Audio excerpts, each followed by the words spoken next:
Hello, hello, family. One second. Let's get it started. So I'm gonna let everybody come on in. Let me let everybody come in.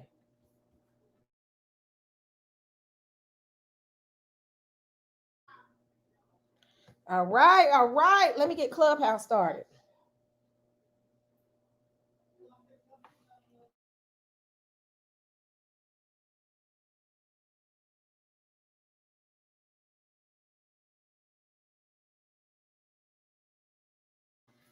All right. Welcome. Let's get it started. So we got 31 people in here. Let's get these numbers up. Let's get it up. This is gonna be very interesting, you all. This will be my second official debate on my channel. I think I haven't had any debates really, so this will be my second. This is going to be very formal. I'm excited about the topic. This is going to be a very interesting debate. Let me get started. So the debate is going to be, let's go straight to it. So the debate will be, what nation will be ruling at the return of Christ? And each league, we got the Precepticons, which is YirmeYah and Bible Dojo versus Bible Dojo, which is Zaydok and Trilla. So y'all come on in here. Let me get these numbers up before we get started. I need at least 50 people in the room. I need to get at least 50 people in the room to get it going. Let's see.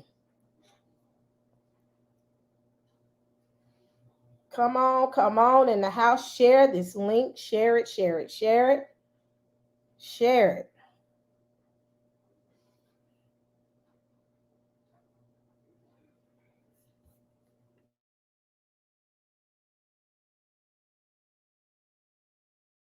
All right. Come on. I'm going to go ahead and get it started, and I'm going to let the people come on in. Let me first pull my moderator up here. Welcome, Roger. Introduce yourself to the people. Hey, Sister. Roger Grantshaw, just here to make sure we keep things on track and listening to a good debate this evening. All right. Let's see. Hold on. Let me check and make sure everything good.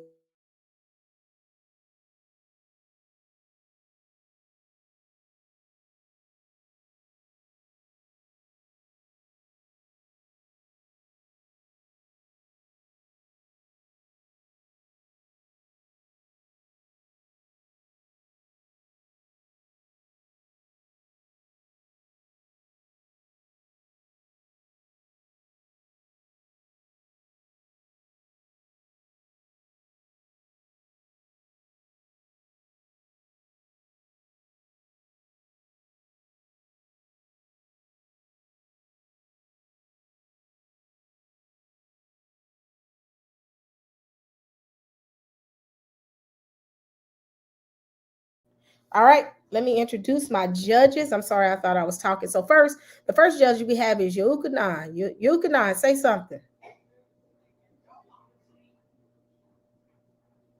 Okay, I guess he can't talk. Shanti, say something to the people. I can talk. I had to mute the I was sharing your thing on Facebook. Oh, okay.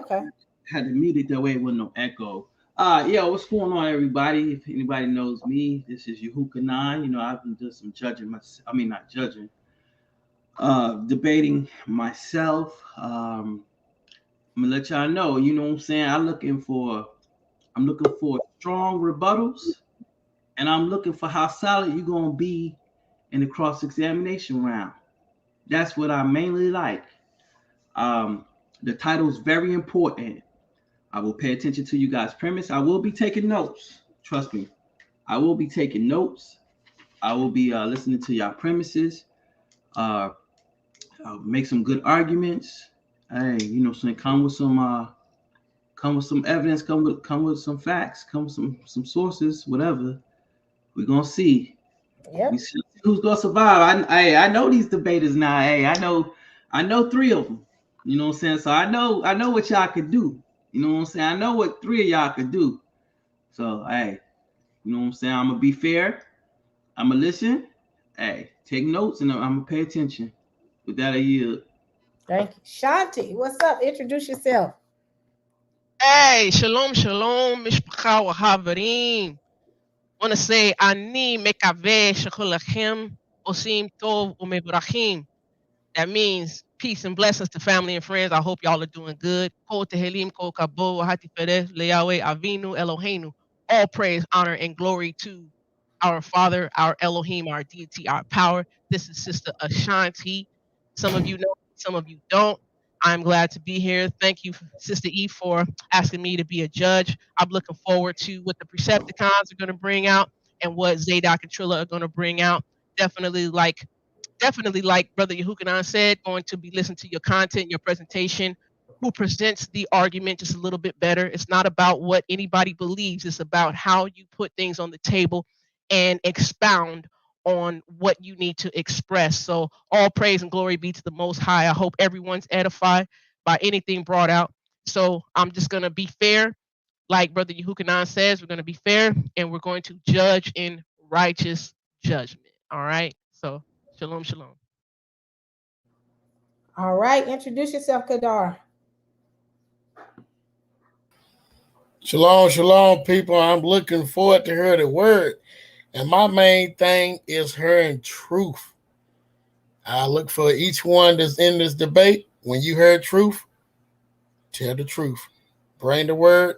I think everybody will edify the chat, even me. That's what I'm looking for. I'm always looking for new truth, stuff that I didn't know. And I'd like to thank Sister E for asking me to come on. And let's get into it. All right. Come on, Arrow Spike. Shalom, family. Yeah, I'm looking forward to hearing debate.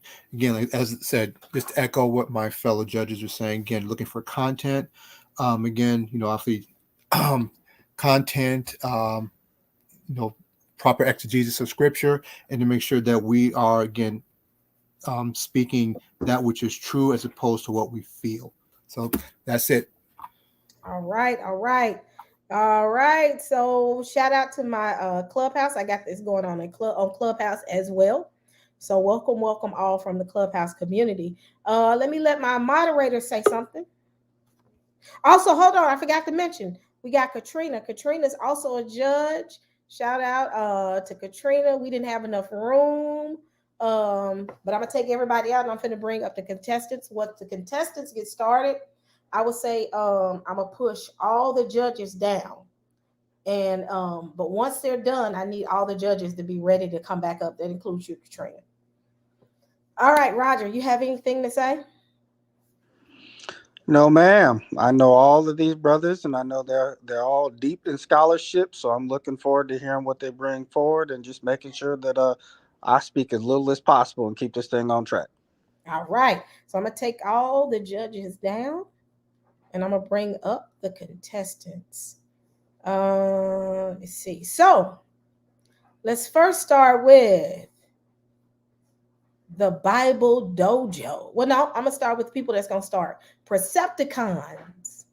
What's going on? We got YirmeYah and Is. So shout out to the people.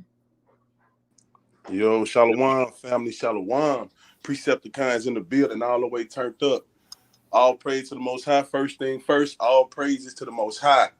Want to let y'all know, we in this joint. We ready to turn it all the way up, ready for the information to come on now. We've been studying, preparing, and we ask that the audience will please listen to the information unbiasedly. The judges to listen to it unbiasedly, as we might be presenting something new to some, familiar to others, but ultimately it's the truth that we're doing our best to present. So we appreciate it. I'm going to pass it off to my brother YirmeYah. Yo, peace and blessings. First and foremost, man, we want to give all praise and glory to Abba Yahweh Hashem Mashiach Yahweh Shai, man, for another opportunity to stand before our people, our nation. And we're here to lay the smack down on Candy Ass. I just want to make that extremely clear. So let's go. All right. I'm going to take y'all down for a minute. I'm going to let them step up and then I'll bring everybody else up.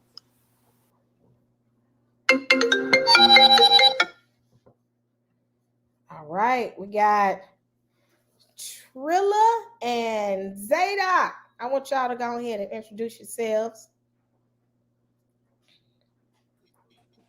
Yo, my mic sound nice. Can I be heard? Yep, you can, Trilla.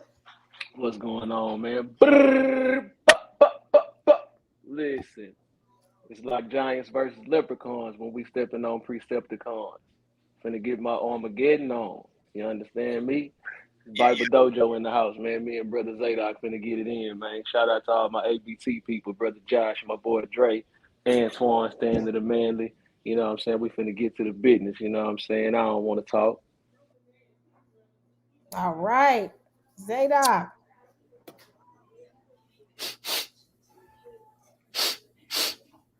Y'all smell that?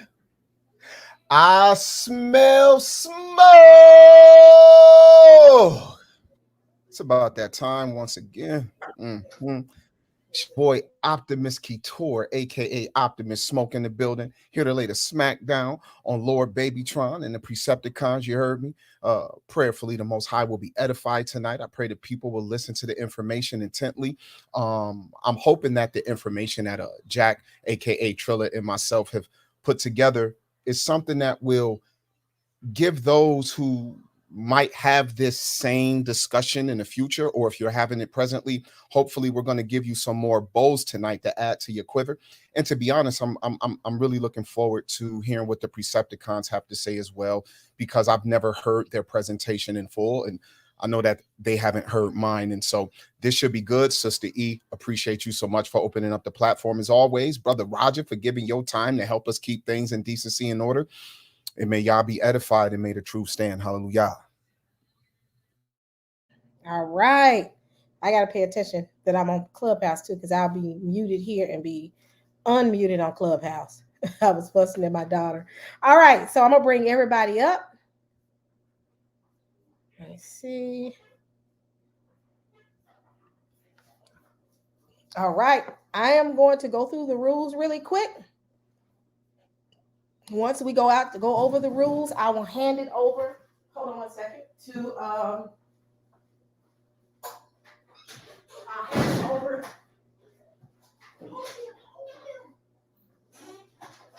I will hand it over to Roger to run everything. All right, let's get it started. All right, the rules are the following. All right, so this is our agenda. So the agenda, I'm going to go through just the agenda, and then everybody understand the rules. So we're going to have 20 minutes opening statement for each team. And then we're going to have rebuttals. The first rebuttal will be for each team will have 7.5 minutes each. The second rebuttal, the teams will have 7.5 minutes each. We'll have a 5-minute intermission. So after that, everybody can go get them some drinks, something to kind of get ready for the next part. And then the final part of it will be questions. And that will be 20 minutes apiece for each team. All right. Oh, hey, Sister E. What's up? I'm just looking at this here. I don't know how to escape me before with the opening statements. There's 2 sets of 20s. Remember? Okay, so it's 2 sets of 20s. Yes, ma'am. Okay. So we'll just add that there. Are y'all okay? cool No with problem. that? Yeah. That's a good catch too, Zaydok. Okay, cool. So y'all just add 2 little lines there. We're gonna have 20 minutes back and forth. So it'll be total of 40 minutes for one team and 4, so 80 minutes total for opening statement, correct? Yes, Sister E. Okay, cool. All right, I'm glad we got that cleared up. So let's get started. I'm going to be the timer. I'm going to let Roger take it. So Roger, you can take it from here and we can start the debate. All righty, gentlemen. Y'all ready to rock and roll? You know it. We got the Precepticons going first, correct? Con. All right. Is and YirmeYah. As soon as y'all start speaking, your 20 minutes will begin. It's on you. All right. We got the slideshow up. You got the slideshow, so see.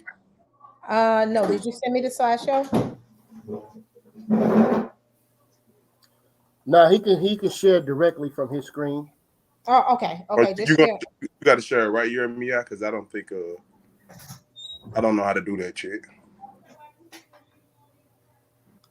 I'm not gonna start the timer yet till you get your slides up. Yeah. Yeah, I thought you was gonna share from your screen, because of the slow transition I got going on over here, brother. No, it's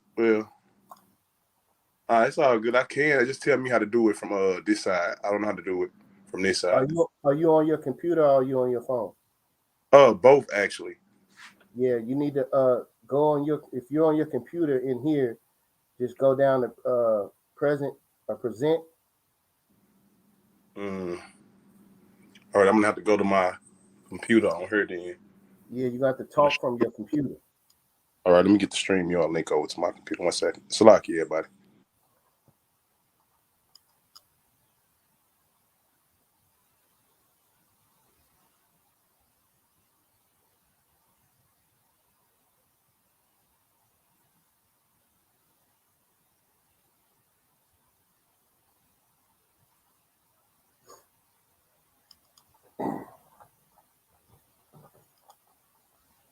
Yeah, man, we appreciate everybody showing up, man.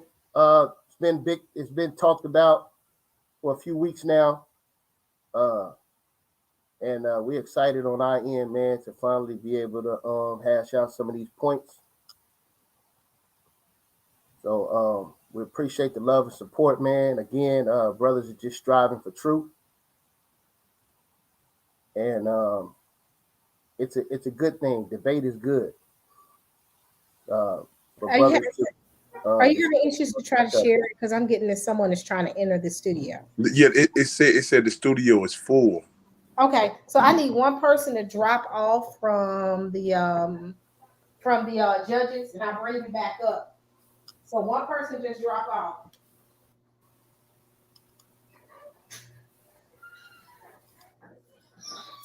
I think you got it.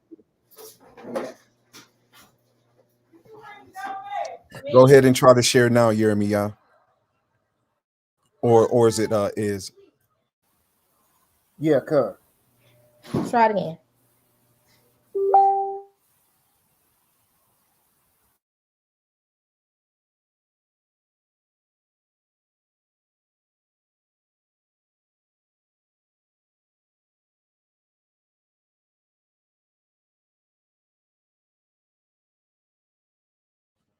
Hey, Sister E, it may be What's that? wise to just put all the judges out the back chat because they'll still be able to hear, and then once we're done, you can bring them all back in and drop Okay. us.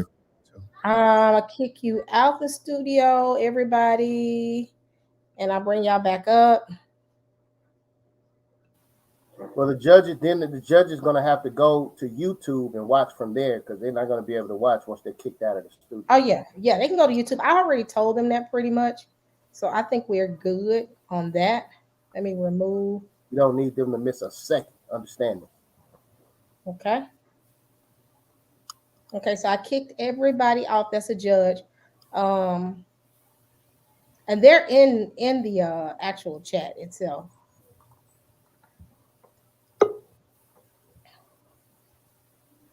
You there, is? All right. All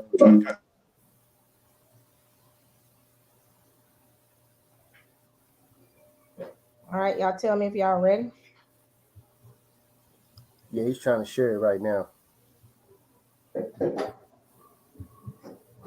All right, do I have feedback when I speak, you all? Because I had this other thing on. Am I just coming through on one mic only?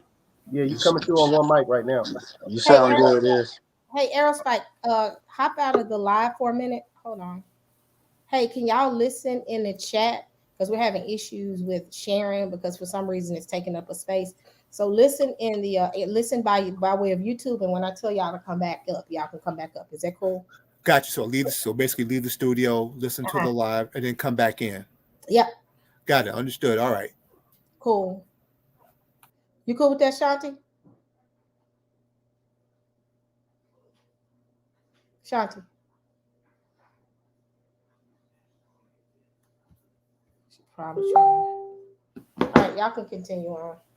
She got to be cool with it. Ain't nothing she can do about it. Understand this.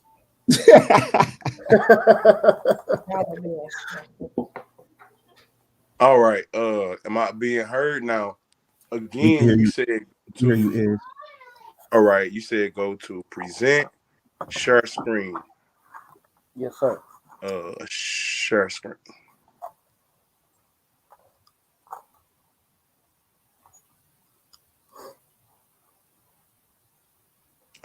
Shoot. Hold on. I don't see anything yet.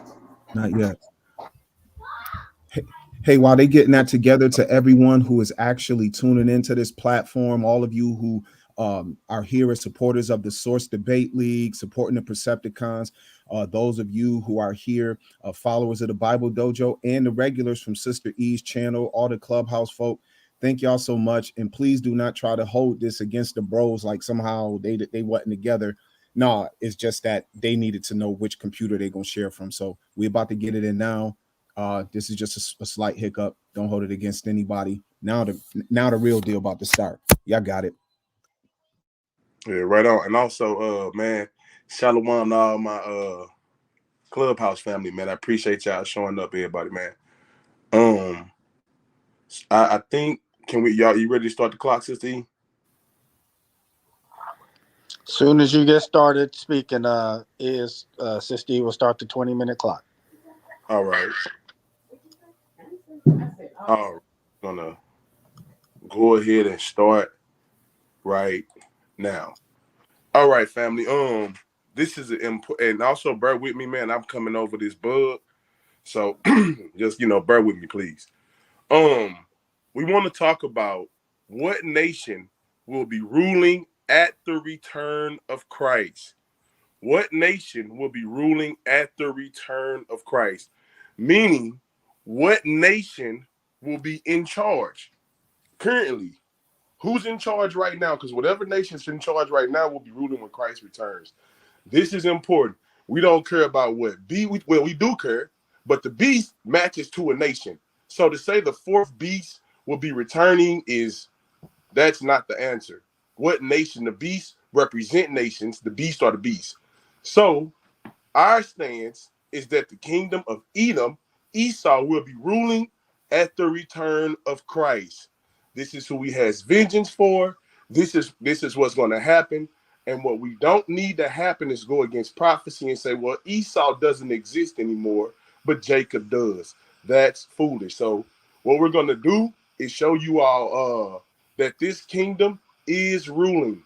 Okay? Yeah, let me say this too real quick. Because the nations, there's one nation in the Bible, in the entire Bible, that the Most High said that he hates. Let's make this clear. All right. And that nation, family, is Edom. Malachi chapter 1 and the book of Romans, right? 9:13, right? So there's one nation that the Most High hates. Let's look as we transition to identify who your actual enemies are. See, that's the problem when you dealing with these making everything spiritual, right? You're not actually identifying certain nations that have done things. If we say, well, during the time of Moses, what nation was the children of Israel captive to? That nation was Egypt. So each captivity has a nation attached to it. This is what we're going to uncover. Go ahead, Iz. Because we want to understand the Bible unbiasedly, man. If the Lord loves a certain people, it's not wrong for him to hate the people who antagonizing his people. And the Bible is very clear about this. The Lord is a balanced God, man. So we went through it. They have to go through it.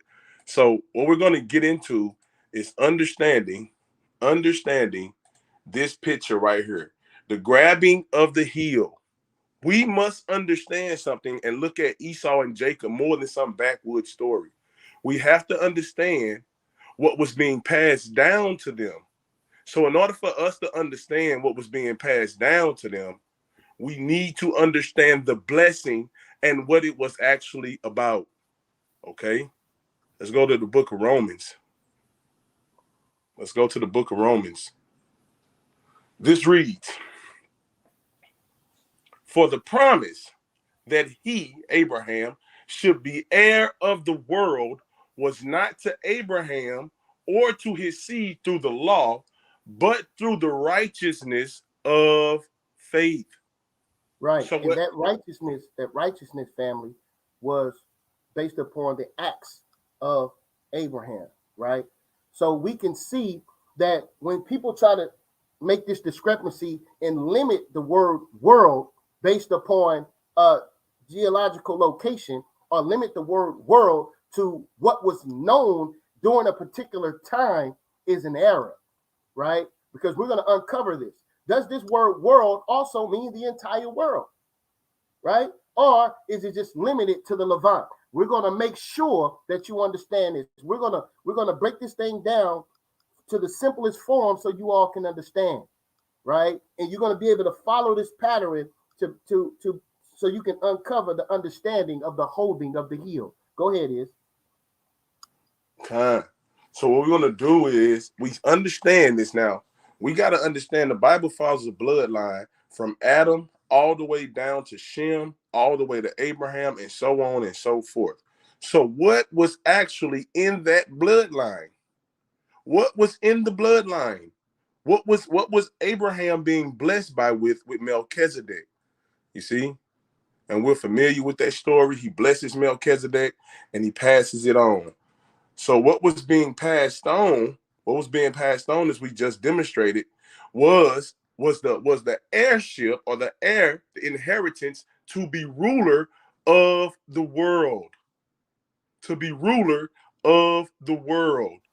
That's what was being. And let's make this clear. The Most High God is a fair power, and he has given each nation an opportunity to rule, or he has given several nations an opportunity to rule, and have given them an opportunity to find out whether or not they're going to follow the Most High or not. This was the whole dealings with Nebuchadnezzar, right? So he gave them and left them no excuse. Go ahead, Is.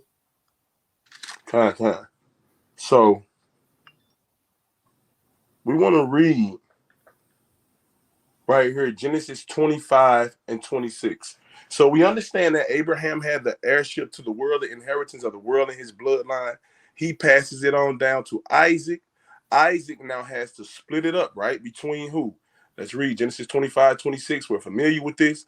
And after that, his brother came out, and his hand took hold on Esau's heel, and his name was called Jacob, and Isaac was 80 years old when she bare them. Okay, so she has the twins, right? So now they try to act as if this has no real significance in biblical prophecy. You're going to see how tremendous this prophecy is as we move on. Go ahead, Is. Kind. So what we're gonna do, this is a question for the audience, as well as anybody else.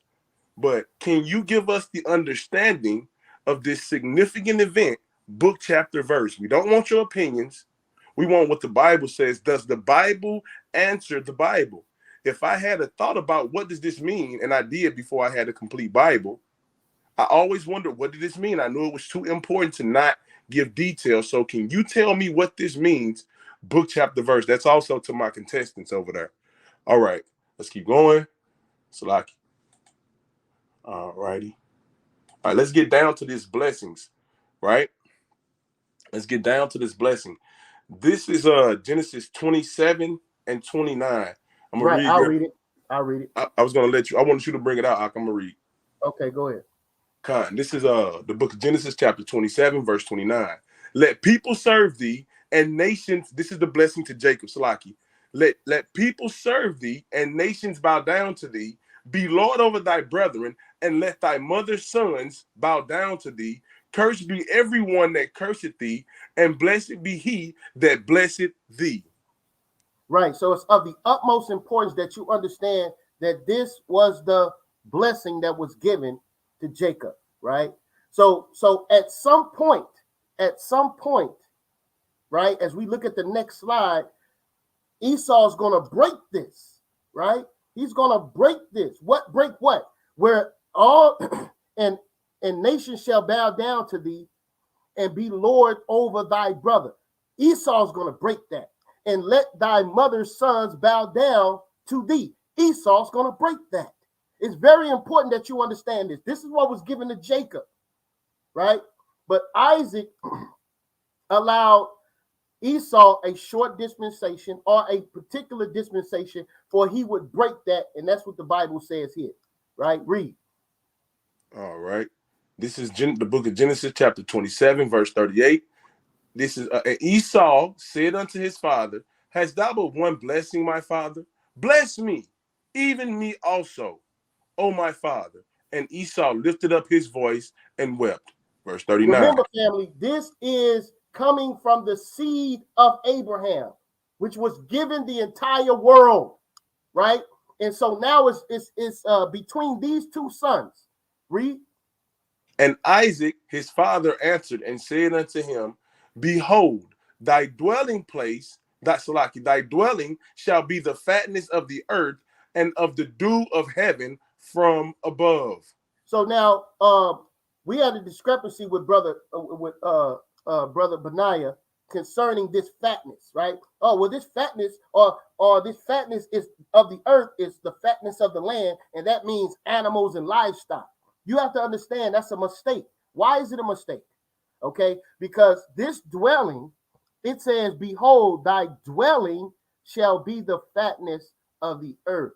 That this is talking about Esau would have indwell not only in Mount Seir, not only in the Levant, but in all of the best places on the earth. If you look around right now, the so-called white man, right, is living in the best places in China, the best places in Hawaii, the best places in all the islands in the Caribbeans, all of the best places on the earth where you're looking out and seeing ocean views and tall buildings. Esau is there, family. We have to take this in consideration, right? Right? All right, let's go to verse 40. It says, verse 39. We read 39? Yes. Yes, verse 40. And by thy sword shalt thou live, and shalt serve thy brother, and it shall come to pass, when thou shalt have the dominion, that thou shalt break his yoke from off thy neck. Now, break this yoke off his neck. What does this mean? All that we read in the 25th verse concerning that was given to Jacob, now Esau's going to break that for a dispensation or a period of time. Esau will have what? The dominion. Understand this. World rulership. Esau will have the dominion. Why? Because world rulership was given to Jacob. So if that's given to Jacob and he breaks the yoke, what is this referring to? It's his time to rule. He is the end of the Gentile rule. Let's move on. This is prophecy, family. All right. What we're going to look at, we're going to go over and back double down on this fact that they had the bloodline was in the children of Israel and Abraham's lineage. That's what we want to see right there. Okay, we're going to go over here to Sirach 44 and 20. The book of Sirach, chapter 44, verse 20. This is concerning Abraham, okay? It says, Sirach 44 and 19. Abraham was a great father of many people, in whom in glory there was none like unto him, who kept the law of the Most High and was in covenant with him. He established the covenant in his flesh, and when he prospered, he was found faithful. Therefore, he assured him by an oath that he would bless the nations in his seed, and that he would multiply him as the dust of the earth, and exalt his seed as the stars, and cause them to inherit from sea to sea, and from the river unto the utmost part of the land. So if Esau even has his time to rule, this doesn't break that because he is the seed of Abraham. Understand this, family, right? Read on. He has his opportunity to rule. It says, with Isaac, verse 22, with Isaac did he establish likewise for Abraham and his father's sake the blessing of all men and the covenant, and made it rest upon the head of Jacob.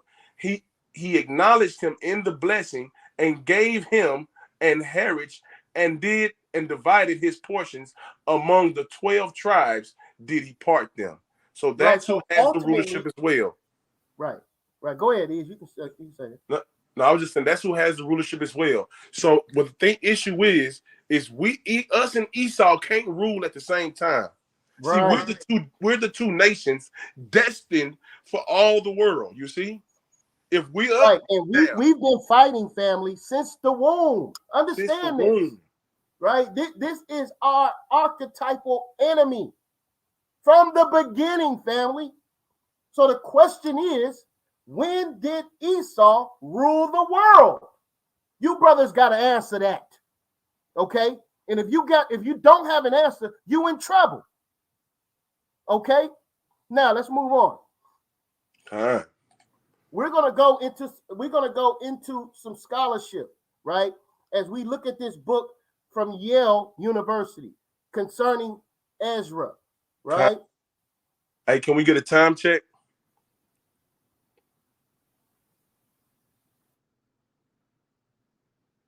Come on, keep going. When you hit that 5-minute mark, I'm gonna let you know. You got 19. You have 5 minutes and 17 seconds. Keep going. Thank you. So what we have right here is Second Esdras, and this book was covered by Yale University. So in spite of all the naysayers, it's scholarship. This is Second Esdras 6 and 7 through 20 in the NRSV updated edition. We asked the question earlier. What is that? 5-minute mark. So you got 5 more minutes. Yeah, we're just gonna read this information because it's quite a bit. So we want you all to hear this. It's very important. Go ahead, Iz. The next two slides will just be read. And I answered and said, what will be the dividing of the times in the beginning of the age that follows? He said unto me, from Abraham to Isaac, because from him were born Esau, and for Jacob's hand held the heel from the beginning. Now Esau is the end of this age. We know it normally say world, but he's the end of this age. And Jacob is the beginning of the age that follows. That's the millennial reign. That's Christ.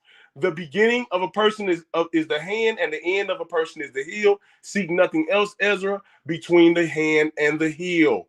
He says, and I answered and said, O sovereign Lord, if I have found favor in your sight, show thy servant the last of your signs on which you show on the previous night. Okay, he said, and he answered me, rise to your feet, and you will hear a resounding voice. And if the place where you stand is shaking greatly while the voice is speaking, do not be terrified, because the word concerns the end, and the foundations of the earth will understand that speech concerns them. They will tremble and be shaken, for they know that their end must be changed. When I heard this, I got to my feet and listened, and a voice was speaking, and its sound was like the sound of mighty waters. The days are coming when I draw near to visit the inhabitants of the earth, when I will require from them the doers of iniquity, the penalty, when the humiliation of Zion, Israel, is complete, when the seal is placed upon that age about to pass away. Then will I show the signs, the book shall be opened before the face of the firmament, and all shall see my judgment together. That's what it says. So it says, once the humiliation of Zion is complete, which means Edom has to be there. Physical Edom has to be there at the end of the humiliation of Zion, family. Very important that you understand that. Read on.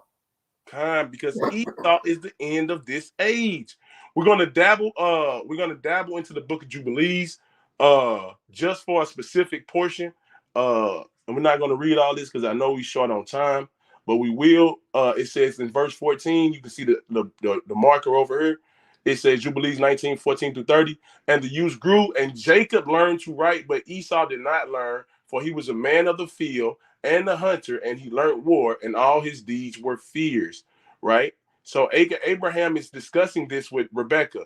And Abraham saw the deeds of Esau, I'm skipping down to 16, and he knew that in Jacob his name should be called, and Rebekah gave a command and called Rebekah. You ain't gotta rush it. It's we got time. Just go on and get it out. And gave commandment regarding Jacob, for he knew that she too loved Jacob much more than Esau. And he said unto her, my daughter, watch over my son Jacob, for he shall be in my stead on the earth, and for a blessing in the midst of the children of men, and for the glory of Shem. For I knew that the Lord would choose him to be a people for a possession unto himself above all peoples on the face of the earth. And behold, Isaac, my son, loves Esau more than Jacob, but I see that thou truly lovest Jacob. And still add further kindness to him, and let thine eye be upon him, for he shall be a blessing unto the earth from henceforth unto all generations. So we're going to jump down to verse 20. Or just we'll keep reading. Let thy hands be strong, and let thy heart rejoice in thy son Jacob, for I have loved him far beyond all my sons. He shall be blessed forever, and his seed shall fill the whole earth. If a man can number the sand of the earth, his seed shall also be numbered. And all the blessings wherewith the Lord had blessed me and my seed shall belong to Jacob and his seed always. And in his seed shall my name be blessed, and the name of my father Shem and Noah, Enoch, Mahalalel, Enos, and Adam, and these shall serve to lay the foundations of heaven, and to strengthen the earth, and to renew the luminaries which are in the firmament. And he called Jacob before the eyes of Rebekah his mother, and kissed him, and blessed him, and said, Jacob, my son, my beloved son, whom my soul loveth, may God bless thee from the firmament, from above the firmament, and may he give thee all the blessing wherewith he blessed Abraham and Adam and Enoch and Noah and Shem, and all the things of which he told me, and all the things which he promised to give me, may he cause to cleave to thee and to thy seed forever, according to the days of the heaven and earth. And may the spirits of Mastema, that's the devil, shall not have rule over thy seed to thee from the Lord, who is thy God from henceforth forever. And may the Lord God be a father unto thee. All right. Time is up. Oh, all right, time is up. Time is up. So, all right. All right. Yep. Well, that was a good first round from Iz and YirmeYah. A lot of information put on the table. Jack and Zaydok, when y'all are ready, let me know, and then as soon as you start, your 20 minutes will begin. Y'all good to go? Anything you need to put on the screen or prepare for? Yes, sir. We's about ready, boss. Let me go ahead and share my screen right quick. All right. Let me know when you're good. Let me see here. I just want to share my whole screen. Yeah, let me just share my screen. Okay. Oh, no. Sorry about that. What do I want? Oh, I'm sorry. I'm in the wrong screen. Let me reshare. Okay, there we go. We just gonna deal with this Bible. All right, Roger, when you ready, I'm ready. Tell me when you're All ready. right. Bible, book, chapter, and verse. All right. Okay. Now you stop. Now you go ahead and you stop that. Now you stop that. All right. So yeah, let's go ahead, man. We're gonna start this off in the book of Luke, chapter 21. Hey, salute everyone. Welcome to you guys and girls for coming here tonight. That was interesting. So I'm gonna go ahead and I'm gonna deal with the topic. Who shall be the last nation ruling at the return of Christ? Well, let's see what the Bible establishes, because the Bible pretty much clearly is where we get the concept, right? So let's start this off in the book of Luke, chapter 21. In the book of Luke, chapter 21. All right. So here in the book of Luke, chapter 21, Yeshua gives a prophecy to our people as he is near the time of his demise. He says this, verse 20, when you shall see Jerusalem compassed with armies, then know that the desolation thereof is nigh. And then let them which are in Judea flee to the mountains, and let them which are in the midst of it depart out, and let not them that are in the countries enter thereinto. For these be the days of vengeance, that all things which are written may be fulfilled. Woe unto them that are with child, and to them that give suck in those days, for there shall be great distress in the land, and wrath upon this people. And they shall fall by the edge of the sword, and shall be led away captive into all nations. And Jerusalem shall be trodden down of the Gentiles until the times of the Gentiles be fulfilled.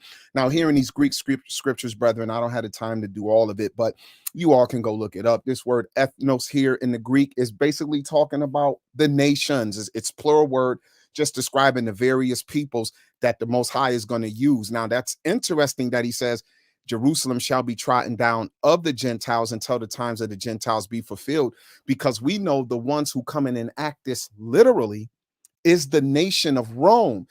But see, Rome in its inception was the Italian peoples.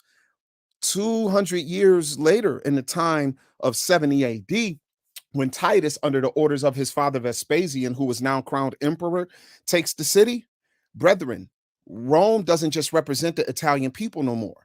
Rome is an amalgamation of nations at this time, and it's going to continue to do that. And the Bible is going to actually show us that that's what the fourth beast is going to become. So let's continue this here. Let's read this Bible. We are the Bible Dojo. So what I want to do is I want to back up from the beginning, because there's something I want you all to see here. Let's go to the book of Genesis chapter 15 right quick. Let's go to Genesis 15.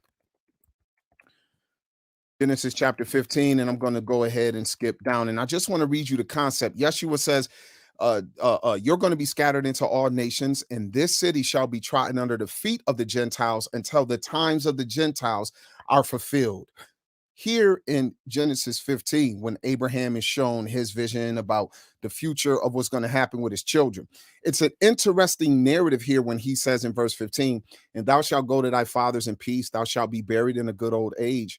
But in the fourth generation, they shall come hither again, for the iniquity of the Amorites is not yet full. Now, what's interesting is in this particular text, when God tells Abraham, later on, after you're dead, in the fourth generation, your children shall come here again, for the sins of the Amorites is not yet full. It's letting Abraham know that God is still going to do something with the Amorite people who are in the land at the very time that Abraham is having this conversation. So the Amorites are already a people. They are already a powerhouse by the time Abraham comes into Canaan. And when his children come back, is going to be near the time that God is what? He's finished with allowing the Amorites to do whatever it is he wants to see from them before he takes them out. And he starts taking them out when the children of Israel come back. And we know that Sihon, the great Amorite king, and Og, the great Amorite king, get their land taken. And before the children of Israel even go into Egypt, we have that land given to Reuben, Manasseh, and Gad. So that is the beginning of them taking the land from the Amorites. Why? Because in the fourth generation, God is now done. He has seen what he needed to see from the Amorites. So when we see Yeshua say what he says in Luke, that is not the beginning of the time of the Gentiles when Christ is speaking. He's saying, he just letting them know what is going to happen to Jerusalem, and the Gentiles going to have control of this until their time is up. Who are the Gentiles? The nations, plural. Let's continue this journey, if you will. So I want to go to the book of Genesis chapter 9. We're going to go to Genesis 9, and my partner, he going to sit back. Hey, Trilla, just let me handle this, right? And then when the next opportunity come for us to finish our opening statement, that's going to be all you, bro. Let me go ahead and do this right quick. So we're going to go to, let's back up to chapter 9, Genesis chapter 9. And I want you all to see something. This is the story when, Noah he get a little slippery. The man has seen the whole damn first world perish. So you can understand needing a little something to drink. You know what I mean? So he got twisted that night. And he find out that his son Ham had did some wickedness. So Noah, the prophet, he gives a prophecy on his children. The same way that in Genesis 48, before Jacob dies, he tells his 12 sons their future. Well, y'all know Noah told his 3 sons their future. And it wasn't going to be for them literally, but it was going to be for the posterity, which is all humankind on the earth today that come from them. You heard? So Noah says this. This is verse 25. And he said, "Cursed be Canaan, a servant of servants shall he be unto his brethren." And he said, "Blessed be the Lord God of Shem, and Canaan shall be his servant. God shall enlarge Japheth, and he shall dwell in the tents of Shem, and Canaan shall be his servant." Right there, Noah is letting you know what the future of humanity is. And Canaan, which also represents the descendants of Ham, they're going to wind up being a servant, right? And Shem, when Shem comes into power, Canaan's going to be his servant. And then when Japheth takes over the tents of Shem, Canaan going to have to serve young Japheth too. Now, brethren, what's interesting is when you look at the rulership from the Tower of Babel, starting with the sons of Ham and then the transition to the children of Shem, do you know that covers roughly about a 4,000-year period? And right now, The sons of Japheth are coming up close on covering the same amount of time that Ham and Shem had in the beginning. You know, the first great civilizations, the Akkadians, the Elamites, the Arameans, you got the Sumerians, the Kemetics, and all of that stuff. And then later on through time, here you start to come with the Shemitic tribes, and we know that the children of Israel and all of that stuff, all of them come out of that run with the Shemitic tribes having their run. And now God has shown us something in the scriptures that bring the sons of Japheth in, and when Japheth comes in, he's going to dwell in the tents of Shem. So basically everything that Ham and Shem had, Japheth is going to take it over. Let's go ahead and put something else on the table here right quick. Let's go right over to the book of Genesis chapter 11. Just go 2 books over. And there's something that is going to play out. So this is after Noah says what he says. Now the scripture tells us here that the whole earth was of one language and of one speech. And for those of you who know the story, all the sons of Shem, Ham, and Japheth, their posterity wouldn't carry out Yah's command. They wanted to stay together and be one. So it says the Lord came to see the city and the tower that the children of men have builded. And he said, behold, the people is one, and they have all one language. And this they begin to do, and now nothing will be restrained from them which they have imagined to do. So let us go down and confuse their language that they may not understand one another's speech. So the Lord scattered them abroad upon the face of all the earth, and they left off to build the city. And then you read through here, and it gives you Shem descendants, because when you get to chapter 12, the significance of this bloodline is here comes Abraham. But there was a plan of all the nations together. Ham, Shem, and Japheth children represent the beginning of all the nations. And in the beginning, all the nations wanted to be one together, right? And at that time, you had a son of Ham who stood up, and he was the one who kind of was leading them all. So the Most High stops that plan with the confusion of language. Now, let's go right over, if you will follow me.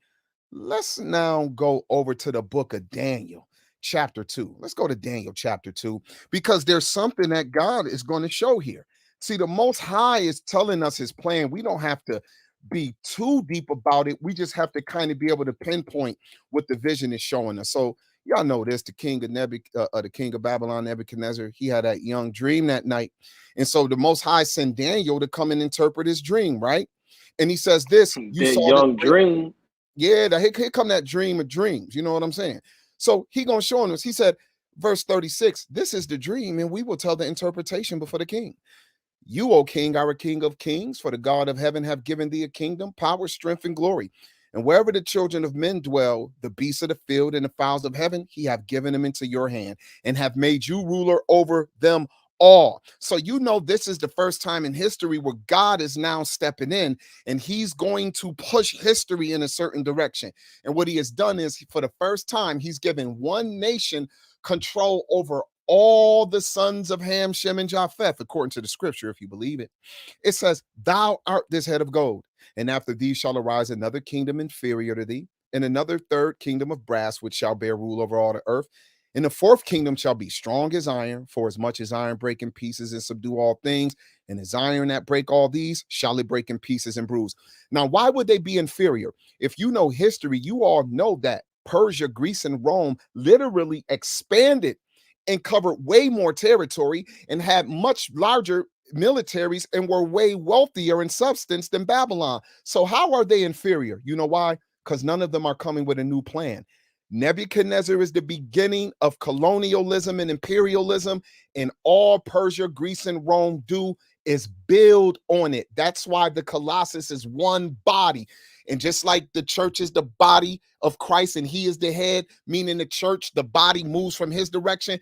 Guess what? Persia, Greece, and Rome, as part of that one body, are all they doing is carrying out the cue that came originally from that head of gold, which is who? Young Nebuchadnezzar. But he watched until what?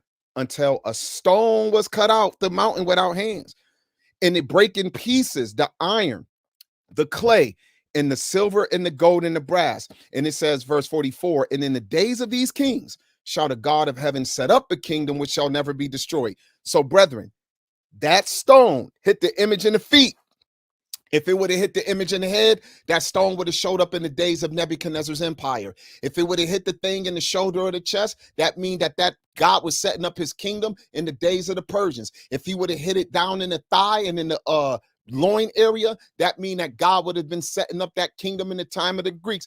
If he would have hit it in the legs, that would in the two shins, that would have been the very two pillar beginnings of the Roman Empire. But when did he hit? In the time of the feet. Well, we know that was the beginning of the preaching of the Basora, right? So check this out. Now, let's go here. So I'm telling you all, that is the beginning of the time of the Gentiles that Christ is speaking of, because Christ is the stone that hits the image in the feet. Now, let's continue to move on here. Let's go right over to chapter 7. So once Daniel has interpreted this vision for the king's dream, later on, God gives Daniel his own dream. In the first year of Belshazzar, king of Babylon, Daniel had a dream of his head upon his bed. Then he wrote the dream and told the sum of the matters. Daniel spake and said, I saw in my vision by night, and behold, the four winds of heaven strove upon the great sea, and four great beasts came out of the sea. Brethren, you got the first one, the lion with eagle's wings. The second one is the beast that's like a bear. The second one is the leopard with four wings of a fowl and four heads. And the fourth one is dreadful and terrible. And it says, verse 8, I considered the horns, and behold, there came up among them one little horn, because remember, it had 10 horns on his head, before whom there were 3 of the first horns plucked up by the roots. And behold, in this horn were eyes like the eyes of a man, and a mouth speaking great things. And I beheld till the thrones were cast down, and the Ancient of Days did sit, and blah, blah, blah. So, brethren, guess what? Verse 12, as concerning the rest of the beasts, they had their dominion taken away, yet their lives were prolonged for a season and a time. So now this is going to give us a narrative. I'm not going to go and read about the Son of Man on the cloud of coming on the clouds. We understand that to be Messiah coming with the kingdom of the saints to take everything over. But check this out. Revelation 13. Remember what we just read here. Revelation 13. Revelation chapter 13. And when we get there, verse 1, and I stood upon the sand of the sea and saw a beast rise up out of the sea, having 7 heads and 10 horns, and upon his horns 10 crowns, and upon his head, the names of blasphemy. And the beast which I saw was like unto a leopard, and his feet were as the feet of a bear, and his mouth as the mouth of a lion. And the dragon gave him his power and his seat and his great authority. And I saw one of his heads as if it were wounded to death, and his deadly wound was healed. And all the world wondered after the beast, and they worshiped the dragon, which gave power unto the beast, and they worshiped that beast, saying, who is like to this beast, and who is able to make war with him? And y'all, this beast, guess what this beast does? Verse 6, he even opened his mouth in blasphemy against God, to blaspheme his name and his tabernacle and them that dwell in heaven. And it was given him power to make war. Yes, okay, thank you. It was given him war to make power with the power to make war with the saints and overcome them. And power was given him over all kindreds and tongues and nations. Brethren, guess what? That beast has a part of all the beasts in the book of Daniel chapter 7 in it, because all it's representing is in the end time, the conclusion and the effort of Babylon, Persia, Greece, and Rome are all amalgamated in this beast. So this beast doesn't represent one nation. It's a collage of what all the nations are going to do together in the image of Babylon. That's why it's called Babylon the Great. Oh, and guess what else? This beast right here is what's going to be in authority when the Most High comes. So guess what? Let's go over here. Let's go to the book of no, we still in Revelation. Let's go right to chapter 16. I should have 4 minutes left now. Revelation chapter 16. And when we get there, look at this. Okay. And I saw 3 unclean spirits like frogs come out of the mouth of the dragon, and out of the mouth of the beast, and the mouth of the false prophet. They are the spirits of devils working miracles, which go forth to the kings of the earth and of the whole world to gather them to the battle of that great day of God Almighty. Interesting. Joel chapter 3.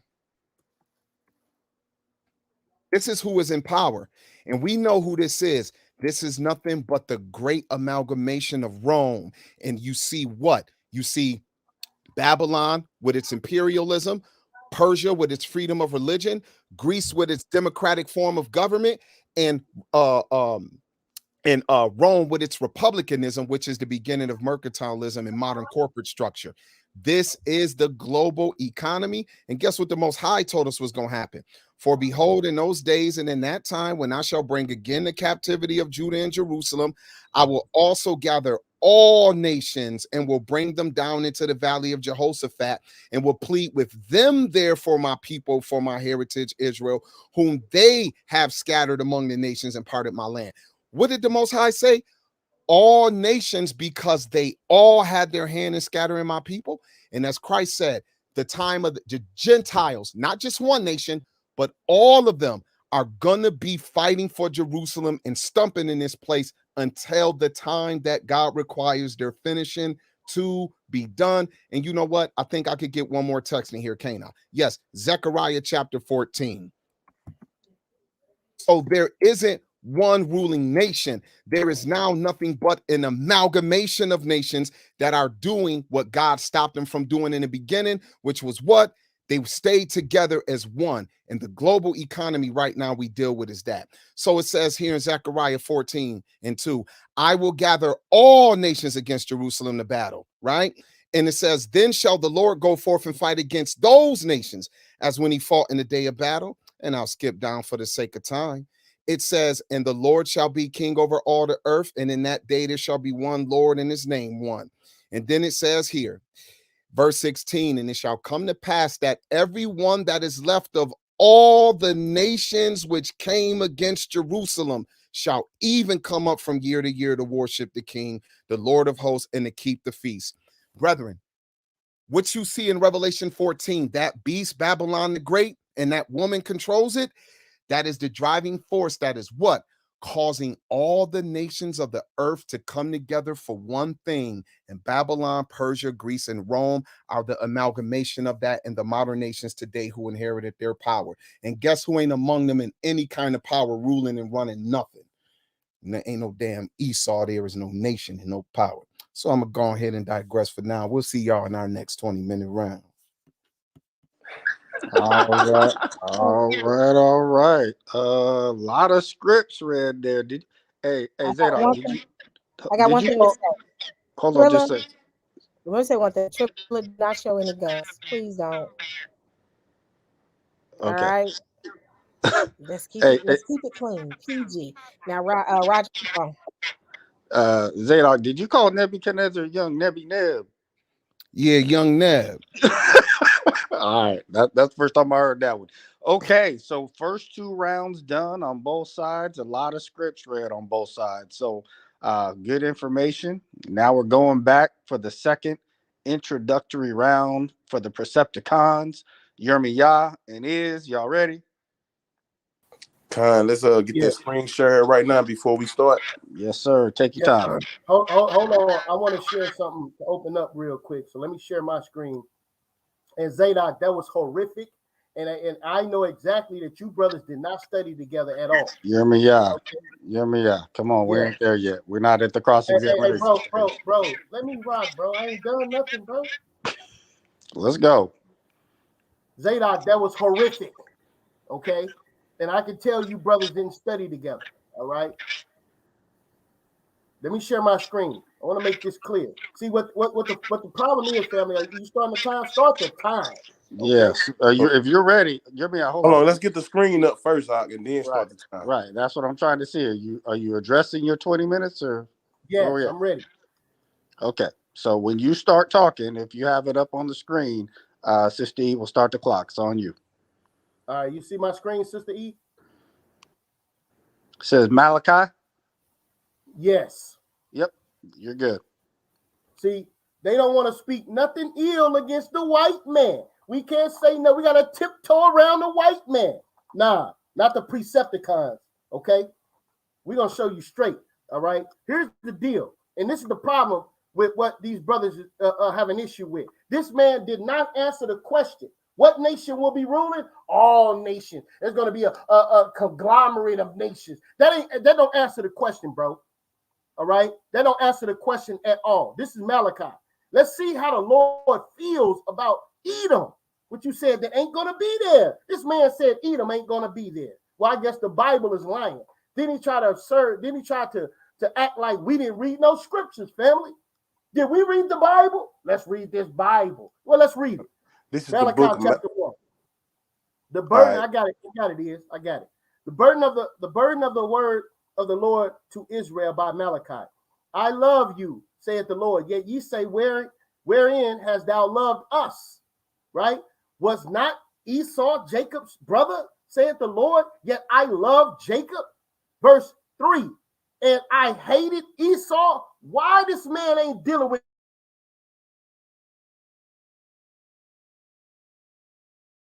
We got Mike going on. Hey, can we YirmeYah, can we stop the time? Yeah, pause for a second. Did we lose YirmeYah? It looked like we did. Hold on. Let me stop the timer. Yeah.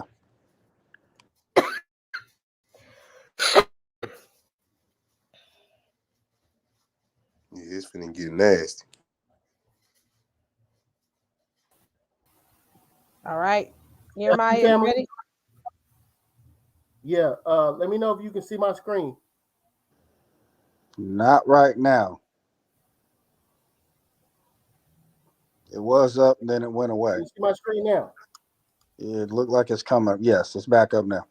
So you ready? I'm gonna hit the timer now. Yeah, go ahead. Yeah, you're Verse sitting 3. at 18 minutes and 32 seconds. So I'm gonna So okay, go ahead.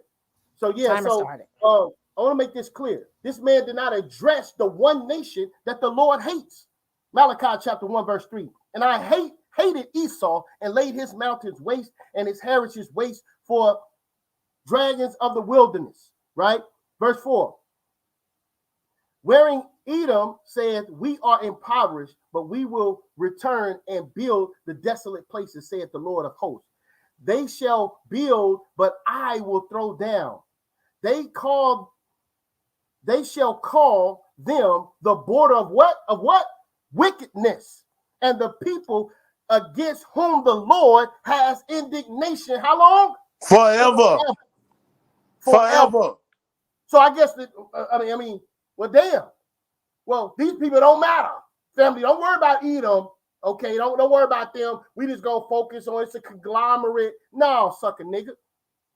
We gonna worry about the people who the Lord got indignation for. All right. Now what we about to do is hit you with another cut and another cut and another cut. It's like I'm trying to buckle my seat. It's like I'm buckling my seatbelt, but it won't buckle up. This is what we finna do to y'all. Let's go to the slide. Yeah, it's on you. We'll stop playing. Let's stop this time till we get this slide show up. I don't want them technical difficulty points lost. So I'm sharing screen. You see it, Sister E?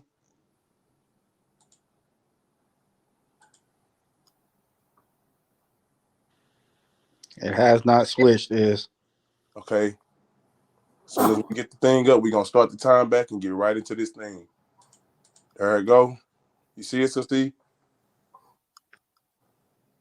I'm looking. What are you looking for again? The screen, my screen. All right, here you go. All right, bet. All right, and we can start our time now. Hey, just to address a few quick points. A lot of this information is simple and Googleable, okay? But right here in Oxford, in this book I'm holding from Oxford University, and this is kind of a rebuttal, so I don't have it in the slides. But this is the Oxford Bible Commentary, and Share on page. your screen, and I'm pausing for a minute. Put it in. You say what? Put it in presentation mode. I don't know how to, because. Okay. All right. Well, continue on. Yeah, I don't know how to. No, the presentation mode is a timer set, so we got to do it like this, Sister E. Okay. Yeah. All right. Keep going. So yeah. Okay. Let's start the time back. All right, and this is page 228, and in this book right here in the second column, it says the section presupposes the eschatological interpretation of Genesis 25:26, well attested in later rabbinical sources. Text Salaki, Esau equals Rome. Jacob. Right. So we got to remember that this is in Oxford. Also in Yale University. Make sure y'all can hear me. Coming from Yale University, this material from Yale University is repeated in that book we posted up earlier on page 201. You read down to the 1, 2, 3, third paragraph. It also says Esau equals Rome. This is from Yale University. We're not making this up. This ain't no conglomerate of nations that we dealing with. Let's get to the information. Get to the information. Also, one more, real fast, YirmeYah. One more, just to show them that it really hurt when we tell the truth. This is from this is the Jewish Encyclopedia, 1925, volume 5, page 41. Esau, Edom is modern Jewry. They are not. This is the Jewish Encyclopedia. They are not of Israel or Judah. Let's get to the slideshow. Get to the slideshow. And brother Jack agrees with that. Understand yes. that, man. Right? Yes. Understand this, family. I am the CEO of the Source Debate League. We deal with sources. We're not locked into only the Bible. No, we got sources to validate the things that are claims that are being made in the Bible. We're not limited to that, bro. We're gonna bring these sources out, whether you like it, love it, understand it, believe it or not. And Japheth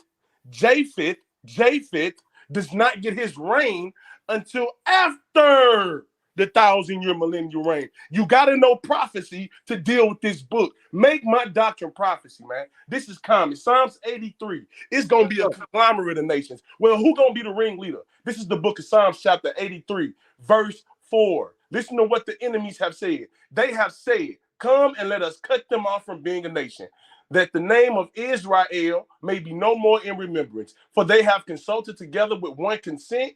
They are confederate against thee. Well, who's the first name mentioned? Let's see. The tabernacles of Edom and the Ishmaelites. You can't hit us with the Ishmaelites. Hold up, yes. I thought the band said that Edom was never mentioned. I don't know. Maybe you don't know prophecy, bro. We're going to see if Jack know it, because Jack agreed with this information. In fact, Jack gave us the information to show us about Esau and who he was. Good brother. Appreciate you, ABT. Let's keep going. Right. Shout out to EBT, man. Shout out to EBT. This is the book of Ezekiel, chapter 35. Let's see. We're going to read this slide. Moreover, the word of the Lord came unto me, saying, Son of man, set thy face against Mount Seir. That's Esau. And prophesy against it, and say unto it, thus saith the Lord God, behold, O Mount Seir, I am against thee, and I will stretch out my hand against thee, and I will make thee most desolate. I will lay thy cities waste, and thou shalt be desolate, and thou shalt know that I am the Lord, because thou hast had a perpetual hatred. It say hatred of old in the middle. It say that how old? When Esau said he'll kill his brother in his heart. That's still in their heart. Thus says the Lord right here in prophecy. And has shed the blood of the children of Israel by the force of the sword. Listen, the Lord will be a petty king to not come back and defend us and do justice on this, man. He ain't no petty king. He the rightful Messiah, and he the king of the Israelites. That's my Lord and Savior. He coming back for this. He gonna keep his word. He said, has shed the blood of the children of Israel by the force of the sword in the time of their calamity, in the time that their iniquity had an end. Therefore, as I live, said the Lord God, I will prepare thee unto blood. That's not a threat, that's a promise. And blood shall pursue thee, and thou shalt since thou hast not hated blood, even blood shall pursue thee. Listen to verse 10. We're going to jump down. Because thou hast said, these two nations, and these two countries shall be mine, and we will possess it. What they want our land, and they want the land that's promised to them. And we're going to show you what Basra is. It's coming up. Right. It's coming up. It's very interesting that you make reference to Basra, because that actually happened to be the first nation that Christ deals with concerning vengeance when he returns. But yet, the Bible don't mention nothing about Edom. You got to be outside of your mind, man. Read.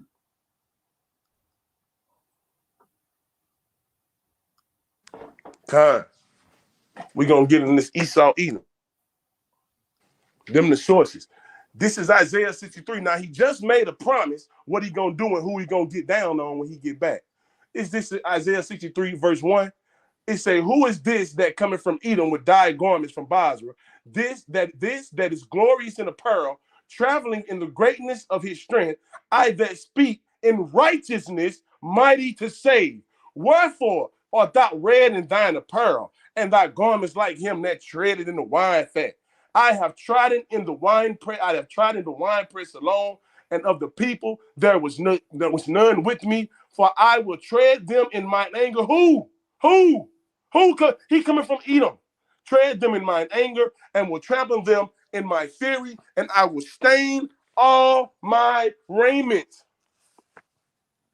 For the day of vengeance is in my heart, and the year of my redeemed is come. We the redeemed. The day of vengeance is against who he just said he came from, destroying them in the prophecy with his clothes all red with their blood. Yeah, so now that blood is spiritual blood, brother. You know, Edom represents sin, brother. You know, Edom represents, wickedness, brother. There's no Edom. Well, if it ain't no Edom, there's no Jacob. So don't ever in your life say you're an Israelite, man. If Edom ain't here, then Jacob ain't here. Understand this, man. If you believe that you're an Israelite, then understand Edom's children are still here. Time. Let's get this reading. This is modern Judaism, okay? By John. Sources, man. Source game. This is what we do here. We bring sources, okay? For all you Bible-only Negroes out there, understand this, man. This is Esau. This is the tradition concerning Edom, page 231.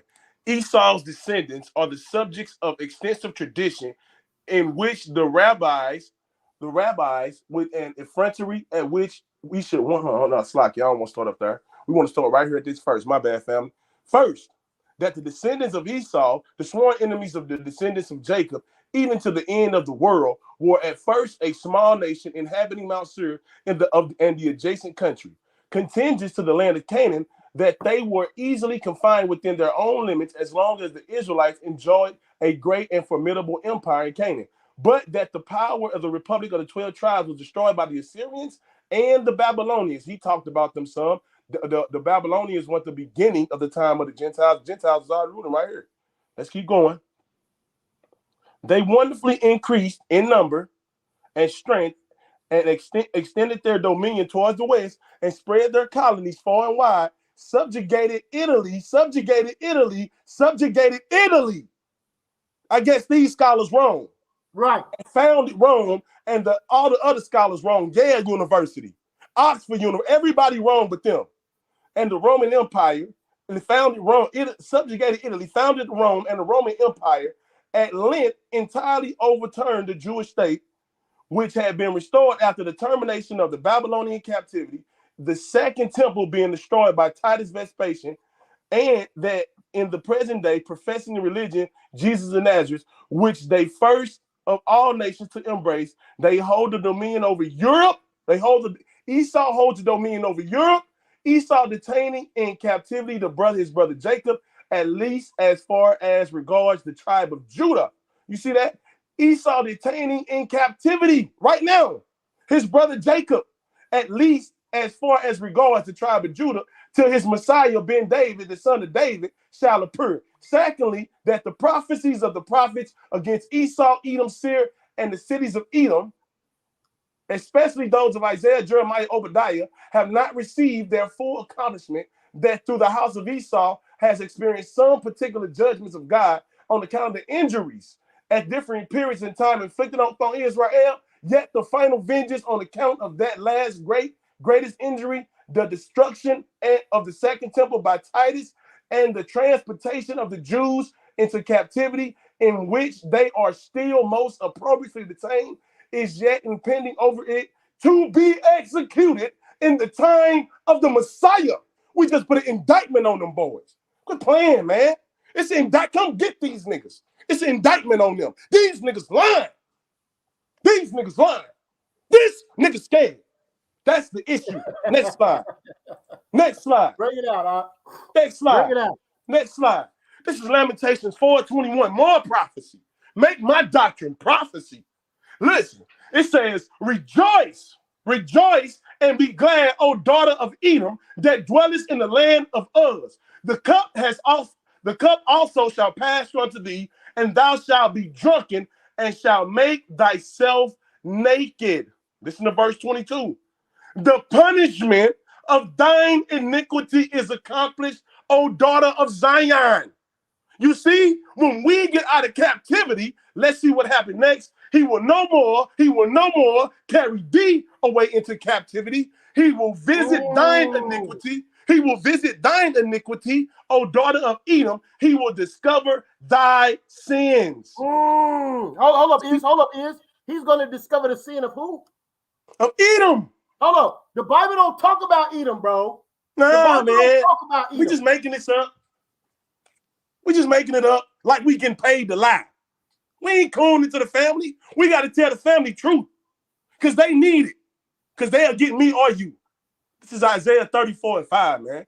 For my sword shall be bathed in blood, shall be bathed in heaven. Behold, it shall come down upon Idumea. Who is Idumea, YirmeYah? Edom. And upon the 5 people, minute mark. You got upon the people of my curse, and the people of my curse to judgment. Verse 6. The sword of the Lord is filled with blood. It is made fat, the fatness and the blood of lambs and goats, with the fatness of kidneys of rams. For the Lord had a sacrifice in Basra and a great slaughter in the land of Idumea. Okay, family, I'm going to read this right here. Salaki again, family. This one ain't on the slide. This is just to shut them down because every mouth must be stopped. This is the Roman Empire. The Roman Empire, the Empire of Edom, by William Beeston. Beeston, okay? This is what it says. So when we read Isaiah and we see, well, he's going to Edom to Basra, right? That's what it say. But let's see. This is right here on page 4, man. It say, this is page 4, and I'm gonna read this and we're gonna keep rocking. It say the Romans came from Esau. This is what he said, William Beeston. The Romans came from Esau, who is Edom, and Italy is the Idumea of. I'm going back to that. We ain't done yet, sister. We going back to it. I need that screen still shared. We ain't done with them slides. It say, who is Idumea? It say the Romans came from Esau, who is Edom, and Italy is the Idumea. Rome is the Basra of the Hebrew prophets. This man who wrote this knows this, man. He know it. He know it. Let's get another source. This is Legend of the Jews, man. Listen, 2 nations are in thy womb. We know what this talking about. When she went to go find out the issue why she was struggling so hard, the baby was fighting already. Jacob. It say 2 nations are in thy womb, and how should thy body contain them, seeing that the whole world will not be large enough for them to exist in it together peaceably.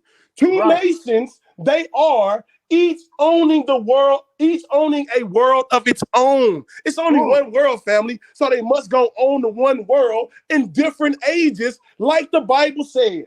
Right. It say, a world of its own, the one the Torah, the other sin. The one want the Bible, the other won't sin. The one want God, the other want evil. From the one will spring, excuse me, the one will spring Solomon, the builder of the temple. From the other, Vespasian. We just read about him. Vespasian, he came from Esau, the destroyer thereof. All them sources said Esau was wrong. The destroy college sources. I ain't went to college, but the college said, when I checked on the college, Esau wrong, It say this. It say the destroyer thereof. These 2 are what are needed to raise the number of nations to 70. They will never be in the same state. Esau will vow lords, while Jacob will bring forth prophets. And if Esau has princes, Jacob will have kings. They, Israel and Rome, are the 2 nations destined to be hated by all the world. One will exceed the other in strength. First, Esau will subjugate the whole world, but in the end, Jacob will rule over all. The older of the 2 will serve the younger, provided this one is pure of heart. Otherwise, the younger will be enslaved by the older. That's how we go into captivities every time we lose our pureness in heart. Esau get the upper hand every single time, family. We ain't making this up. I want to make this extremely clear. It's very important because a lot of biblical source information comes out of these people who these brothers are claiming that it's Japhet. And that claim makes you comfortable with receiving information from Japhet because they're just simply the Gentiles who believe in Christ. But if you understand that the information is coming from the people in whom the Lord has indignation for forever, that would make you look twice at the information. So we don't have any problem with the Bible saying that the Lord will pour out his spirit on all flesh. That includes Esau. So that means family, that let me read this. Salakia. Second Esdras. Calling it out right now. Second Esdras, chapter 11, verse 37. Verse 37, verse 37 through 46 shows Esau ruling that he's the fourth beast that continued for a long season. Verse 39, this is an eagle, the lion of Judah talking to the eagle Esau. Verse 39, art thou not it that remainest of the four beasts whom I made to reign in my world, that the end of the times might come through them? The fourth beast, the fourth came and overcame all the beasts that were past and had power over the world with great fearfulness and the whole commons of the earth with much wicked oppression. Right. And as you keep reading, it go all the way to the 1,000-year millennial reign.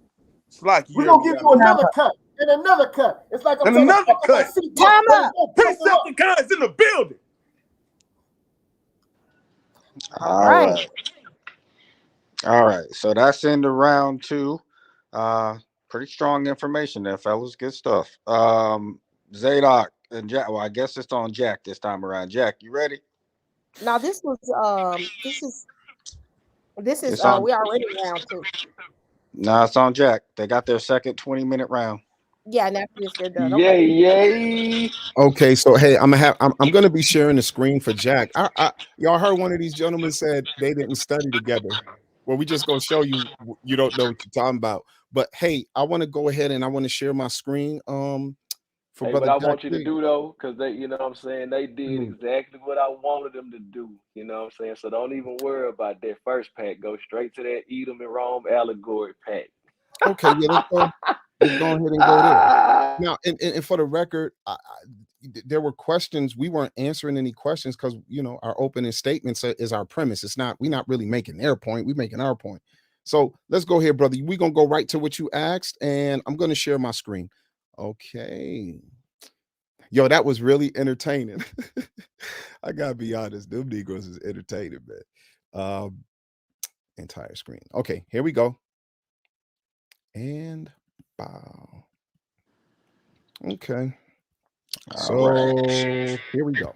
So Jack, when you start speaking, Sister E, you ready with the clock? Yep. Tell me when you're ready. Jack, take off when you're ready, bro. All right, can I be heard? Yep, get started. Loud and clear. All right, you could go ahead and start off right off with that first slide. Esau of Harashah. How can we understand Hazael's vilification of a character? I'm so glad they did this.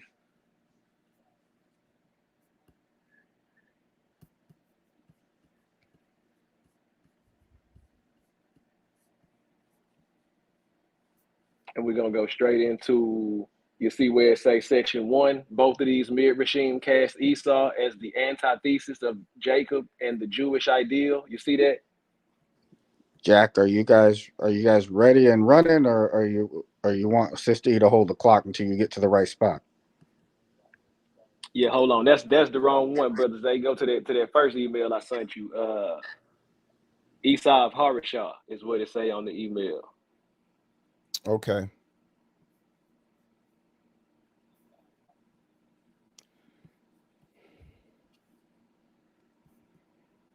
Okay, my bad. I pulled up the wrong one. My bad, Jack. Hold on for a second.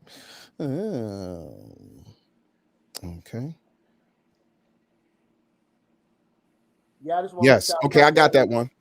Okay, I got that one. Technical difficulty. Here we go. This is nothing against the brother Jack and You know, they having technical Yeah, I difficulties. appreciate that because he returned the favor. Suck a nigga. Okay. Oh. All right, you ready? All right, you Oh, ready, yeah. Jack? Yeah, he right. I had hit the wrong link. Okay, here we go. All right, and bow. There you go, good brother. All right, here we go. Both of these Midrashim cast Esau as the antithesis of Yaakov, right? Yeah, right there. 1 and 2, you can stay right there. Okay.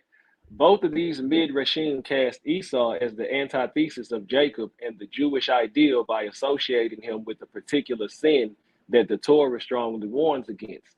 What might the authors of the midrashim be trying to accomplish by associating Esau so strongly with these sins? It is often hard to discern interpretations in midrash that originate from oral traditions with roots that go back to ancient times, and those that are crafted, you know what that means, are crafted by the author. If these midrashim are indeed rooted in oral traditions that, so to speak, fill in the details of the biblical text, why may the text have left out these details about Esau's character? Now go ahead to the next one. It just say Safaria sheet 243142.0. And the title of that is The Kings Who Reigned. The Kings Who Reigned in the Land of Edom, a Kabbalistic metaphor of primeval worlds. A metaphor. These niggas dumb as hell.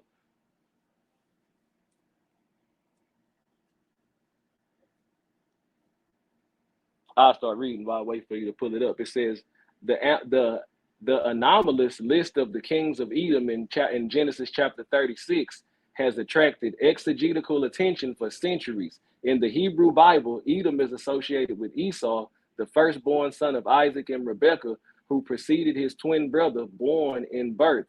In Midrash, Edom is also associated with the Roman Empire.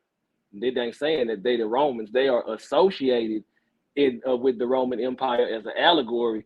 In medieval Kabbalistic texts, Edom is often used as a metaphor for Christianity.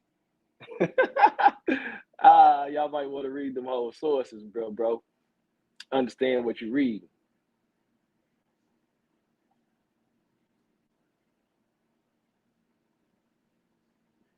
All right, so you got it up right there. Yeah, that's right at the top. The kings who reigned in the land of Edom, a Kabbalistic metaphor of the primeval worlds by Michael Howard.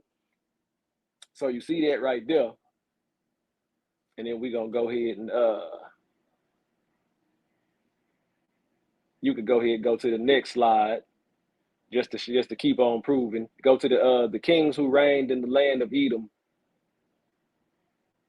It's another one. That was the first part. Now I'm gonna pull up. When you look at the email, it's just gonna bring you straight down to where I want to be in part 5, where it's a note 34.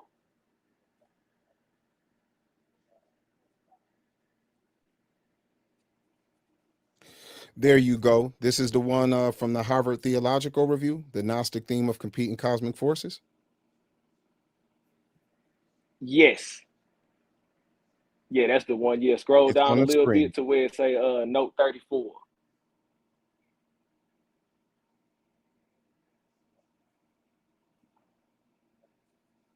Can y'all hear me? There you go, Yeah, Jack. there you go, right there, note 34.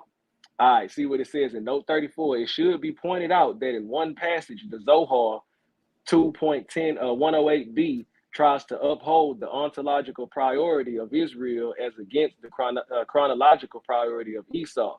Israel is the upper kernel, literally the brain of the world. Israel arose in the divine thought first. Cross-reference with Bereshit Rabbah 1.4 and 6. The idolatrous nations, which are the shell, preceded Israel. Esau is the beginning of the world. Jacob is the end that follows. It's a metaphor. As it is written, and there are the kings who reigned in the land of Edom before any king reigned over the Israelites. It is quite possible that the Zoharic interpretation of Genesis 36 and 31 is a symbolic depiction, not literal. It's a symbolic depiction of the historical relationship between the church and the synagogue, i.e., Christianity, which is symbolically Edom or the demonic power, reigns before Judaism. So Make what the sure you make that Jews font in a the little bit bigger. Talmud, Trilla, make sure you make the font a little bit bigger. So just keep going. Don't stop.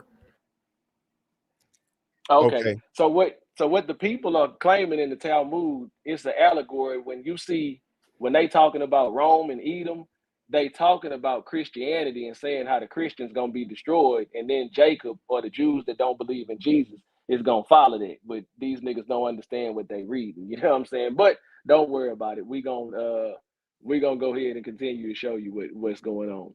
So after that one, you could click on that link that say I be in Ezra on Isaiah 63. I'm gonna show you a couple examples, you know what I'm saying, just so you can just to drive the point home, so you know for sure exactly what I'm talking about. Look at Hey, Abi and Ezra. Hey, you know what's that's Ibn Ezra, a famous rabbi, and the arguments between him and Rashi, they disagree on these interpretations. That'll be an interesting read. And I'm gonna tell y'all right now, this ain't funny because them Precepticons have no read that they do not have reading comprehension. So before this 20 minutes is up, I'm gonna show you from the two sources they shared. Since they sourced up, we gonna show you they don't know what the hell them sources were even about. They just Them went niggas and don't found know what clips. the hell they looking They at. never read the books. Let's go ahead. Continue, good brother. That I'm shit sorry. is Let me go horrible. ahead and share that screen. Let me share this Them screen. niggas don't know what the hell they looking at. See, I There you read the go. Talmud. We gonna Ibn make the Ezra Talmud on great again. Ibn Oh, Ezra Isaiah on Isaiah 63. 63 and 1. I'll make it bigger. Here we go. Niggas don't know what the hell they looking at, boy. All right, right off the top on Isaiah 63 and 1. Who is this that cometh? Some refer this to the Messiah, others to the angel Michael, but more correctly, it may be referred to God. This prophecy contains the decree made against Edom, that is, against the empire of Rome, dumbass niggas, and Constantinople, who are called Edomites because they adopted the Edomite religion, that is, the Christian religion, which was first established among the Edomites. These niggas are stupid. They don't understand what they're looking at, but we're gonna teach them. You're gonna learn today. All right, now go to Ramban on Genesis 34. I mean Genesis 32 and 4.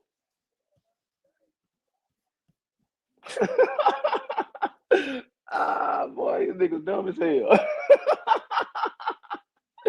Don't worry about it though. Watch this. Watch this heat. All right, here we go, sir. And there you go. To Esau, his brother, unto the land Seir. All right, so I'm going down to that second little part of the paragraph right there that's highlighted. If In I my scroll down a opinion, little bit, yeah, in right my there. opinion. Mm-hmm. Right. In my opinion, this too hints at the fact that we instigated our falling into the hands of Edom, Rome, for the Hasmonean kings during the period of the Second Temple entered into a covenant with the Romans. So when you go to First Maccabees chapter 8, you're going to see that Judas Maccabees and his people made a covenant with real Romans, the people that come from Kittim, not no damn Edomites. This is an allegory. Just like in the New Testament, the Christians call Mystery Babylon, it's a code word for Rome. When these people are talking about Rome and Edom, it's code speak. It's an allegory. It's symbolic. It's midrashic language. But these niggas don't understand what they read. Don't worry about it. We're going to keep on going right here. We instigated our falling into the hand of Rome or Edom, for the Hasmonean kings during the period of the Second Temple entered into a covenant with the Romans. And some of them even went to Rome to seek an alliance. This was the cause of their falling into the hands of the Romans. This is mentioned in the words of our rabbis as well as publicized in books. So what I want to do now, Brother Zaydok, let's go. If you could pull up on your screen First Maccabees for me. And we're going to go to First Maccabees chapter 8. Hey, I got this in my notes. I'm pausing the time. I'm getting text messages from a lot of people, and they're saying, "Can we please?" That goes for, and I'm pausing your time while I'm saying this. Hold on. Oh, let me make sure I got your time. Pause. 1 second. Hold on. All right. Pause. I'll say this. I'm cool with the trash talking, but both sides, let's please stop calling each other's niggas and stupid. Let's it go for sucker nigga, and it goes for nigga and stupid. Let's stop doing that. I'm in full agreement. I'm in full agreement. Oh, no Cool. problem. Did I get one out? I wanted to get at least one out before y'all reined us in. Did I get one? Out? We ain't getting no more. That goes for the term sucker nigga, and it goes for nigga. Sucker nigga. My bad. No problem. No problem, Sister E. No Okay, problem. so go ahead, get your nigga in real. Zaydok. No, it's not. I No, use it's it not for him, sucker necessary. nigga. Yeah, it ain't necessary. Nah, sis. it's all good. I'll buy it. Hey, much love to the family, man. In respect, it's all good, y'all. We got y'all. No issue. Okay, I get let y'all go ahead, get back started. I paused your time. We can go back in. Okay. So, All right. First What we bringing Maccabees up, fellow? chapter Oh, 8. sorry. First Maccabees, right? Yeah, we're gonna look at verse 1, verse 17, verse 19, verse 20, verse What 21, and chapter? verse 29. What chapter? First Maccabees chapter 8. Okay. First Maccabees 8. All right. What verse? I'm starting at verse 1. Okay, go ahead. All right, so now Judas had heard of the fame of the Romans, that they were mighty and valiant men, and such as Hold would on, Jack, real lovingly. quick. Zaydok, if you can make that bigger, it help the audience, bro. Okay. Sorry about that. Is that good right there, Roger? That's better. Okay. All right, I'm gonna start again. First Maccabees chapter 8, starting at verse 1. Now Judas had heard of the fame of the Romans, that they were mighty and valiant men, and such as would lovingly accept all that joined themselves unto them, and make a league of amity with all that came unto them. And that they were men of great valor. Well, let's skip down to 17 for the sake of time, because I want you I to know be I'm in able a to. different translation than you, but the audience should understand. What verse? 17? Yeah, down to 17. Go ahead. I can too. I can pull up you because you looking at the KJV, right? No, I'm looking at the Vulgate version, but it's good. No, continue to read. Cool. The audience will follow. Oh yeah, I'm going down to verse 17. In consideration of these things, Judas, which is the Maccabee, a real Israelite, chose Eupolemus, the son of John, the son of Achos, and Jason, the son of Eleazar, and sent them to Rome to make a league of amity and confederacy with them. Verse 19. They went therefore to Rome, which was a very great journey, and came into the Senate, where they spake and said. Now, the first thing you got to understand, they said they went to Rome, which was a very great journey. We know that this ain't the Edomites, because John Hyrcanus and the Maccabees subdued the Edomites that lived in the land of Idumea, which was in the south of the land of Judah, which is not far. You understand? And those Edomites were Jews, not Romans. We talking about physically. You looking at something that's an allegory, but you don't understand what the hell you're reading. All right, verse 19. They therefore went to Rome, which was a very great journey, and came into the Senate, where they spake and said. Verse 20. Judas Maccabees with his brethren and the people of the Jews has sent us unto you to make a confederacy and peace with you, and that we might be registered your confederates and friends. Verse 21. So that matter pleased the Romans well. Now let's go down to verse 29, and I want to give you a chance to rebuttal what you was talking about. Look, grab their own sources and whoop them down with it. Mhm. Verse 29 in First Maccabees 8. According to these articles, did the Romans make a covenant with the people of the Jews? Now you go ahead and grab their sources and smack them up with them. I'm gonna mute up real quick, and I'm gonna pull something else about this allegory that's really just gone. Oh man, listen, them boys. I was waiting on. Oh man, look, go ahead, Zaydok, man. Let me mute up, bro. These niggas, done. They done.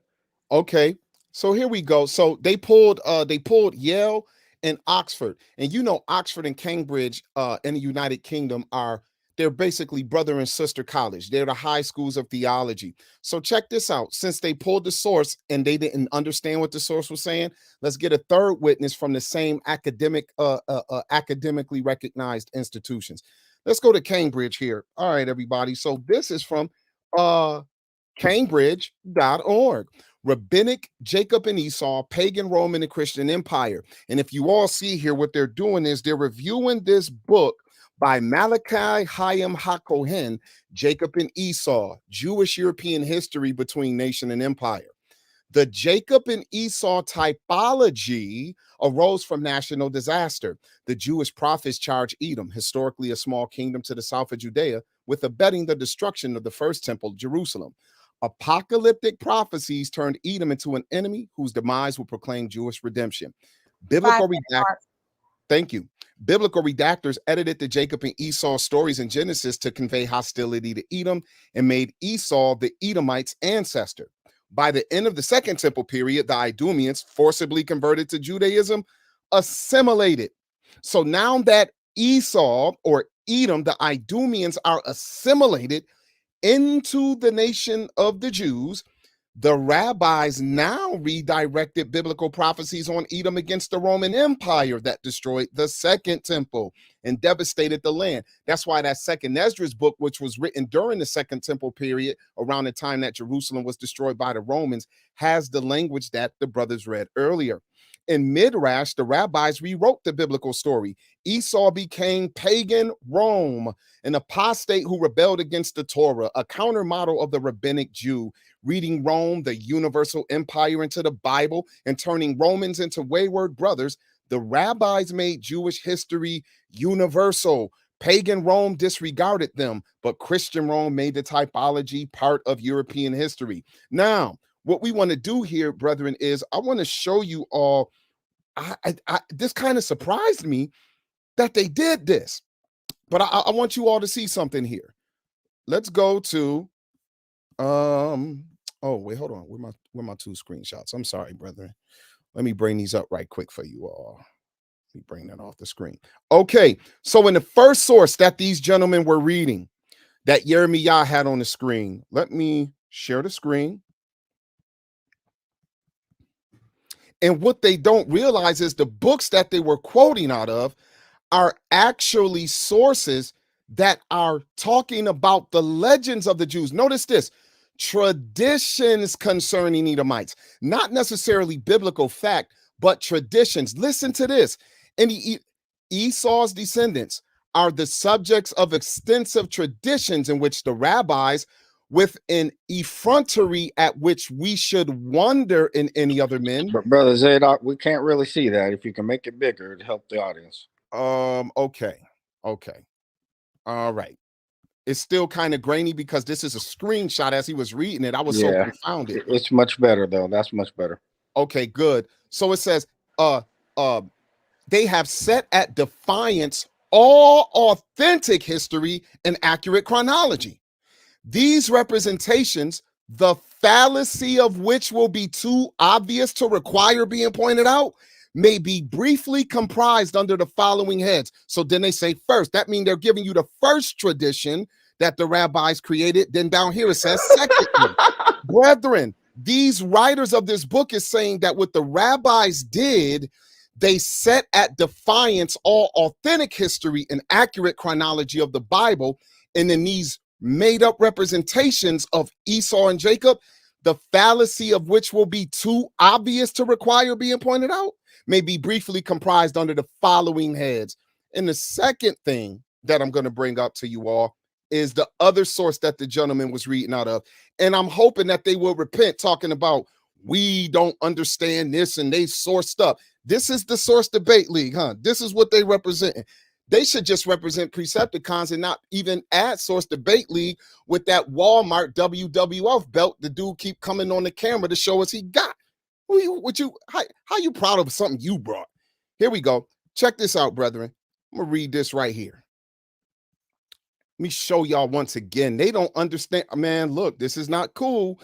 The Legends of the Jews. Legends.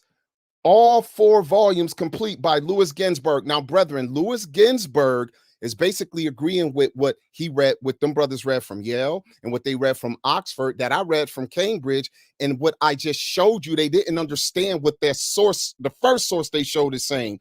Right here, the Legends of the Jews. 2 nations are in your womb, and how should your body contain them, seeing the whole world would not be large enough for them to exist in peaceably? 2 nations they are, each owning a world of its own, the one of the Torah, the other of sin. Basically, brethren, Esau in later Judaism became what in our Bible, Rome is called Babylon the Great. Basically in Judaism, which isn't a part of the Yeshua Nazarene Messianic belief, they allegorize Rome as Esau. Brethren, That is what's happening in the source that they read. I read to you all what the source was telling you all. So once again, this is not cool that these brothers would bring up these sources and don't even have a reading comprehension and know that the scholars are saying the traditions the rabbis made up inherently represent an accurate history and chronology. It's laughable, but they still went ahead and listed to you how the rabbis allegorized Esau into being wrong. And we'll continue to show you all this because we have more sources that will prove it. Thank you so much. Mm-mm.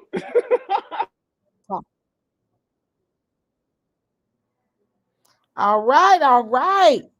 Okay, so introduction rounds are complete. And so we're going to move into the rebuttal rounds, 7.5 minutes apiece. Do we have an order? Are we going to switch the order, or the Precepticons going to go first? Hey, Sister E, is this the time of the small break? No, that's we after. get rebuttals and then we take the break. All right. So is this the questionnaire round or what? No, the question round is after the break. This is just a rebuttal. So we kind of moved into the rebuttal a little early because Zaydok was rebutting your information, but this is a 7.5 minute round to rebut the other side's information. Okay, So, come. Yeah, Zaydok ran out of information. Okay. so So Precepticons, you guys going to go first on the rebuttal round as well? it don't matter. Yeah, All hold right. up, man. So these brothers made a statement, right? Is my time going? No. That's what we're just trying to get you set. So if you guys are going to go first, YirmeYah, you can take it from there, and your 7.5 minutes will start when you start. All right, come. All So right. these brothers spoke. I'm sorry, Sister E. What? I was saying time start. Tell me when to hit the time button. Right now. Started. These brothers said, this brother Jack said, we didn't read these books, Lie. Ain't this the book right here? Ain't this the book that you said we don't read? We didn't read, bro. We just made something up and we never read these books. Man, stop the madness, man. All right? This ain't no light work when it comes to what we're doing here, man. Go ahead, E. Let me get this next book that they said we didn't read. Kind. So what we hear is Zohar and all this metaphorical stuff. You notice how light they was on the Bible? Yes, I use the extra information, but the fact of the matter is the Bible is solid. So if we go with everything they're saying, right? Esau and Jacob is just metaphorical, man. Spiritual miracle, more Christianity, man. Right. That's all. Ain't this the literal book that they said we did not read, bro? Right. That's the book, Is this man. the book? Is this the book, Zaydok? Huh? And is then this the book, Zaydok? Stop playing with us, man. It's just Stop playing with us, traditions. bro. It's just traditions. Check this out, man. These people believe in a man who walked on water.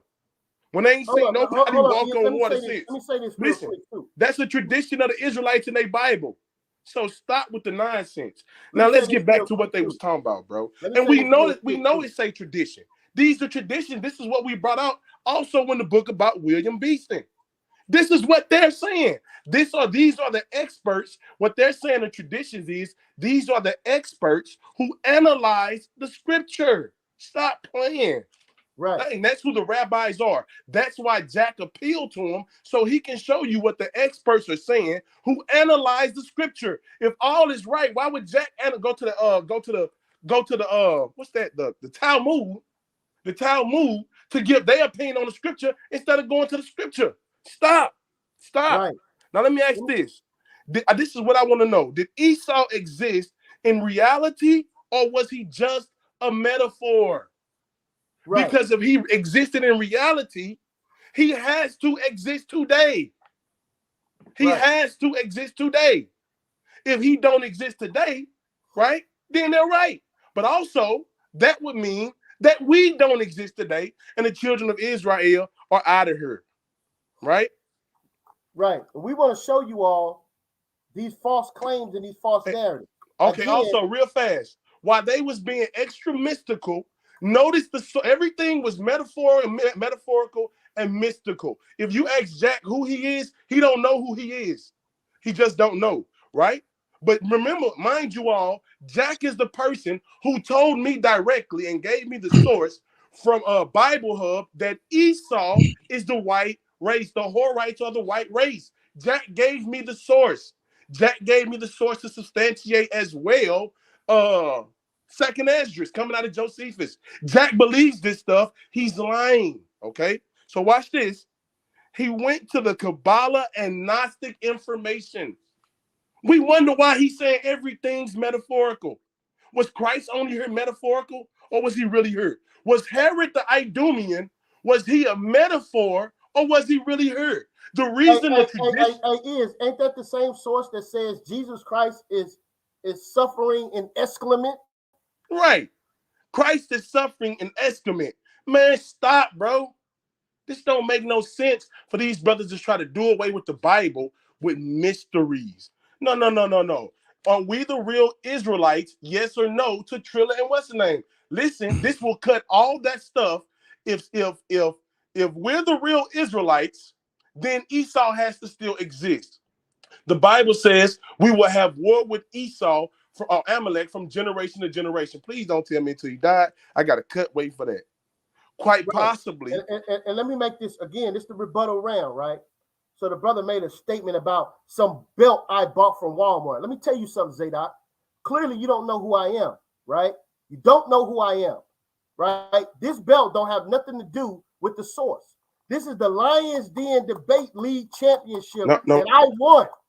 Okay, you ain't never won nothing in your life, sucker nigga. All right, let me make that clear. Let me read this. So what they went to was traditions, right? But when you look up theology, right, it's your theology say doctrine to be believed to have a dying authority, though not in is hold on one second, brother. Come on, YirmeYah. Seriously, we made an agreement on the language, bro. Let's not use that terminology. I know it's all good, man. We'll keep it going. Pause our time for that though. So it says the doctrine believed to have divine authority, though not in scriptures. Listen, we brought out our information out of the scriptures. That's what they not dealing with. They not rebutting the scriptures. They're just, and also they have not told anybody in the audience, listen carefully, who will be ruling at the end. Right. They can't. You know why? Because the scriptures are there. Not the extra books we read. The scriptures are right there. They ain't brought, no, all they did was fight back. This ain't that, this ain't that, this ain't that. No, who is ruling at the end? What nation is Christ going to attack first when he returns? I guess it's just a metaphorical nation. We brought out the information. Yeah, so I guess the book of Ezekiel is lying. I guess it don't tell us in the book of Isaiah that Christ is going to destroy Edom. But according to these brothers, Edom is a fictional term that is used for anybody. So if that's what we're going to do with the Bible, if that's what we're going to do, right, we might as well throw the Bible away. Everything is spiritual miracle. Right. And so let me say this real fast, YirmeYah. When we listen, when you read the rabbinic information, right, it's the supporting information around it. You have a constitution, a United States Constitution, and then you have all these other history books around them. So what you have to understand with the Bible is you have the Bible, and you have the other supporting texts around them. This is not unfamiliar. If you go to Second Chronicles, if you go to Chronicles 13:1, the Egyptians, our people, the Hebrews thought of this also. Watch this. This is 2 Chronicles 13:22. And the rest of the acts of Abijah and his ways and his sayings are written in the story of Edo. Huh? 30 seconds. Come on. Okay. The prophet Edo. When you look that word story up right there, the word story in the Hebrew, the word story is H4097. It's midrash. That's what we're going into, the ancient Hebrew information to bring out their thoughts, man. Right. And they line up with the Bible. We never went into the Talmud at all. All right. Let's make this clear before our time is expired. they never said nothing about the holding of the heel. When did they Nothing. break down the holding of the heel, Nothing. man? Said nothing about that. So I hope you brothers got the testicular fortitude to address the holding of the heel and give us the biblical breakdown of that, bro. Book, chapter, verse, man. Time So up. yeah, Khan, we agree with the Midrash. You just got to use them right with the scriptures. All right. Right. You got to use them right. Jack, and hold on, Jack. Hold on. We did use them right. Hold on. Mute your mic. Mute your mic, boy. Hold on. Right. Hold on. Come on now. Hey, listen. You guys had your time. Your 7.5's up. Jack, Zaydok, y'all ready? Of course we're ready. All right, everybody. All right. We gonna be nice with each other, right, brothers? That's Man, right. come on with that microphone. Hey, man. at home, Man, nobody trying to hear that Big microphone. Mike is here. War, Big man. Mike Ain't no is being here. nice with nobody. It's war. Okay. You're not gonna you're gonna let them answer questions when y'all get to that, right? Oh yeah, Khan. Oh yeah. They're gonna be quiet. Hey, we ain't worried about that. We got our information. It's tight. Yeah, they're gonna be quiet for the next ahead. 7.5 minutes, just like we was, Ozza. All right. But yo, don't be coming in here with that mic though, bro. I'm gonna feeling some kind of way about that mic. Hey, salute to you. Go ahead, Yeah, that's right. Tell them, Zaydok. All right, so hey, Trilla, you ready, good brother? Yeah, man. Give me them two. You know what I'm saying? Let's finish. Okay, so destroying all right, so them you extra biblical sources they pulled. Then we're all gonna right. pull out that East Saudi Arabian pack. Okay, well, yeah, let's actually go here first. Let's go to this one right here from the Kings Who Reign in the Safari. That's right. Yeah, we back at there. You know what I'm saying? The kings who reign. Okay, so let's look at this once again. You know what I'm saying? Because we ain't even responding to the Bible verses they pulled yet. They pulled that nonsense out of them extra biblical sources from Oxford, and them people, them scholars is right. You know what I'm saying? So we just showing you what it means. You don't understand what you was reading. It's facts. That's why you just wasted 7 minutes and didn't say nothing. All right, so this says, thus it came about that more often than not, Rome was referred to in medieval Hebrew literature, not directly, but by symbolic names and terms which had been drawn from the Bible and which carried with them a whole train of historic associations and emotional overtones.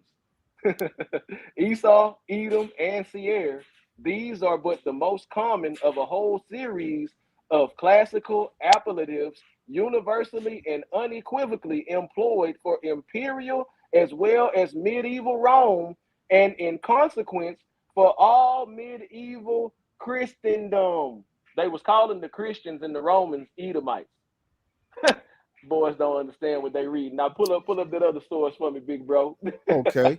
Hey, you know what's crazy? So with what you just read, they said no one used scripture. I started out with 11 scriptures, and I told them who it was. I said it was Rome and the amalgamation of nations. And you just read that basically they're saying I'm right.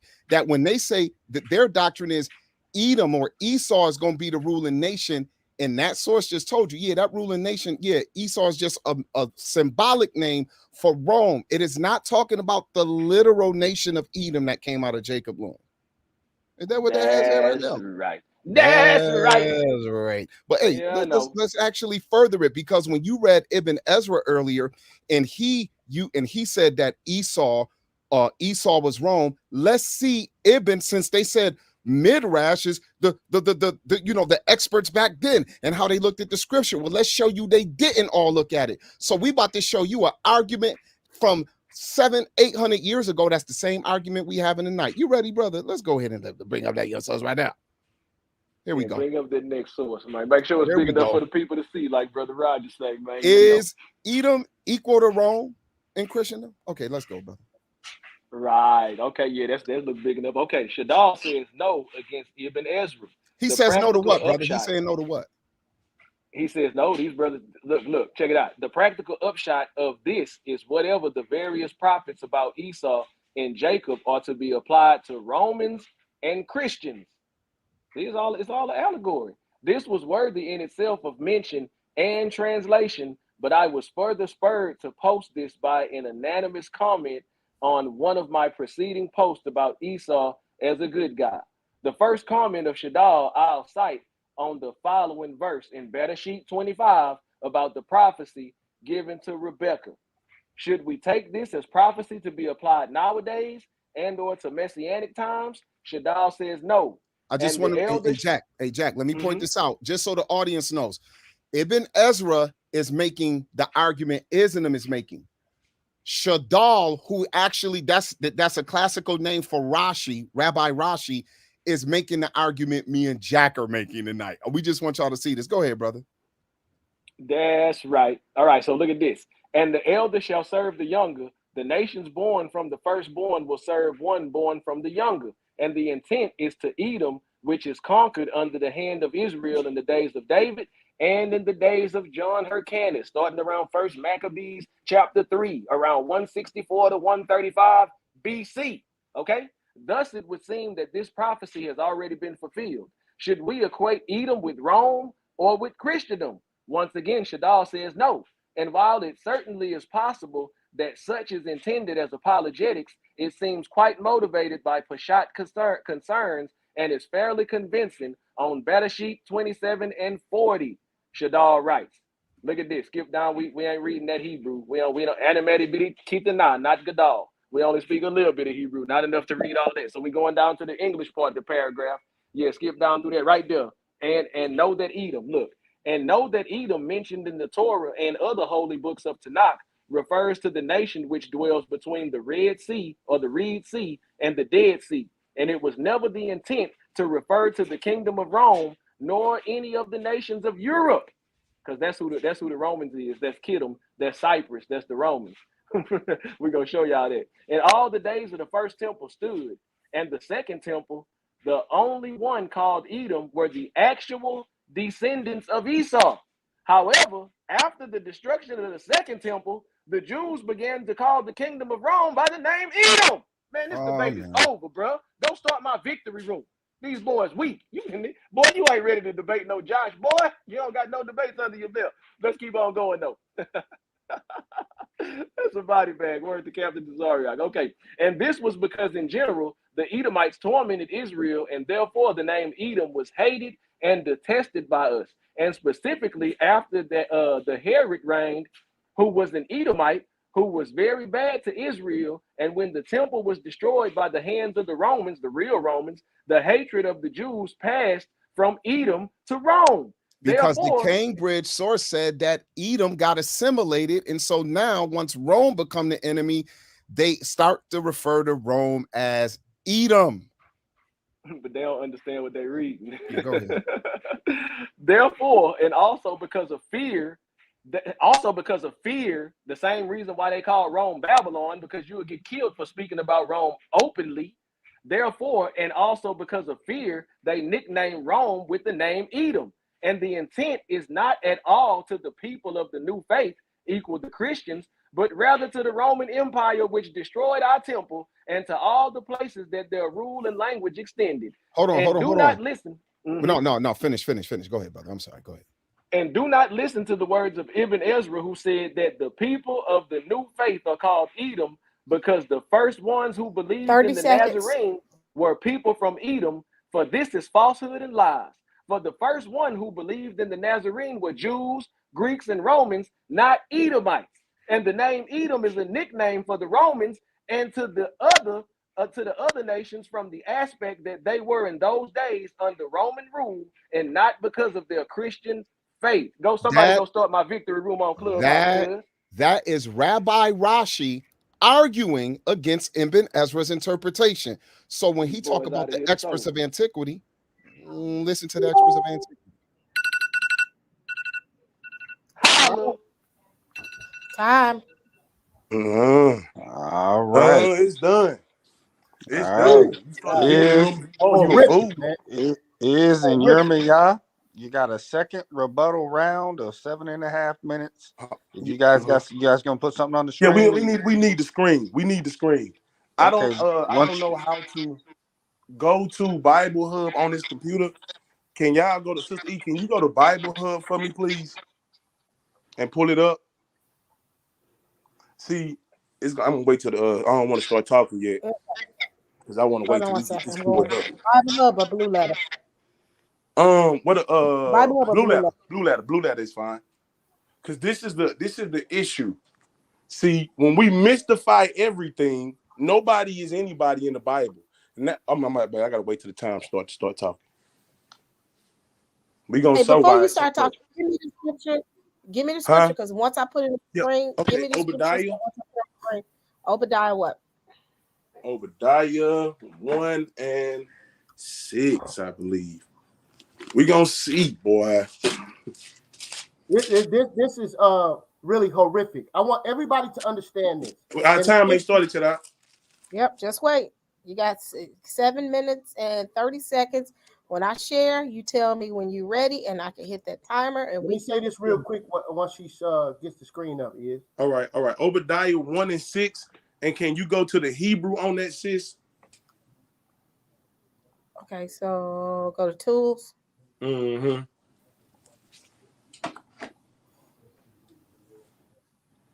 Can you see my screen? Yes. Mm-hmm. All right, y'all ready? Mm-hmm. All right, I'm hitting the timer now. Let me Go. say this real quick, right? Go ahead. I want everybody to understand these brothers' whole premise, because these brothers is ignorant as hell. Okay, they don't know a damn thing. All right, let's make this clear. They have told you and I want you judges to hear this. They have told you and I that the physical Edom does not exist. There have no prevalence in end time prophecy. But this is the people that the Most High Christ has indignation for. Huh? Are you following this debate, family? Judges, please. They are not answering the question. Go ahead, Iz. Hey, can you click on that word right there? I think it's that one right there. Scroll down. How are the things of Esau searched out? Can you go to? I think it's searched out. This or the one might be hidden. See, Esau has hid these things, and the sources that they're referring to, these people call themselves Romans, but they're Edomites. Right. See? That's what we're going to show you in Ibn's work right here. That's why they only go into these sources. Because I read to you all, if you remember doing the round, that the Jewish Encyclopedia, which is a real source, said that modern Jewry is Esau Edom. That's what it said. So right. if modern Jewry is Esau Edom, no wonder they want to mystify away. Who Edom really is. Edom is the end of the world. That's what we're arguing. We're not arguing over is Edom the white man and this and that. Is Edom the end of the world? Will Edom be ruling at the end of the world, just like the prophecies in Genesis said earlier? That's what we showed. Somebody has to be ruling. Listen, the nations are the people. Okay? What nation is Rome? Are they Edom? They said it's only mystified. Let's see. Right. So what we want to do, you got something else? Yeah, I ain't finished yet. You pulled that word up, Sister E. Could you get that word up? Because I had time running. Okay, what word? Searched out. Can you click on searched out? There we go. Go to the information on it. I need to get to the information because I clock running. Scroll down.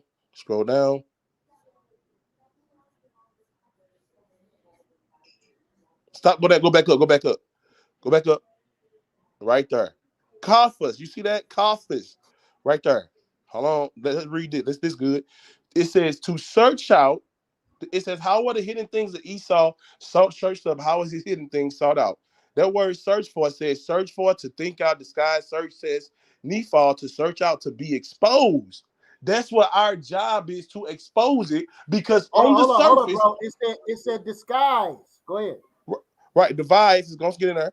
It's because our job is to expose this stuff, because Esau has hidden himself, and like the devil, he has the world believing he don't exist no more.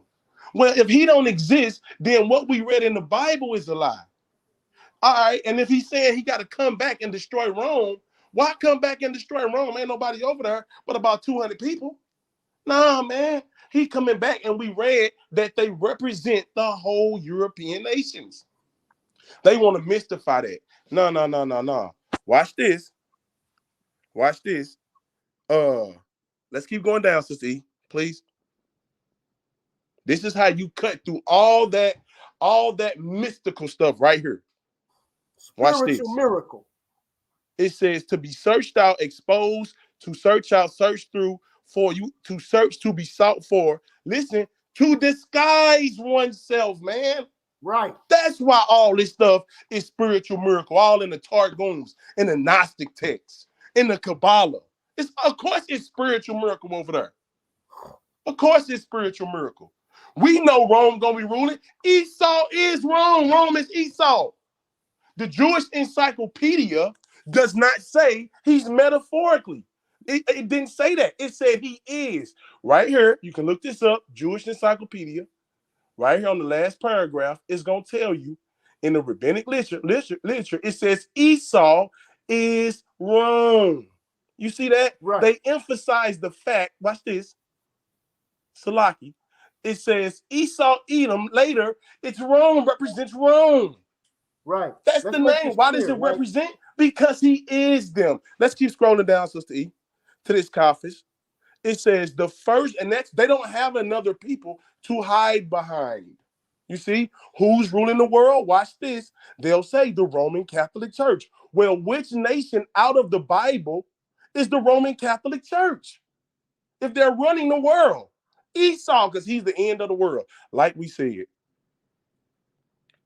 Watch this. It says, Kaphos, a primitive root to seek causatively. Hold on, stop, come on, go back up. I ain't done with that one. To conceal oneself. Family judges, listen. Why does it say Esau wants to conceal himself, man? See, he tricked these guys. They saying he don't believe. He only says, ha, ha, ha, we got you. No, Esau got you, man.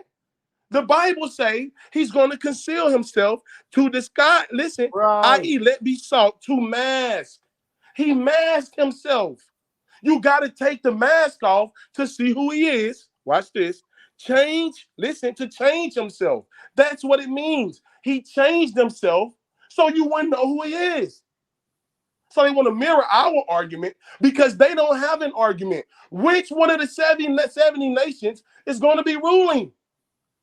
Rome came in late. Huh? Where's Edom? Oh, yeah. Rome came in later as a disguised name. That's what we read in the book. The traditions match the stories. That's what it is. Yes, Peter represented as Babylon because that's a code name because we was on the run in Rome because Rome were the Edomites who was killing the real Christians, the Israelites. The Edom, the reason they keep calling it Christianity is because that's what Esau's running. Christianity, the Catholicism. But the Catholics always persecuted the real Christians. Who were the real Christians in the first century? The Israelites, Peter and them, man. They weren't getting persecuted mystically. They got killed for real by Romans, Edomites, who they all knew who it was. Let's keep going. Make diligent search for. You can't be surface level and Google the Talmud. You can't be surface level. And they sources contradicted so bad, it's ridiculous. That's why they reading double sources. Because the rabbis can't do it for them because they ain't reading scripture. Our sources are solid. They supported our claims when they read our sources because they ain't got no claim, but they just mystical. Hold on, what you doing? Time up. Oh, you hit the 7 minutes. Oh, yeah, but it meant to conceal himself, to mask himself. That's what Esau did. That's time, brothers. That's time. That's time. Man. All right. Hold on. So we got one more. We got one more rebuttal round. We got easy, Jack. We got one more rebuttal round, and then we're gonna take a 5-minute break, and then we get to where it's real interesting, and y'all gonna question each other for 20 minutes. Yeah. So, Jack, it's on me. It's on me. Jack and Zaydok. Whenever you guys gonna use the screen, or you just gonna talk it through? No, we're gonna use it. I'm gonna use the screen. In the words of the great prophet Tupac, it's on me. So look. All eyes. These brothers need somebody go start. These brothers need the 7.5. I'm about to give them, and then the 5. So they got 12.5 minutes to rest and recoup because they look, brethren. They are saying they didn't show who God hates. The debate is not about who God Hold hates. on, Zaydok. This the Are we starting your time Yeah, now? I Or you was gonna just put... about to say, Zaydok, you Oh, you ain't going start with my your time? time yet? You going No, with your time now? I Oh, was my waiting for bad, you to y'all. put something on the Okay. screen. You said Oh, you you wanted was the waiting for me screen. to put something on the screen. Okay, my bad. I got so excited to punch him in the neck. My bad. Hold on. Hold on. All right. So yeah, I got it. All I got right. something up on the screen. Okay, let's go ahead. When you start, she'll start your time. Okay, so let me start this over again. In the words of the great prophet Tupac, Real it's quick, on me. Zaydok. Real quick, Zaydok. So, Sorry, bro, but that's really small. Just He FYI. already got started. okay. Hold on, Sister E. Hold on, Roger. Let me go ahead and Roger. He's thinking of the audience. I apologize. Roger is correct. Let me make that bigger. Much better, brother. Okay, that's better. All right. Okay. All right. So Time here we started. go, brethren. And once again, yes, he did. In the song, Am I Dying to Live or I'm Just Living to Die? Pac said, It's on me. Come on, Ethiopian World Federation Incorporated. You know I know what I'm talking about. But check this out. When you have these brothers talking about what we didn't establish, they forgot we were making our opening rounds. Our opening rounds was established to establish our premise, not to rebut everything that they had to say. But since Jack did a great job in the first 7.5 minutes, now let me go ahead and take this 7.5, or probably now just under 7. So, brethren, the debate is not about who does God hate. The debate is about who is the nation ruling when Christ come. And basically, I show that it's Rome and the nations who are under Rome. And they're trying to show it's literally the Edomites. And this brother just went to the Jewish encyclopedia to show what it said. And he's continuing to miss it, him and YirmeYah. And so let me go ahead and do something here. So, brethren, here we have the Torah.com, right? And we got here, it says Esau and Rome, Edom and Rome. This basic sketch of the relationship between the polities of Israel, Judah, Judea, and Edom, Idumea during the biblical and Second Temple periods indicates that Edom was a polity that ruled from Mount Seir, from the Mount Seir area, from Wadi al-Hassad, that's the modern name today, southeast of the Dead Sea. In modern-day Jordan and southward, eventually extending westward to Ashkelon and the Mediterranean coast, and northward up to Hebron in the Second Temple period. That's all that John Hyrcanus and them took over. That's basically what they're saying.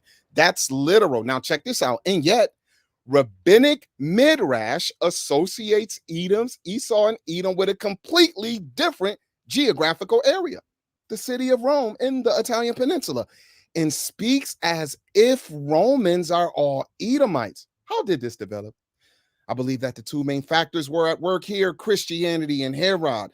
To understand the development of this rabbinic interpretation of Esau and Edom, we need to look at a parallel process of allegorizing, bring it back, selector, allegorizing Esau, which begins with the Jewish Christ-believing homileticist, Paul of Tarsus. So they're going to show you how Paul in the scriptures, not only did the children of the remnant who believed in Yeshua ben Yosef as Hamashiach, the Nazarenes, not only did they call Rome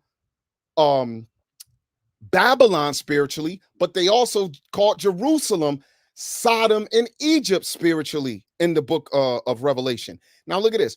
In his epistles to the Romans, Paul reminds his readers that God chose Isaac and not Ishmael among Abraham's sons because Isaac was the quote-unquote child of the promise, not just the child of the flesh. Already in his letter to the Galatians, Paul characterized his opponents as Ishmael, a point implied at the beginning of Romans 9 as well. And so they quote him when he talks about when she conceived children by one husband, or our ancestor Isaac, even before they had been born or had done anything good or bad, so that God's purpose of election might continue, not by the works, but by his call, she was told the elder shall serve the younger. By tying the choice of Jacob to the choice of Isaac, Paul implies, but does not state outright, that his followers should be identified with Jacob and his opponents should be identified with Esau. So you know what they were saying? Those who believed in Hamashiach will receive the promise of Yah through Abraham and should be looked at as the children of the promise. And Esau, who was considered the child of the flesh, those in the covenant, even flesh and blood Israelites who reject Christ, they'll be identified as the children of the flesh. not the children of the promise. Now, let's go to the source that the brother is just quoted so eloquently. Let me go ahead and share that right back up over here. I'm glad you did that, is because I wasn't even going to use it, even though it was in my notes. But since you did it, you have opened up the room for this whooping. That's why my grandmama used to say it when she was mad. She pronounced whooping with an H. Whooping. So check this out. Now we are at what? Blow it up, Zaydok. Make it bigger. Okay. Blow it up. Okay. That should be bigger. This is the Jewish Encyclopedia, and this is what he was quoting from. In rabbinical literature, even while in his mother's womb, Esau manifested his evil disposition, maltreating his injuring his twin brother. When they talk about him grabbing him by the heel, look at this. Let's go down. Not the cause of Isaac's blindness. You had me bring that up larger. Now I lost my part, so now I got to go down. Esau's death. Here we go. The rabbis emphasized the fact that Esau's hairy appearance marked him a sinner, and his red color indicated his bloodthirsty propensities. They make him out to have been a misshapen dwarf and the type of a shameless robber displaying his booty even on the holy bema. But his filial piety is nevertheless praised by them, where the fact that he married at 40 in imitation of his father is mentioned approvingly. Esau, Edom, later represents Rome. Esau later represents Rome. Now, let me back this up. Here, I'm going to go to another article in the same book, but this wasn't part of their article. Use of the name. I'm going to go ahead and blow this up for y'all. The name Edom is used by Talmudists. I'm sorry, everybody. Oh, come on. Hit my screen wrong. Sorry about that, y'all. Okay, I'll bring y'all right back down. This is light. The name Edom is used by the Talmudists, those are the rabbis, for the Roman Empire, and they applied to Rome every passage of the Bible referring to Edom or to Esau. In Leviticus Rabbah, Rome under the name of Edom is compared to a boar, and the symbolic name Seir was used by the poets of the Middle Ages, not only for Rome, but also for Christianity. On this account, the word Edom was often expunged by the censor, and another name was substituted. In place of Edom, the word Hazir. Brethren, and look at this. In Midrash Tanhuma Bereshit, Hadrian is called the king of Edom by the Talmudists. And y'all know, brethren, that is a fallacy. So once again, these brothers don't understand. And he showed them books. I'm telling you, he buying books and his reading comprehension been probably bad since elementary school. So, brethren, so all I'm saying to y'all is, once again, they're using sources and not realizing what they're actually using. That's all. All righty. That's the end of the second rebuttal round, Sister E. We have the 5-minute break. Was there anything that you wanted to say during that time, or we're just going to first I want to say that on the 31st of December, I think it's going to be 7 o'clock, us and Teo Ministry is going to have a day of repentance where we're going to have prayer. So anyone who's here that wants to join, please Teo site for, I know the 31st, I'm thinking it's 7 p.m. Eastern. So that's a shout out to them. So let me go ahead and set this timer. I'm sorry, I didn't even set the timer. Do we have any music y'all want to share? Any music? Or y'all just want to walk away? I already sent it to you, Sister E. Yeah, sis. Hey, let him go first, and then I'll go behind him, sis. Did you text it to me or email it? Text. Oh, you text me stuff. Okay, hey, I'll go ahead and I'll share my screen, Sister E, and I'll bring up the one. So then when you find his, you can play it. Is that cool? That's cool. Okay. Now, sucker, you gonna go after me. What's wrong with you, brother? Let me play this, bro. Oh, goodness, this dude, man. Here we go.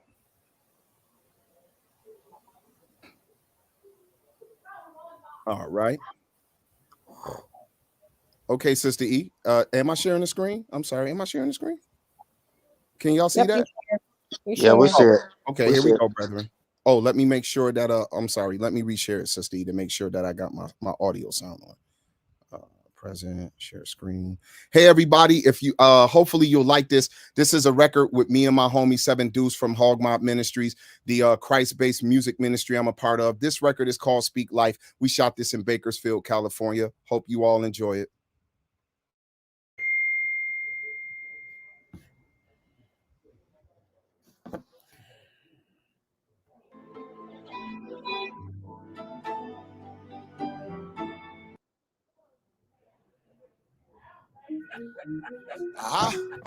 Hey, Seven Deuce, speaking life to you. Marvin. Homie, if you ask, you can get it. We all live in proof. Even in your past, he forgiving. Here to teach the truth. You ain't been to class in a minute. You won't understand this will better have. Had you attended, I'm a son of God, the Father claimed me as independent. I run this race, and Nintendo snatch independent. Guilty, but because of Christ, we have been acquitted. No, this path isn't easy, but we have benefited. Don't mistake it, thinking that we're passive and timid. In the past, we would have made you feel the wrath when offended. I repented. Some insist on passing the limit. Satan in my ear, whispering the blast that you fitted. I forgive, trying to leave it in the past and forget it. You not slanderous, you are just a passionate critic. This is what I tell myself, cause I have to deal with it. Lord, give me strength. Jesus said to ask you, you'll get it. I need to be enhanced in the spirit. The word fill me with gas when I hear it, yeah. But Satan's defense is prevent. When Christ stole CD running past interference, yeah. So every time I'm crafting these lyrics, I pray they edify you when they pass through my larynx. Wanna talk gospel, then the master I mimic. I just repeat his words like you're asking a parent. I bring church to the turf, Christ to the work, plant seed to the dirt. I speak life to the dead, shoot kites about Christ to the bed. I've been praying all day, praying all night. I'm in the dark with the light. I've been praying all day, praying all night. Don't do wrong, do right. I used to put O's on the digi, send above road, load the glizzy. Now praise Christ when I roll through the city. See the holy glow so they know that I'm litty. I pull out on a demon, no boy work.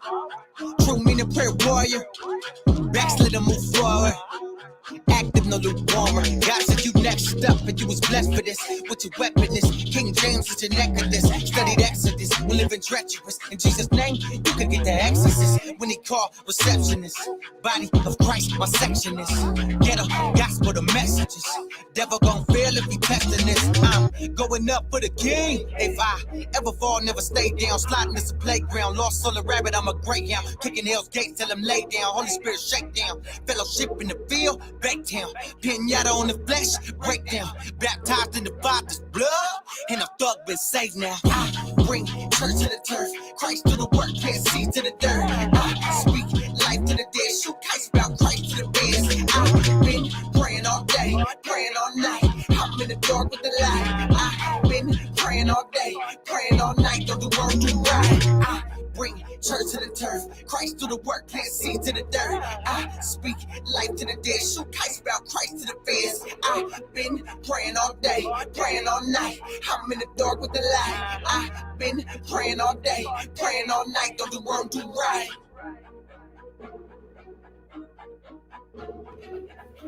I see you throwing up the Illuminati, bro. I seen you Yeah, at the I end, appreciate that. No, that mean I love you, homie. But I appreciate that, y'all. I hope y'all love that. Go ahead and Hey, drop that Zaydok. fire, YirmeYah. Zaydok. What's Zaydok. good, bro? Yeah, Salute. I need a copy of that, bro. You know what? I have fronted on you, that sir, was and I fire, apologize. Yeah, I I need a fronted copy on of that. I fronted on you, Azza. You have reproved me in front of the world, and now I must keep my word. I got you. I appreciate that, YirmeYah.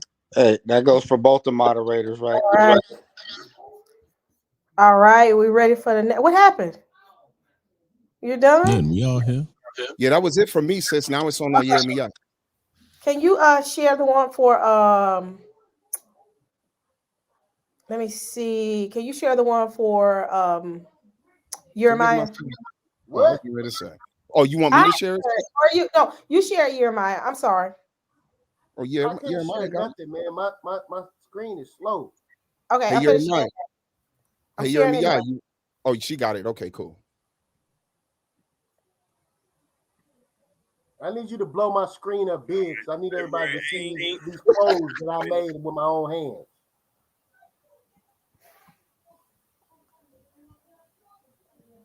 All right, February 18th, Waiting on the kids to get home from school. Blow the screen up, Sister E. Take off the sidebar. Set up a little function. I did blow the screen up. Kids have something to eat once they get off the bus. That's what leadership looks like right there, y'all. All praises to Yahweh. All praise to the Most High.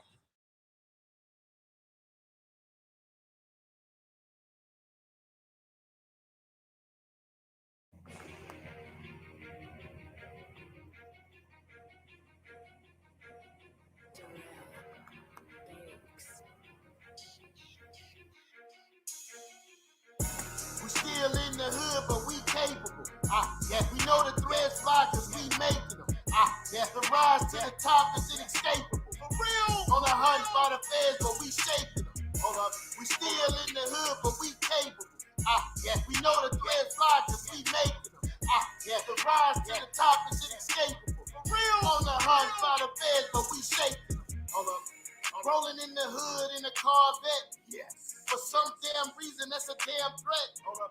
Cause I shine hard when the sun set. If you bet this Hebrew gonna win, it's a sure bet. Man, I'm looking good like prosperity. When I step in the building, people stare at me. Man, my people hate, why do they hate on me? In the hood with the homies giving charity. Why the Hebrews hate, I got a gold chain. What Pharaoh gave to Joseph was a gold chain. If it's all good for him, I want the same thing. When I'm doing bad, I tell the Lord to let the hell rain. What you think in this life, it ain't no blessings?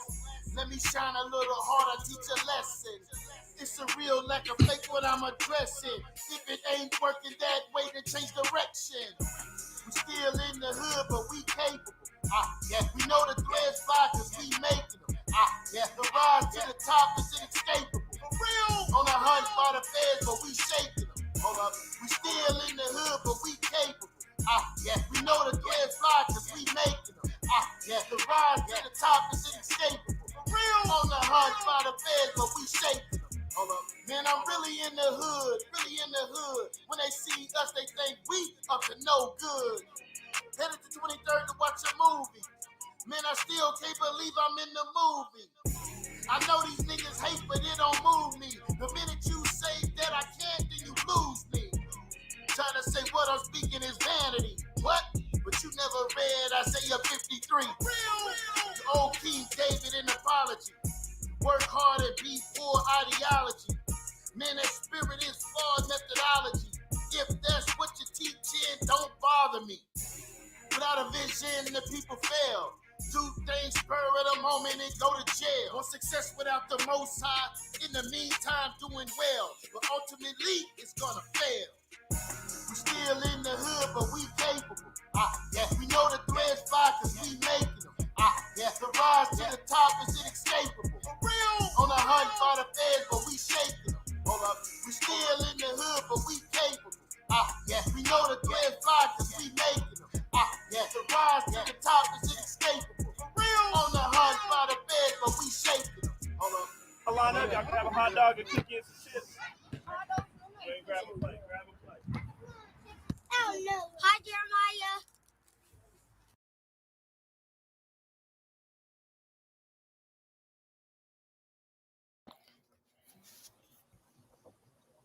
Yo. All right. Both Nice. of us brought some great music. Serving the community, bro. I like it.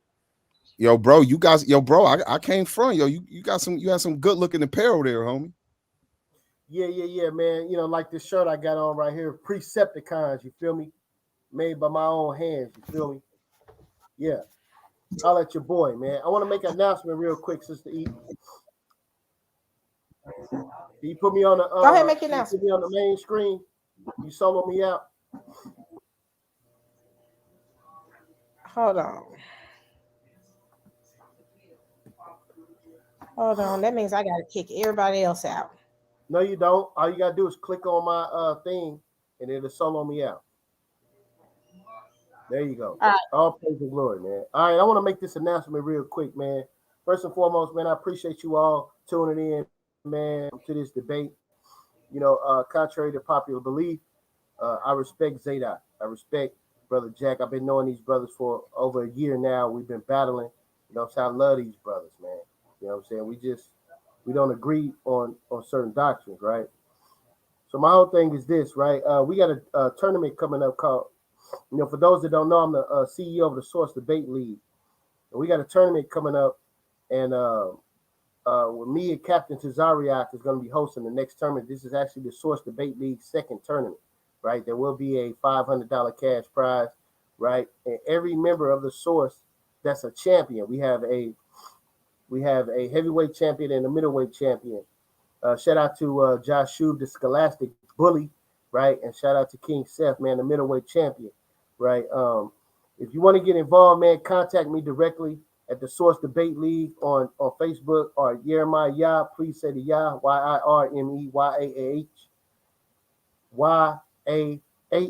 on Facebook, or contact me on Instagram at YirmeYah. Please say the Yah, man. Listen, get involved, man. These debates are informative, and it helps move the culture forward, man. So I just wanted to let you all know about the tournament up and coming. Peace and blessings.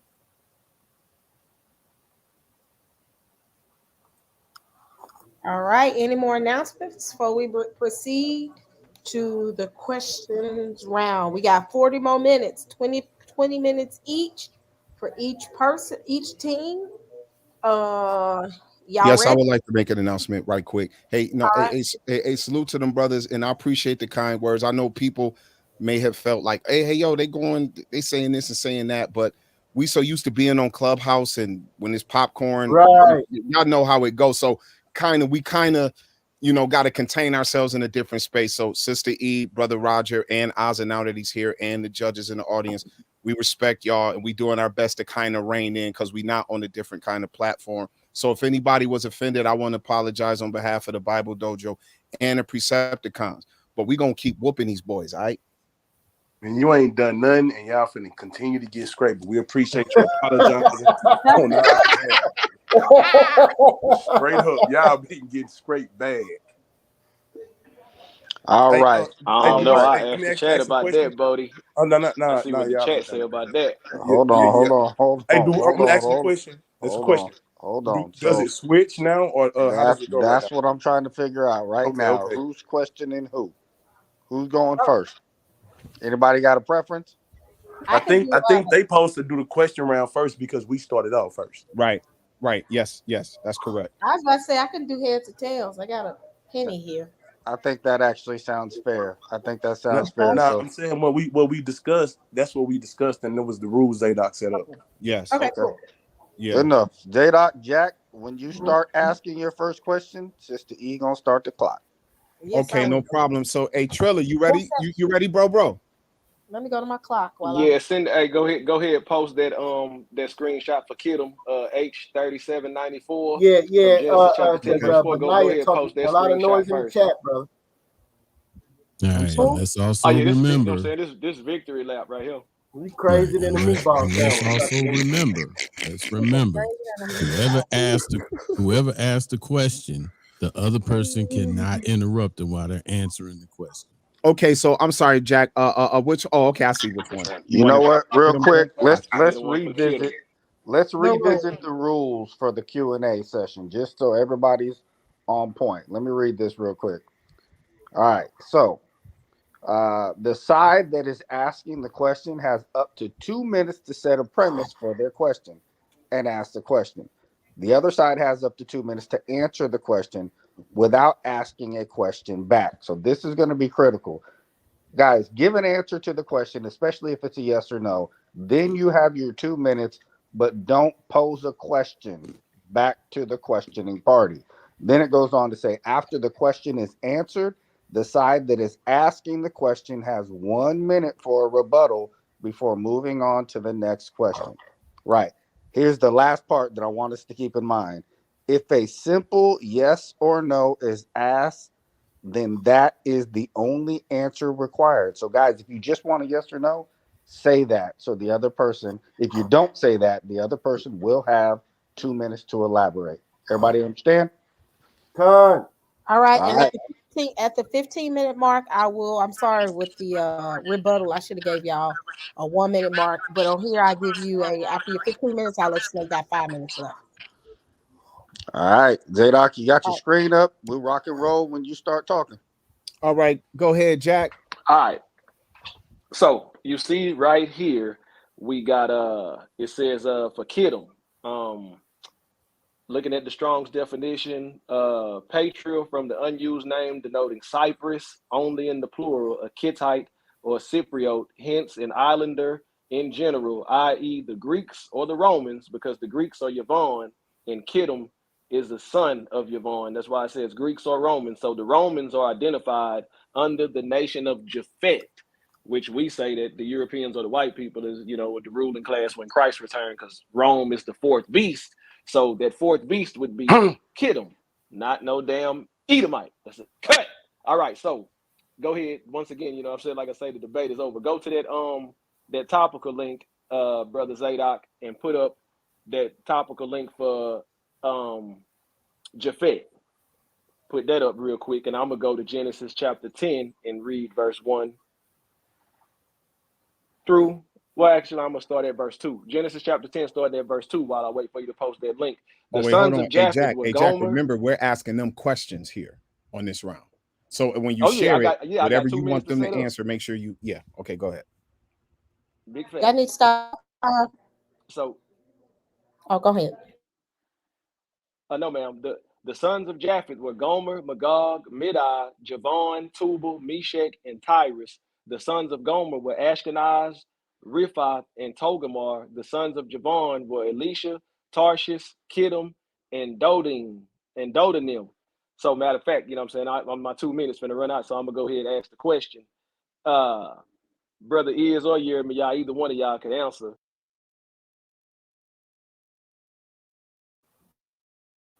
Okay, so you ready? You ready for our answer? Could you repeat the question? Oh, he fell out for a second. Hold on, y'all. Okay, pause the clock. I don't know what happened. Suck a nigga. Y'all pause the time. Hey, Jack, you gotta go again because you fell off. So can y'all hear me now? Yeah, we didn't hear your question though, Jack. All right, cool. All right, so looking at the ATS Bible Dictionary section on the post up on top of the screen. Japheth, enlargement, the eldest of Noah's 3 sons, Genesis 9:24, Genesis 10:21, born 100 years before the flood. He was perhaps the Lapithos, whom Greek legends represent as the progenitor of the Greek race. His 7 sons in Genesis chapter 10, verse 2 through 5, which I was going to read. First Chronicles 1 through 5, which say the same thing. Occupied with their posterity, the north of Asia and most of Europe. The probable location of each 7 is described in its place. In later years, the Greeks and Romans subdued large portions of the southern and western Asia in accordance with the prediction of Noah. Genesis 9:27, the enlargement of Japheth now extends over America. So the question is, in Genesis chapter 10, verse 2 through 5, are the sons of Japhet the European nations? Are the sons of Japheth the European nations? They were. But we read. All right, so listen. Give me the book of Jubilees. You know what I want, right? I want to make it clear to everybody listening. The sons of the European nations. Was that a yes or no question? That was a yes or no question, though. Originally, yes. The answer is yes. Originally, the sons of Europe was Japheth. Now, can I explain without you interrupting me, suck a nigga? Oh, I didn't know. I must have misunderstood the rules. All right, again. Hold on. Again.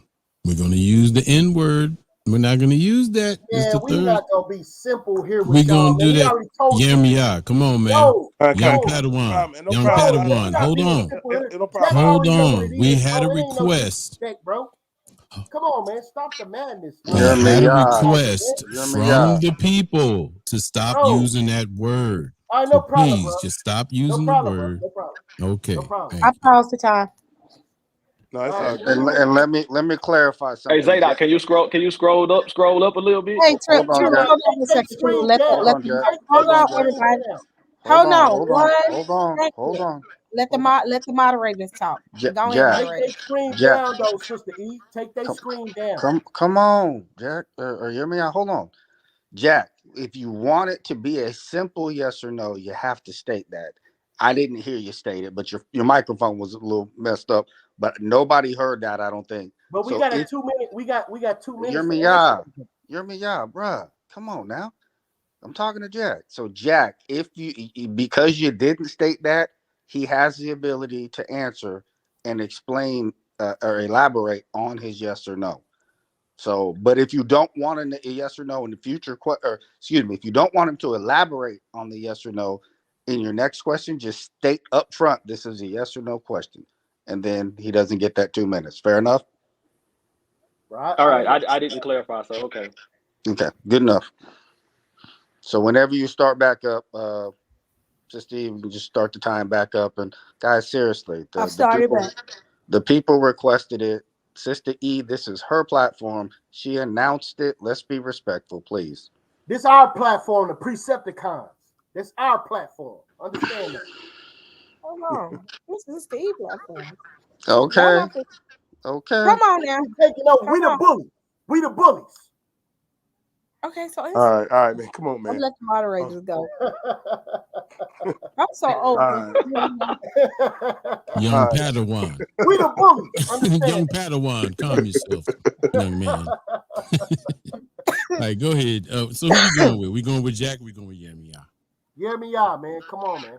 Yeah, YirmeYah has time to answer that question because it wasn't clear. So go ahead, YirmeYah. Let me make this extremely clear. Start my time. Precepticons, the bullies in the building, man. Start my time. Make this clear. Hey, is Bubba Kashah, man. Give me that The Jasher. Yeah, you know what I want. Yeah. This is All right, Jasher chapter. Hold on. Before you say that, let me say this, right? Originally that land was given to Japheth, but the question is, family, right? That answers this question. Originally, yes, that was given to Japheth. The question is, do we have any historical evidence of Edom going into that land? That's the question, right? That these brothers don't know nothing about. And Jack, it's real shameful that you're so ignorant, bro. All right? Understand this. Read. This is Jasher chapter 90, verse 8. This was a war between the children of Edom and Kittim, you all. This is why there's confusion on both sides. Oh, they did say that. Nah. This is the real history, not the mythology stuff they was reading. And the children of Kittim, verse 8, 90 verse 8, and the children of Kittim ruled over Edom, and Edom came under the hand of the children of Kittim and became one kingdom that day. You hear that? Kittim and Edom just became one kingdom historically. You see that? We need to know when this happened. This was only 5 years. This was only right after the children of Israel came out of Egypt, verse 9. And from that time on, they could no longer lift up their heads. And their kingdom, listen carefully, judges, their kingdom became one with the children of Kittim.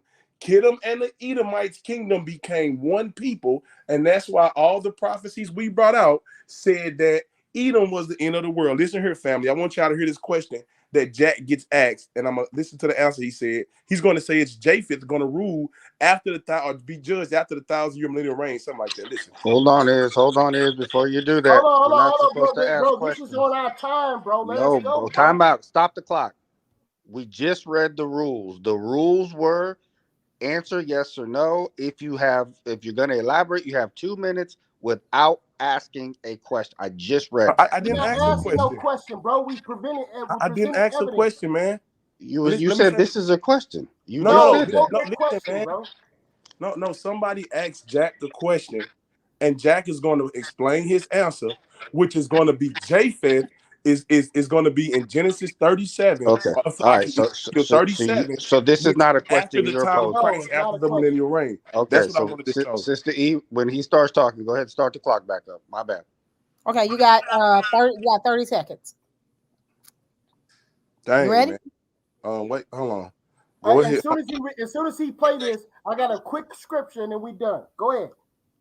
30 seconds now. All right, go. Trilla.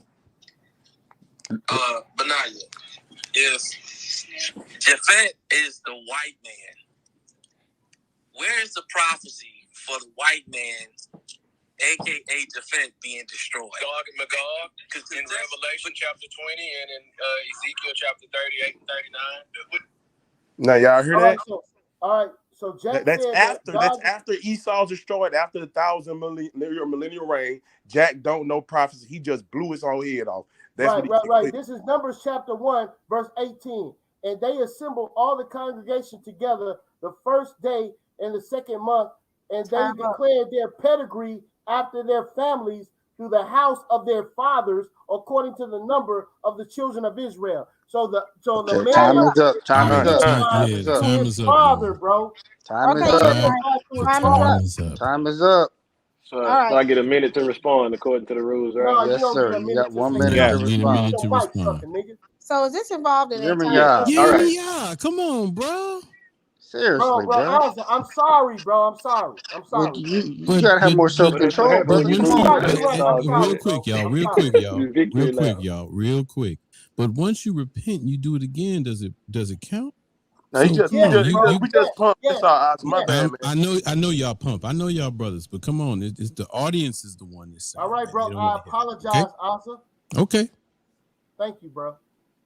Thank you for the mercy. Go ahead, Jack. We're sitting at 7 minutes now. So is that 20 minutes? That's involved question and answer in the 2 minutes, correct? Yeah, but Jack gets a minute to reply back to. So when Jack is ready, I'll hit the resume. Jack, you ready? Yes, ma'am. I'm ready. And whoever said this. All right, so that sounded good. What they did. Hold on. I'm finna get. So if this sucks, leave. Thank you. Now continue on, Jack. All right, in Joshua chapter 90, if you know what I'm saying, if you do more than read one verse, that sounded good when you look at, you know what I'm saying, how they just did that. But Joshua chapter 90, starting at verse 4, and the hand of Kittim prevailed over the children of Esau, and the children of Kittim slew of the children of Esau 20,000 men, and all the children of Esau fled from before them. And the children of Kittim pursued them, and they reached Hadad, king of Edom, who was running before them, and they caught him alive and brought him to Albanius, the king of Kittim. And Albanius ordered him to be slain, and Hadad, king of Edom, died in the 48th year of his reign. And the children of Kittim continued their pursuit of Edom, and they smote them with a great slaughter, and Edom became subject to the children of Kittim. And the children of Kittim ruled over Edom, and Edom became under the hand of the children of Kittim, and became one kingdom from that day. So them boys got subdued. You acting like that's like, oh, all of a sudden they the same people. They got subdued, they got slaughtered, they got slaved. So hey Jack, do I get a chance to ask another question? Or yeah, you get to ask another question because this is our 20 minutes, and I want to add to that Stop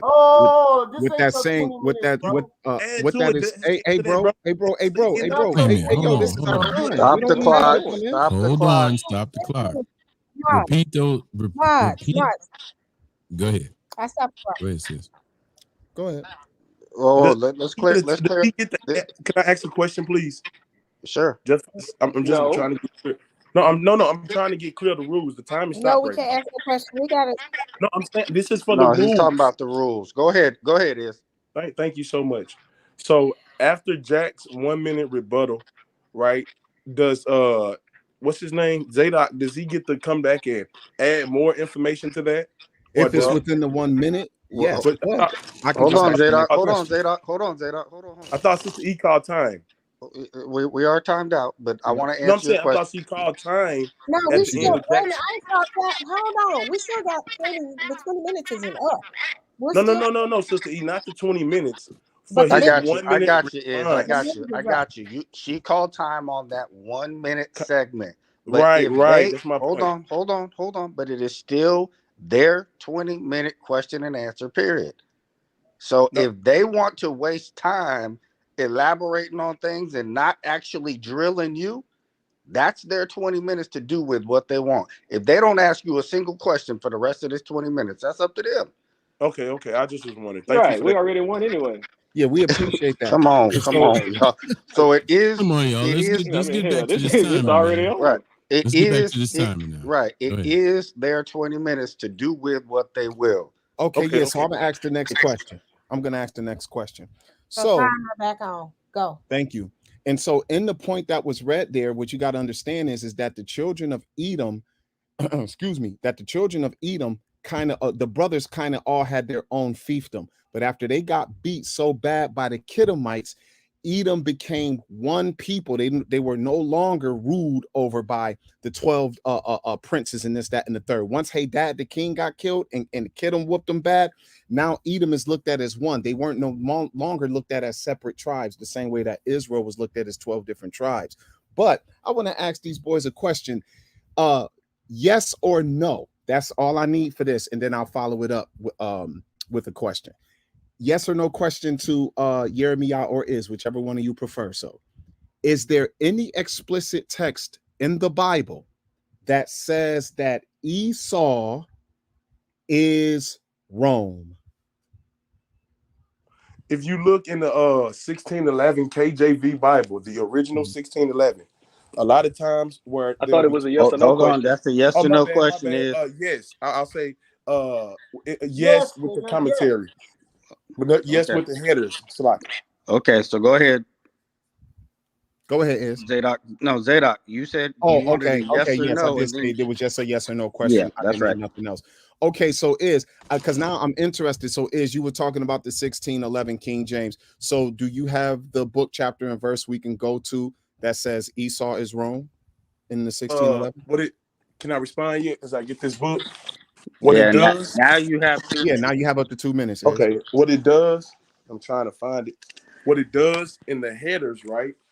It'll talk about Rome, right? It'll call it Rome, but then when you read the context of that verse, it'll call it Kittim.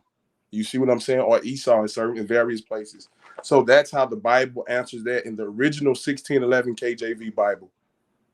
So I yield right there to keep forward with the time because I don't know exactly where it's at. I'm gonna look for it though.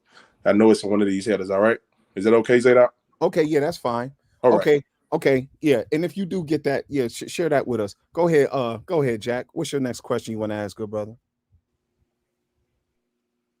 All right, so according to First Maccabees chapter 8, let's go over there real quick. First Maccabees chapter 8, and I'm gonna just go to verse 9.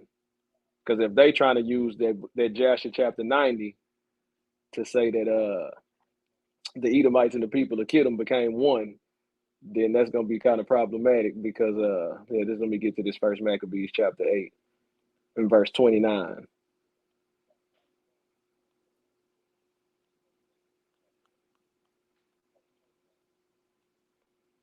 According to these articles, did the Romans make a covenant with the people of the Jews? So the question is, you know what I'm saying, yes or no question did the Jews, which was the Maccabees at that time, did the Jews become Europeans because they came one with the Romans? Paul said, "I'm a Roman citizen." Well, that's a yes or no question. Well, yes, because Paul said he's a Roman citizen. So in the citizenship, yes, and then we also know that was only a yes or no question. I thought I'd get a chance to respond once I say yes or no. Jack. Yes or no questions. Hold on, y'all. Yes or no questions means yes or no. That's it. Well, I thought it's a yes or no. Actually, I thought we get the clarification. Hold on, yo. I mean, the rules are clear. The rules are, hold on, everybody, hold on. Okay. First of all, if they say this is just a yes or no question and they ask you the question, you can only answer yes or no.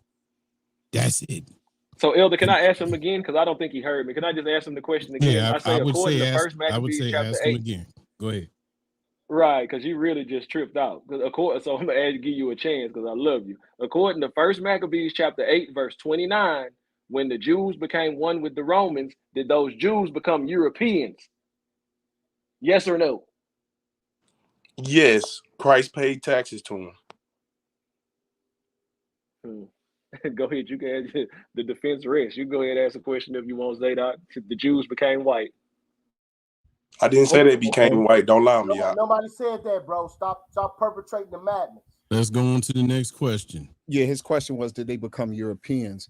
But you know what? Hey, this is good. So in second Esdras, the chapter that you brothers like to use so much, where it says that Esau is the end of the world and Jacob is the beginning of that which is to follow. What isn't that based upon wait, hold on, let's actually go there. What's that chapter y'all use? Is that second Esdras 7? Is that what it is? Yeah, it's after chapter 2. I think that's first. I think that's chapter 6, verse 9. I got you. No, don't help them. No, it's chapter 6, verse 9. It's all good. Bro, it's right after Esdras chapter 2 where they teach, where they teach from.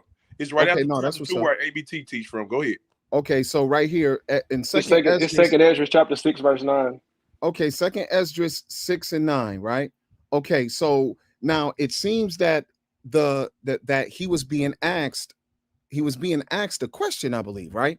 So it says, this is, what is this? Because I want to make sure that I'm reading it correctly. Oh, okay, here we go. Verse 7. They answered I and said, so this is Esdras, I believe, asking this question. What shall be the parting asunder of the times? Or when shall be the end of the first and the beginning of it that follow? In the other translation we read in earlier, they used the ages. So his question seems to be, what is the end of the first age and what is the beginning of the age that follows? So these are two different times.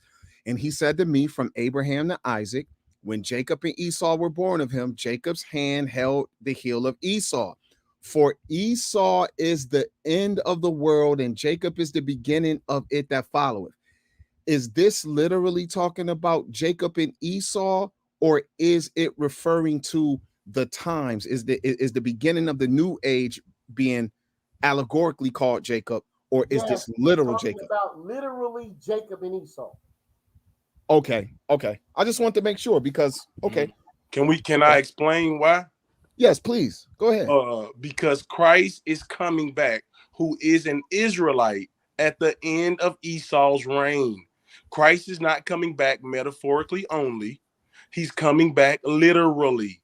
Okay? Now, you would have a good point if Christ is coming back only metaphorically. But if he's coming back literally, which I know you believe, then guess what? The end of Esau is literally. Notice it ain't say the end of Rome right there, everybody. He just cut his own head off. He said Esau. You see that? Esau is the end of the world. 5 minute mark. Right. Okay, so so my rebuttal, so my 1 minute rebuttal to that is, I think that you guys aren't reading this correctly. I think it falls in line with everything else you guys were reading when y'all went to Yale and y'all went to Oxford and all that.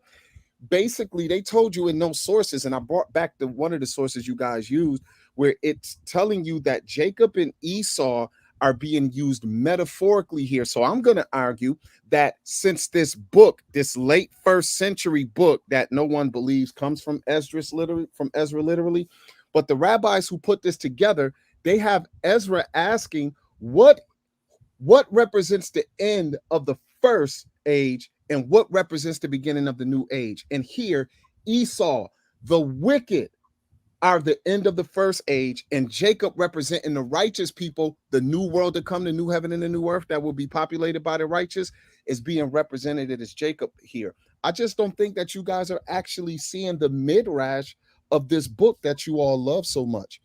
Okay, so I think we got about 4 minutes left now. So, hey, Jack, you got one more question for these brothers?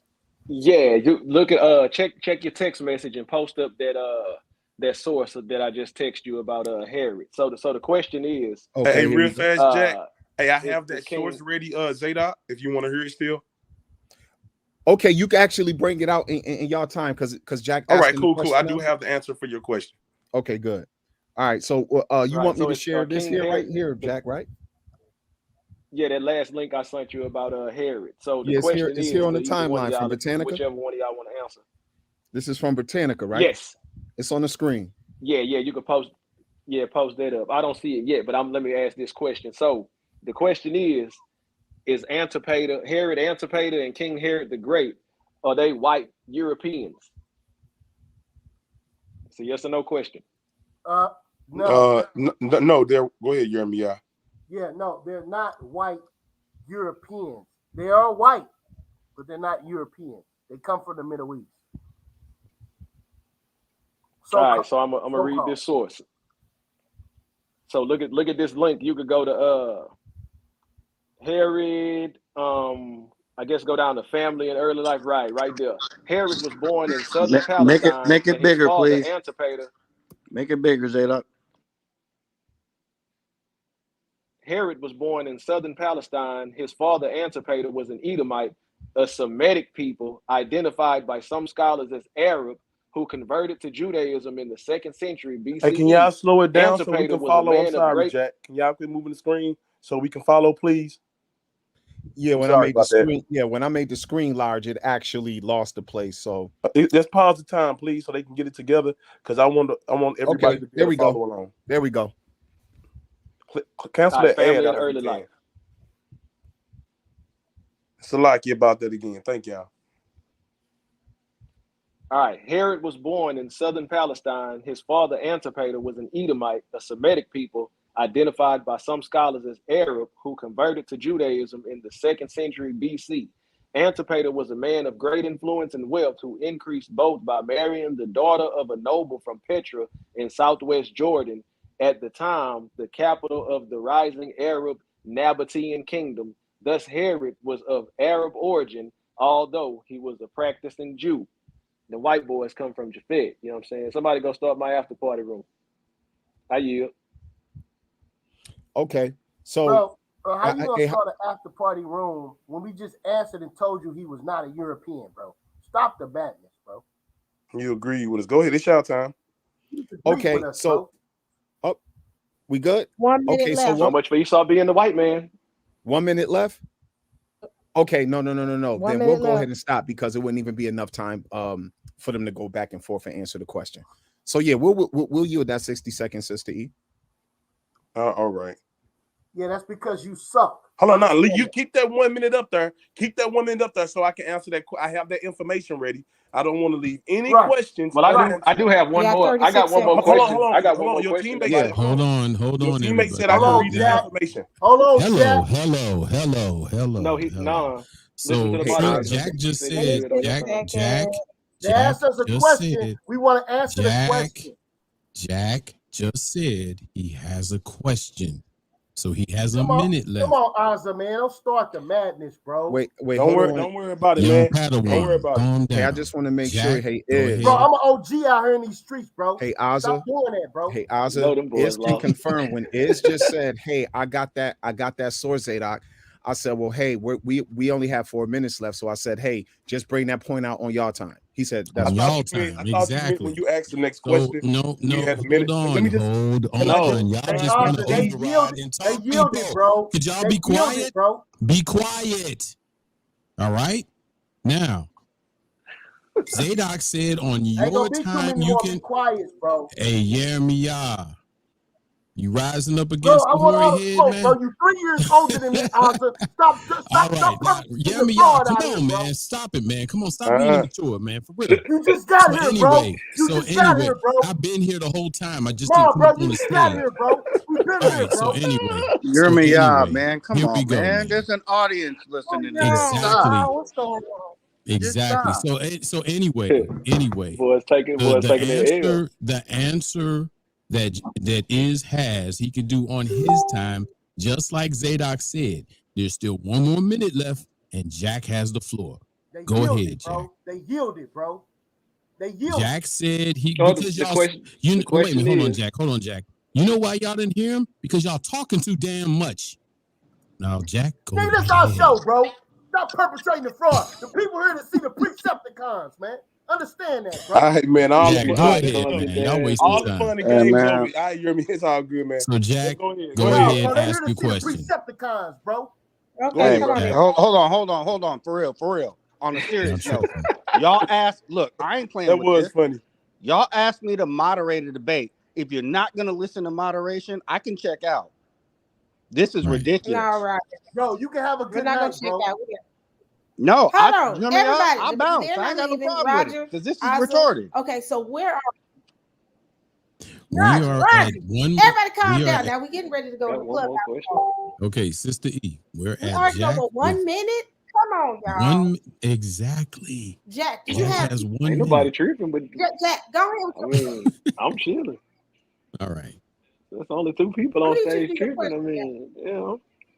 Go ahead, All Jack. right. The question is, can you go to Genesis chapter 10 to the Table of Nations and show me where the Europeans come from?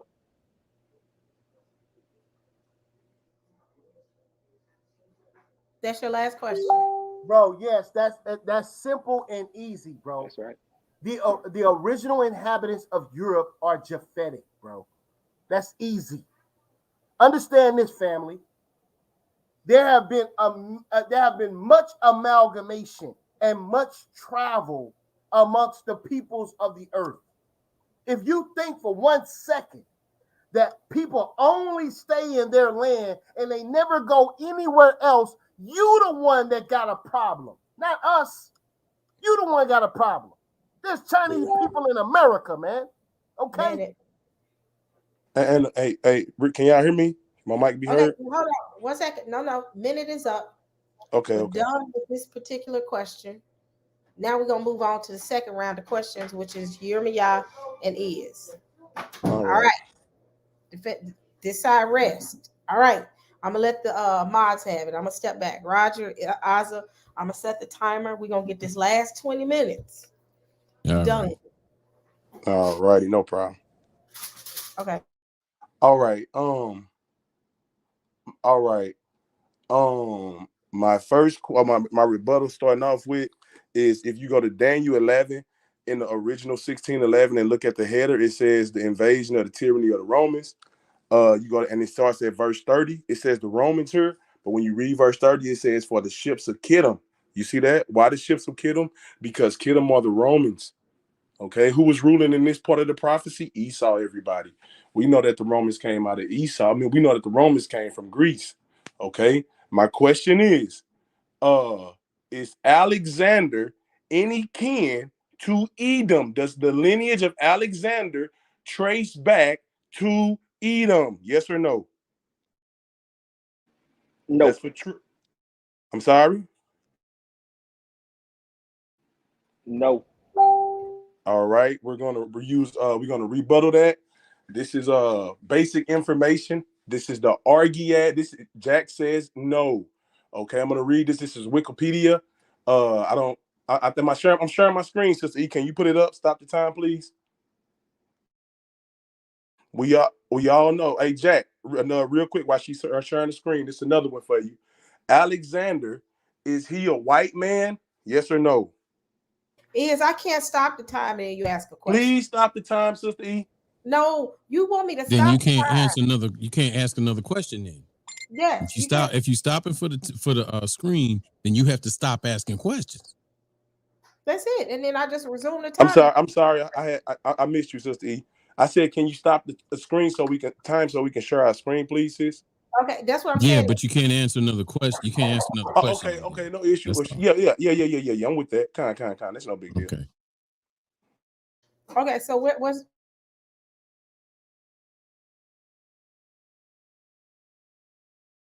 Is this what I'm sharing? No, this ain't the screen right here. Is. Can you hear me? Is my mic working? Yeah, we can hear you, bro. Yes, it's working. All right. I want to go to present, share screen. All right. Window. Trying to work with me, family. I'm just trying to. All right. There it is right there, Sister E. And Jack said no. Okay. Can we start the time back now that the screen is up? Where are you sharing? I don't see anything. That's all I see is. It looked like it's up on my screen. Please keep the time paused so we get started. It's paused. It says the Legends of the Jews. That's the wrong screen. I don't know why it's sharing the wrong screen. Okay. Now, that's up to you to choose the right screen, bro. When you Hold go to share, it gives you a list of what you want to share, bro. I clicked on the other screen, bro. It ain't do it though. Do it again, bro. Okay, hold on. Let me close that one out. And let me apologize to the moderators. You know, Precepticons getting on my grass right now. I want to apologize to you, brothers. I apologize. I It's cool, It's appreciate all bro. it. good. Cool. Just more Yeah, evidence of YirmeYah. why you lost. Shut your Man, filthy Jack, come mouth. on, come Jack. on, Jack. Yeah, Good don't do night. that. Oh Now, look, God. I can't fuss at them and I fuss Hey, at you. Jack, I love you, bro. Now, they said we're sorry. Hold on. I'm gonna have to give you computer class 101. I'm Yeah, just joking. this is not to me. Make Yeah, sure. bro. You kind of holding up the show right now, is. I'm not, bro. I did everything that they asked me to do. It's I Go not. to got the you. present. Go to the present, and it gives you a list of which screen you want to share. Right there, that's when you select the screen that you want to share, and that's what Sister E is gonna see.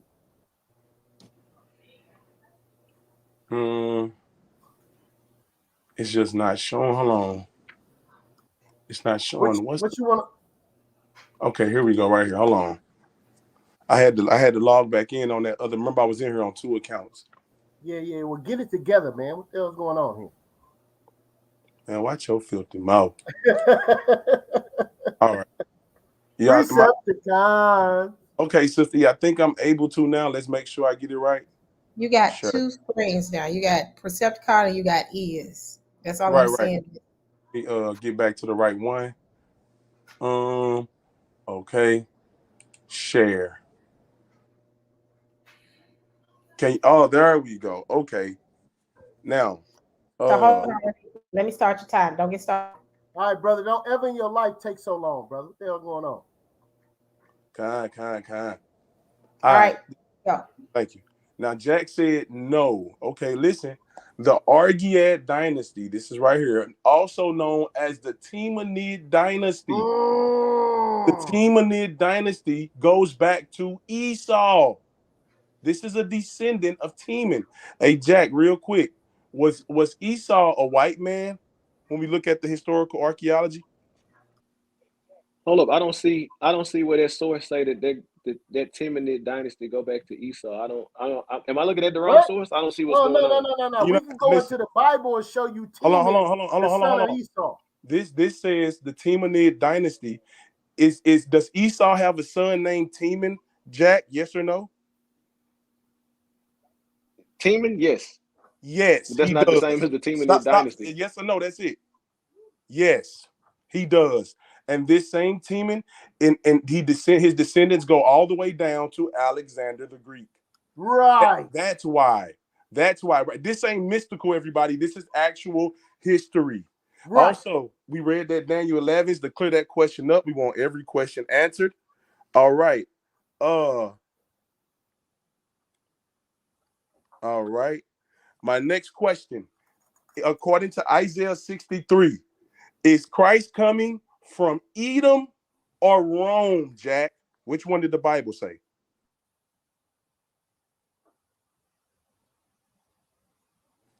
Can you hear me? Please stop my time if he can't hear me. Jack, do you hear him? Answer his question. Yeah, if you're talking about Isaiah 63, he's coming from Edom. Thank you very much. That is correct. He's coming from Edom, not Rome. By the way, right. So Edom doesn't have any presence in end time prophecy. Do you all see that, judges? I hope you judges see that. The Bible makes it perfectly clear. It says this: the Romans came from Edom. This is the book William Beeston we talked earlier. We read earlier. The Romans came from Esau, who is Edom and Italy and Idumea. The Roman Basra, the Basra of the Hebrew prophets. Continuing to read this book. Watch this in the 4th chapter. Right. Let me ask my question, bro. Go ahead, bro. All right. So let me make this clear. When it comes to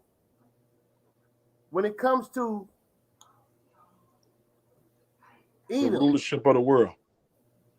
Right. When it comes to Edom, and it comes to the so-called modern Jews today. First, I got a 2-part question. First part is to Zaydok. Is the modern Jews today Edom? And my second question is to Jack. Is the modern day Jews Edom? We're gonna show you these two brothers don't agree. Go ahead, Zaydok. Now Oh. you do know asking 2 questions means they get 4 minutes Bro, I altogether. got one question, bro. I got one question, 2-part answer. Okay, y'all. You said 2. Once I they say got one question. they just got to 2-part. say This yes, is a like yes you or did. no, bro. No, y'all Okay, talking. so if it's yes or no, then okay. All right. This is a yes or no. First part question, Zaydok, are the modern Jews Edom? And to Jack, are the modern Jews Edom? No. All right, so Zaydok said the modern Jews are not Edom. Jack, are the modern Jews Edom? Where's Jack? Pausing time. Where's Jack at? Is he still in here? Yeah, he got the triangle on his device. Okay.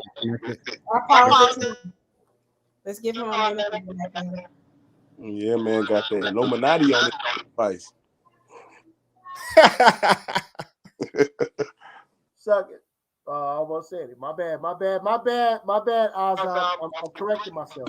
Good catch, YirmeYah. We appreciate you. Is Jack back yet? I think someone said Jack said no in the chat, but we gotta wait for him to come back. Yeah. Okay. He did. I can see it in the chat. Can I be heard? The answer is no. There you go. Jack. Okay, no. Jack, boy, you Don't are worry. showing yourself to be evil and wicked, bro. Okay, no biggie. No biggie. Pause. The time should be paused. We start back. All right, let's see what history says. I can't pull this up because it's on my phone. Hey, is this source inaccurate? Yes or no? This says in the Encyclopedia Judaica, 1971, volume 10.3, Edomite Jews began to call themselves Hebrews and Israelites in 1860. Do you disagree with that source? Yes or no? Encyclopedia Judaica. I can't see the source, and I don't know if you're talking about 1860 BC or AD, so I can't even answer that. I'll read it again. BC Hey, or hold AD. on. Hey, Jack, are you telling us now that you're saying that the modern Jews are not Edom? That's correct. So y'all talking about 1860 BC or AD? No. I ain't talking about 1816. No. Are the modern Jews Edom, Jack? No. Boy, you evil and wicked, bro. And we're gonna play the audio showing where you said that the modern Jews are Edom. You're an evil, wicked Negro, bro. All right, next question. Amen, It was in brother. the That was a no. It was in the slide. Hold on one second, bro. It was in the slideshow. We had a replays. It's no big deal. Oh, we didn't get no 2-minute response time on that. That It was just, at it was a yes or no. 1860 BC or AD. Okay. I didn't answer the question. No, this was a yes or no. Mute your mic, Zaydok. Yeah, but it wasn't the question wasn't answered yes or no. Listen, Jack, it's not your chance to ask BC? questions. Listen, 1860 AD. Okay, so 1860 AD, you can ask the question again. No, it's all good. We're gonna move on. Right? We got the replays. The modern Jews in 1816 called themselves Jews. The modern Jews, do the Edomites call themselves Jews? Yes or no, Jack? No. All right, this is Ezekiel. Hold on, this is Ezekiel. Hold on, bro. This is Ezekiel 36. You can win a debate, bro. YirmeYah, just chill, man. Your boy trying to get it out, and your time is running down, bro. Keep it Your to the time's information. Hey, what am I doing wrong here, bro? Nothing, what am I man. doing wrong? Brother, time out, Sister. Let me so we don't continue this. Brother, just speak to the information. You're speaking about people. That's bro, not what they've nobody been doing cares the about. same thing. We're not saying audio of Jack saying the modern Jews. Okay. Bro. When we get on YirmeYah. Clubhouse, play that. Matter of fact, if you want to play it now, play it. But don't attack the brother. Just bring out the information. Bring out the recording. Okay, hold on. Everybody, hold on. Let me say one thing. This is the way. Go ahead, sis. Go ahead. I would say this. YirmeYah, if you got a point you want to play, pause is because both of y'all are talking over each other. That's what I was trying to say. I mean, but if we want to be honest, why don't he just ask me why my answer changed, and I can literally teach my point of why I'm saying no now. Like it's Okay. not hard. It's not difficult. Okay. Did the Bible change, Jack? No. Okay. Did you say to someone based on the information they brought out of Ezekiel 36 that the Edomites are in the land currently before? Yes, I did say that before. Yep. Okay, so the Bible didn't change, but you changed your answer. We don't need no more questions on that topic. All right. Amen. All right. So Jack just admitted on the record that he changed his answer, even though the Bible didn't change. Okay. We talked about earlier the prophecy of Edom getting a chance to rule. I'm going to ask you all, when did Edom have his chance for world rulership?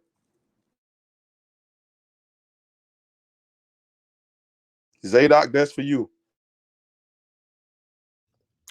Okay. Well, see, Esau was never told they was gonna rule the world, so they ain't had no chance. See, you gotta forgive me because I'm eating dinner too. So let me go ahead and show you why. So it's going back to that young Genesis right there. I'm gonna show you why. So we're gonna go back to that Genesis that the brothers love so much. So let's go to Genesis, and we're gonna bring up Jacob and Esau, and we're gonna show it. We're gonna show exactly, excuse me, what Isaac told his son. So let me get there right quick. Okay. Come on.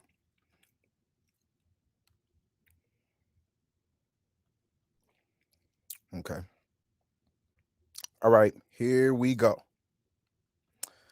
Come on, Bible app. All right. So here we go. This is Genesis chapter 27, brethren. Come Hey, on. hold up, bro. And Hold up 1 second, I got 2 bro. minutes. I got 2 No, minutes. no, to hold answer up, the bro. question. Hold I up, got bro. 2 minutes to I answer got the put in the question. back chat, bro. Hold up 1 second, bro. Hold up. I'll hold up. Go ahead. Go ahead. Thank you, bro. I appreciate it, bro. No disrespect. No disrespect. Jack, did your answer change in 2 weeks, bro? I mean, if you don't want to give me the floor to teach you why I changed my answer, then it's No. need to keep going I'm back not and forth. asking you why to give your teaching. I'm asking, did your answer change in 2 weeks, bro? I literally just answered that All question right, hold already. on, hold on. We need to get Okay, back. why is anybody else talking? Why is Because I'm a anybody else moderator, talking and right that's now? why I'm talking. Because the thing is, the question was for Hey, Zaydok, Ozza, and now we're going back to something else I got put before. in the back I chat, hear bro. you, but but you got to hear what's going on now. No. Ain't no Zaydok is hearing trying no to nothing answer, that's going on right and now. Zaydok is trying to Do me like answer this, the bro. question. Out. Did He's somebody trying to hold answer the on? question. Come on, man. Hold on. Time out. Now the person who owns the channel finna speak. YirmeYah, did you get kicked in the back or did you lose your signal? Either way, Sister E, respectfully, I was not on the show anymore. Okay. So, all right. So let's y'all I'm mute. Okay, I'm pausing for a second. I need everybody who's questioning and answering to slow down and one person at a time. Is and YirmeYah make the decision on who's gonna ask the question. Who's gonna ask the next question? Because what's going on now? I'm gonna lose my mind. Okay, so that means you need to back down. And so I'm no longer answering the question. And I'm about to say that, that means you no longer answer the question. And no longer he doesn't get to answer the question now? Because he was answering, then he got interrupted with something in the past. Hey, it don't matter to me how they want to run need a to minute. know why this Okay. brother changed. I don't need to know why he changed. I need him to profess Just stop. on this live stream that he has changed his answer in the last 2 weeks. Maybe you was gone out of the room, but ask your teammate. I already admitted to that. I can tell you why. I asked you why. I didn't ask you why. I want to know, the answer in the back chat for the people who want to know. Yeah, I already answered that. Yes or no? Again, yes. Yeah, my answer changed. So you changed your answer in the 2 weeks. So, hey, judges, yes. I want you judges to listen to the fact that this brother changed his answer in the last 2 weeks. I've been knowing this brother over a year. And he's been teaching the same doctrine for over a year, and he has changed his answer in 2 weeks. Man, I've done a lot of research in the last 2 weeks. You want me Man, to teach you mute your why? mic. Mute your mic. I ain't asked you a damn thing. Understand this. All right, let's move on. Let's move on to the next one more question. thing I want to add on here. Judges, you're only judging on the debate today. That's it. You're not on anything what else. Are you doing, No, bro? I'm keeping this fair. This is why no. y'all asked me to be a moderator. No. What are you doing, bro? What I'm doing is what you hear me doing. You hear me telling the judges. You're hearing me telling the judges they have to judge on the debate today, not something he did 10 years ago. This man changed his damn answer. They never heard that. They never heard if he had an answer or Right. not. YirmeYah. You can't tell them. You can't tell them that they have to judge. No, I'm not. Because I'm the only one you've been over talking. You still doing it. I mean, So I'm Elder, telling the I judges. can clear all of this up. I'm And just hold make on, everybody Hold on, understand Jack. right? Hold on, Jack. Hold on, Jack. Hold on, Jack. Hold on 1 second. Let me finish something. 1 second. Go Let me ahead. say something, Ozzy. If I got haters in my chat that don't like this debate, scoot on. We see debates and we see people arguing all the time. Sean, you can boot out, sir, talking about this is not a good debate platform. Holla at you. Go somewhere else and cool your heels. We trying to settle an argument, and if you don't like it, goodbye. Thank you. Now continue on. Like I was saying, Mods, the judges, check him out. Thank you. Moving on. Yeah. The judges are supposed to judge the debate according to today. That's what the judges are doing. Not something y'all discussed 2 weeks ago. Okay, that's all I'm telling the judges to do. Go ahead. Who's next? All right, YirmeYah, y'all, come on. Are you done? You have 3 minutes left with your question and answer. Is anybody? Yeah. I'll just go back to what I was saying. I'll read Genesis. Hey, let me ask you a question, bro. Is it our time or yes or no, bro? Yes, it is. But this is ridiculous, bro. You're gonna muzzle us. And it's our time. And this man to change this answer. I didn't know this man over a year. He been teaching the same thing. And all of a sudden he changed his answer in 2 weeks. Bro, stop the madness, bro. Yeah, man. It's all good. Tell me that don't matter. Time running out. No, this is Genesis. This is Genesis. Hey, let me read this, bro. Let me read this. This is Genesis chapter 27, 39. And Isaac, his father, answered and said, listen, matter of fact, 38. And Esau said unto his father, hast thou but one blessing? My father, bless me even also, O my father. Esau lifted up his voice and wept. This 39 says, and Esau, his father, answered and said unto him, behold, thy dwelling shall be the fatness of the earth and the dew from heaven above. And by the sword thou shalt live and serve thy brother. And it shall come to pass when thou shalt have the dominion, thou shalt break his yoke from off thy neck. The reason this is important, because remember, we read that Jacob and Esau were the two nations destined to rule the world based on the blessing passed down to Abraham. That's why I asked, whatever Esau got, he had to get it by rulership of the sword. I'm going to ask you all, what people group modernly today is ruling by the sword? The Arabians. And all the sons of Japheth around the world right now. All right, that's not true. We got 2 minutes, and we got 2 minutes to answer. All right. So go on mute. Go ahead. All right. So look, what we got happening here. Said, don't do that no more, Zaydok. What we got here. Oh, that's right. You did. No, I accept your reproof. So basically, what we got happening here, brethren, is a misunderstanding of what the text here is speaking of. So when you have Esau and Jacob getting the fatness of the earth, it just literally it's the Hebrew word that's and it means the land. So the Most High, because remember, Isaac is still a stranger. Remember, Hebrews tells us that Abraham, Isaac, and Jacob dwelt in the land of promise as strangers. So they never got to take it. But later on, when Jacob's children come back, Esau is already living off the fatness of the land. And when Jacob children come back out of Egypt and Esau already have their territory, and as Yah told Israel through Moses, he said, you shall not take 1 foot nor 1 piece breadth of Esau's territory. The Lord says this, it is his inheritance I gave to him. Deuteronomy chapter 2, verse 4 and 5. Thank you, sir. The Most High is telling Moses and the Israelites that what Edom has right now is the inheritance given them by the Most High. So they already had the fatness of the land that they took from the Horites, pardon me, and they're running it, and they're living by their sword. Esau is a warlord. That's why when Jacob coming back to the land, Esau already got a baby army. And Jacob is shook, but they made up. So when the children of Israel eventually comes in, they get the fatness of the land as well. And they take over the entire land of Canaan. While Esau got his portion from the Horites in Mount Seir, the children of Israel take over almost all the rest of the land from everyone else in Canaan. So Jacob lived in that land, had the fatness of the land, or in the time of Moses, they didn't use that phraseology anymore. They called it the land of milk and honey. That's the fatness of it. It got all the food you need, and it got everything you need to take care of you.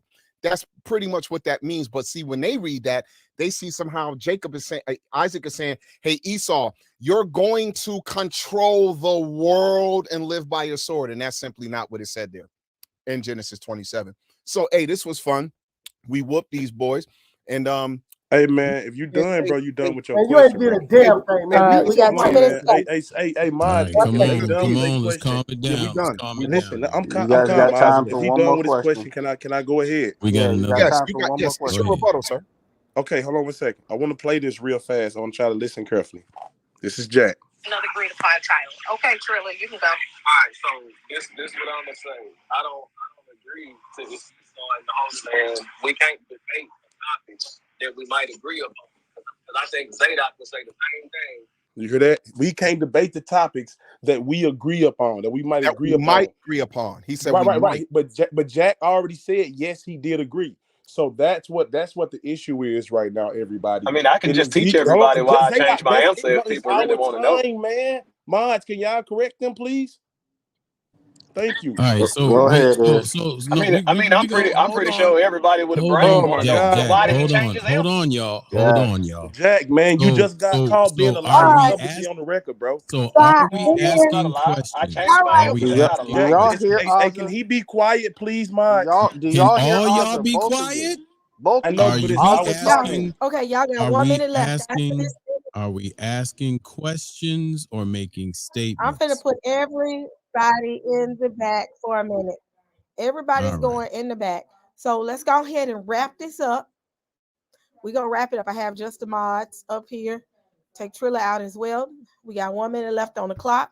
I'm gonna let Precepticons and them ask their final question, and I'm gonna bring the judges back up, and we're gonna do the judging because we have passed our time. So, all right, let it be a question. What he said 2 weeks ago, he established that he doesn't believe that anymore. Let the judges make the decision on where he stands. So I'm bringing everybody back up.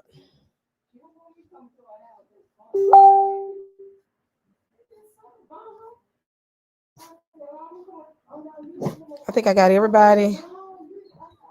Okay, I got everybody back up. So you got 1 minute for your question. All right, thank you.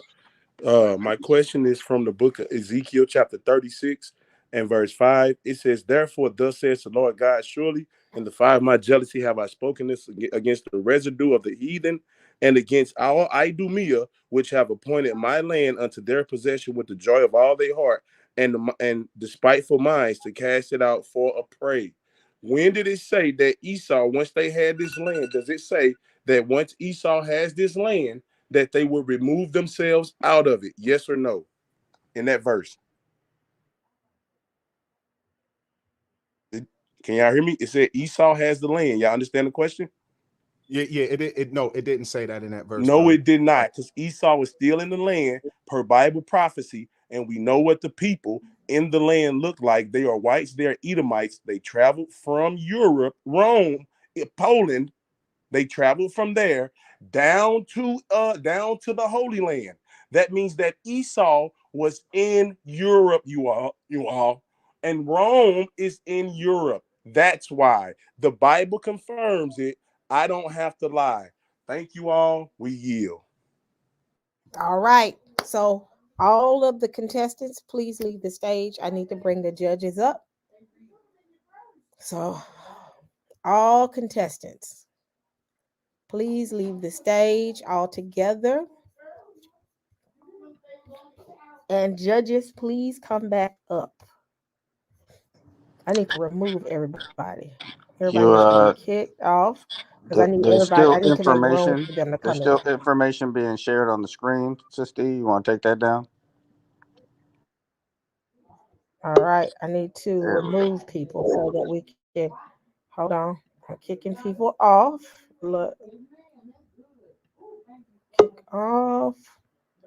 I'm kicking everybody off. Sorry, because I need to make room for the judges. All right.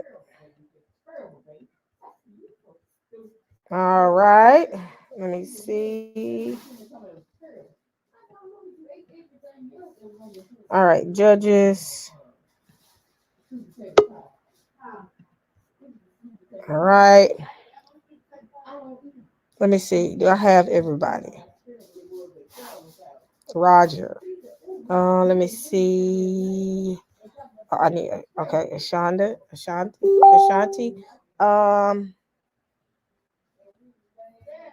Let me see. I don't see Sister Hurricane. Where's Hurricane at? Hurricane, come back up here. It's Yeah, room that'd now. be Sister Katrina. I think it's enough room. All right.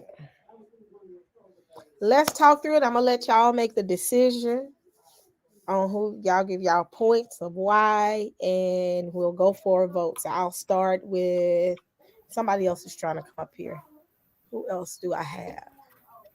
Let me kick some more people out because it seems like somebody else is trying to come back up here. Okay. So I got all my judges. Is Yokadon up here? I think I got everybody.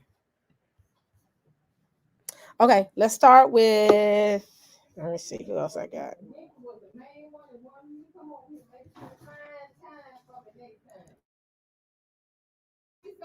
Okay, the first person is Yukanon. Give your point and who you think won.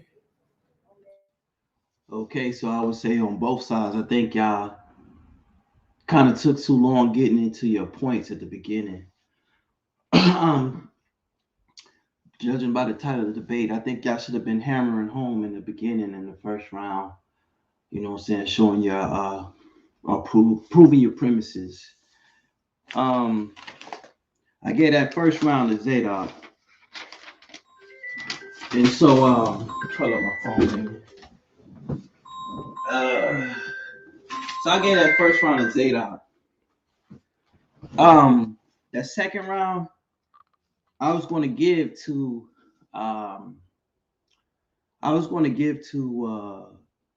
Iz and YirmeYah. But to be honest with you, Zaydok them stole it from them when they dealt with their sources. And they addressed their sources. And I think that was brilliant.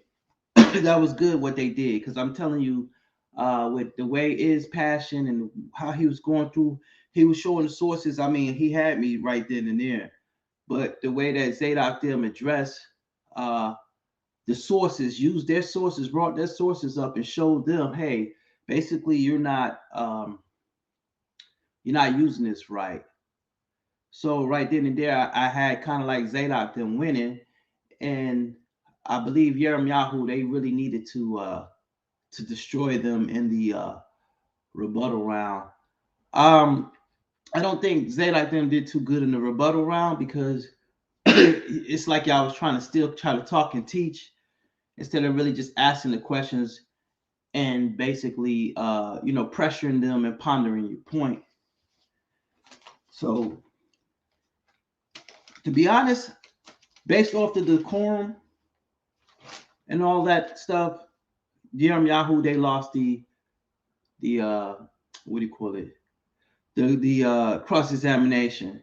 So you know what I'm saying. I give my vote goes for Zaydok, and it goes for it goes to Zaydok and Trilla. So that's my final judgment. All right.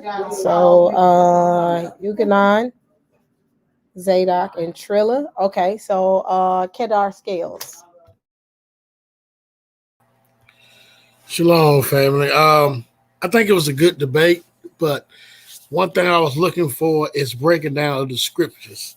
So the Decepticons, they did a great job with the scriptures explaining when they went to the Bible, the word. You know, you can go to sources. This is why I don't go to sources, but I'm not talking about me. But when you go to sources as they went, it was good sources, but you can easily say, you know, twist the sources on the way what you want to say. In other words, you looking at sources that's talking about their people who want to claim to be Esau. I'm pretty sure if we look 20 years from now and look at the way our people are waking up, and you go to these colleges that's waking up to who we are, we're not going to claim to be Ham neither.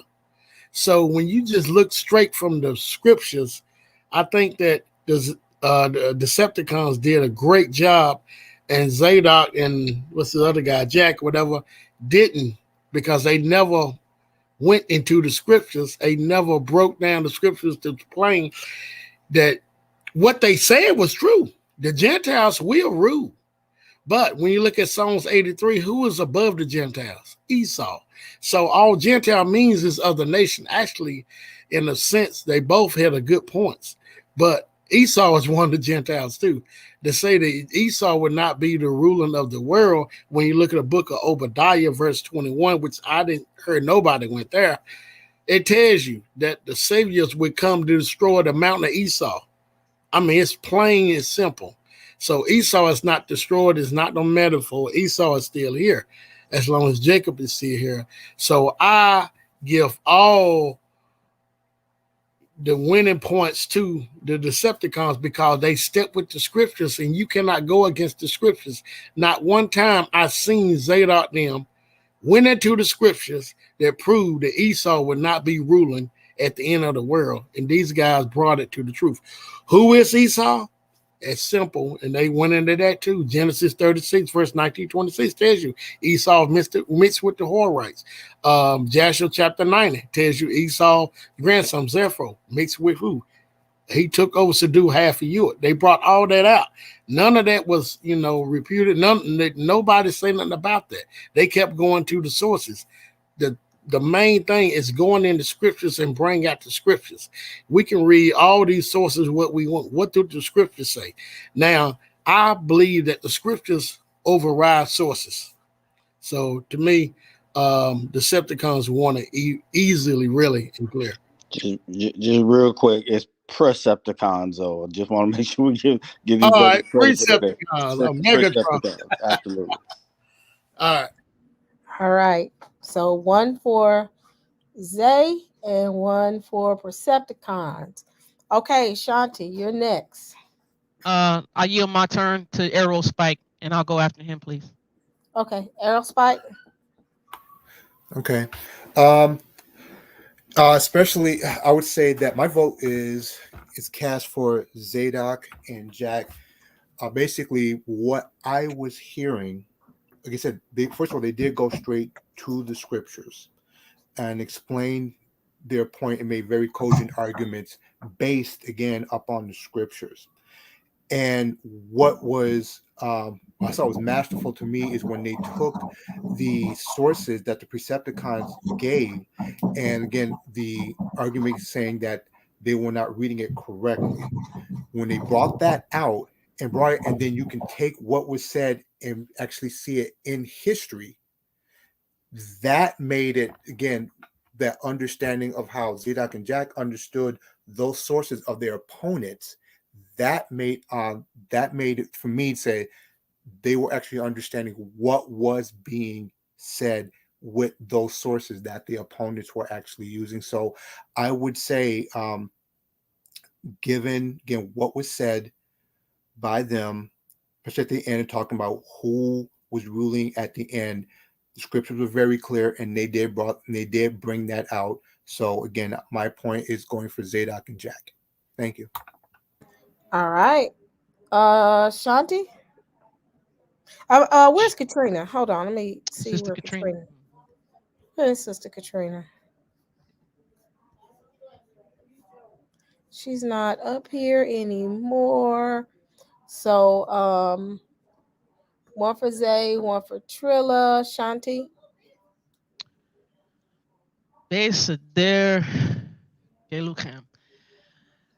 Shuv shalom mishpacha, shuv shalom lekulam.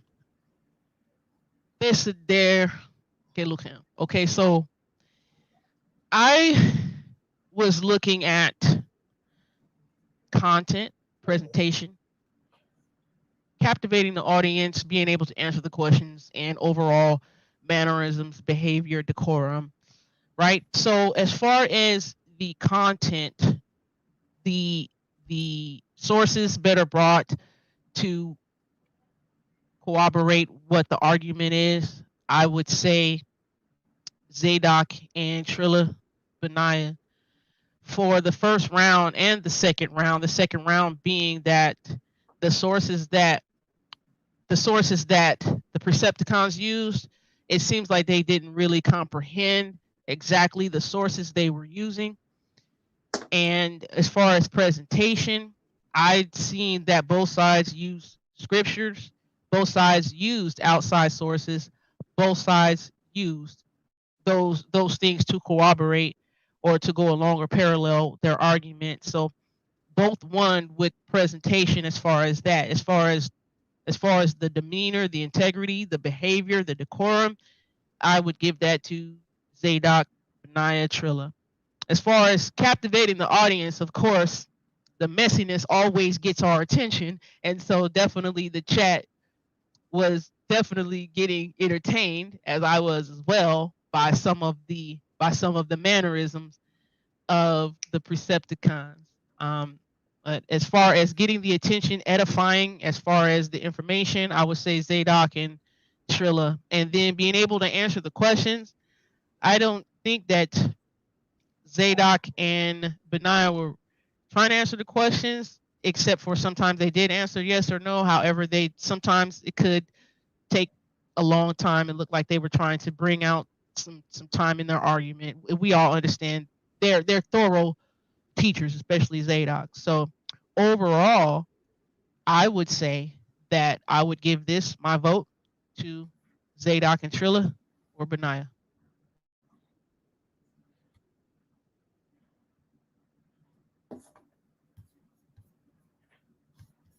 All right. 3-1. So it looks like, and all the and I think we're done. Let's see. So we got 3-1. So I want to bring the Precepticons and Zaydok and Trilla back up. I'm sorry, y'all. My puppy is looking at me sideways because he wants to go outside. So all right. So let's see. Trilla, where's Zaydok? Zaydok. I need and I need YirmeYah to come back up here. Judges, y'all can thank y'all so much. First judges, thank you moderators for what you've done, for all the great help that you've offered. I know this was entertaining as well as it had some great information. People got a little heated, like we know they're gonna do. I know that Clubhouse is gonna be lit probably until 3 o'clock in the morning. So brace yourselves. All right. Let me see. Yeah, all them heathens about to be up on Clubhouse for a minute. Yes. So I'm gonna let the Yo, listen, I have a question. I have a sincere question. What's up?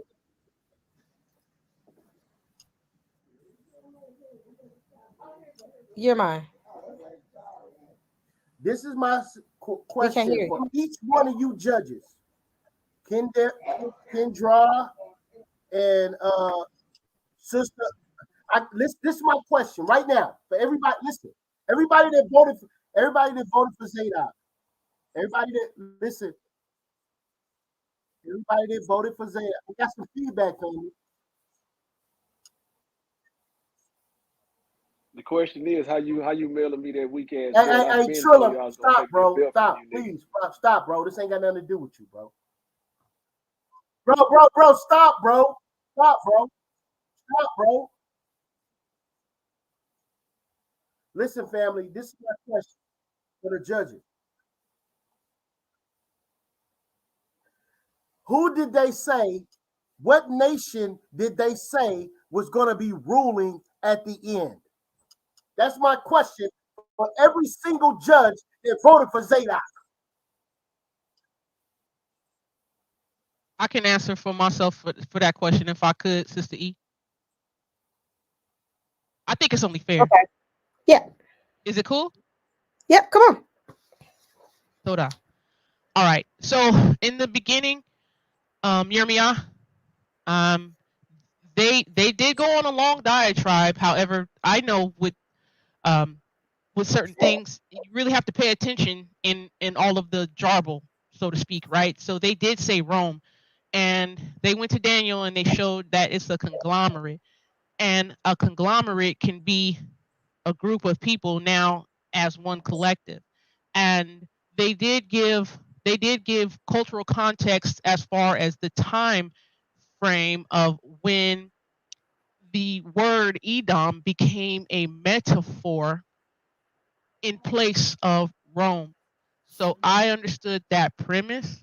I'm well trying to get into more understanding of our cultural idiomatic phrases or slang, if you want to call it. So I understand etymology, and I understand as time goes on, certain definitions will take on a colloquialism that means over time they start to mean different things. And so, Let me ask you this, sister. Does Edom exist today? Edom does exist today, and I did not hear that. Edom does exist today, and I did not hear Zaydok or Trilla say that Edom did not exist. I did not hear them present that argument. So I hope I answered the question, though. I don't want to take up too much time, Sister E. Hey, I just want to give YirmeYah, one second. I just wanted to answer your YirmeYah. question Yes, from my YirmeYah. perspective. Sister, what evidence did they give you to show the presence of Edom today? That wasn't part of the argument. I believe I'm judging based on I believe I'm judging based on how well the parties presented their content, how well the parties presented sources or archaeological evidences or certain receipt evidences in their presentation. I based on majority of that. I did understand some things, but I'm basing the debate on those maximums. What scripture did they give you to show you that Japhet will be ruling at the end when Christ returns and deals with Edom is the first nation that he's going to deal with? Let me interject real quick. Let me interject. Hear me out, please, brother. Please. Let me just say what I'm gonna say real quick, bro. All I'm saying is this: we can go back and forth over the Tell that judge. chump send me that bill. Quit crying. Hold on. Hear me out. Jeez, bro, you gotta calm down some. Bro, I'm calm, bro. No, you're not. Stop, Jack. You ain't I helping. need you to get out the way, bro. I know you do, but I'm gonna say what I came to say because you asked me to moderate this thing. So let me just say a quick statement, brother. I'm gonna say it one way or another.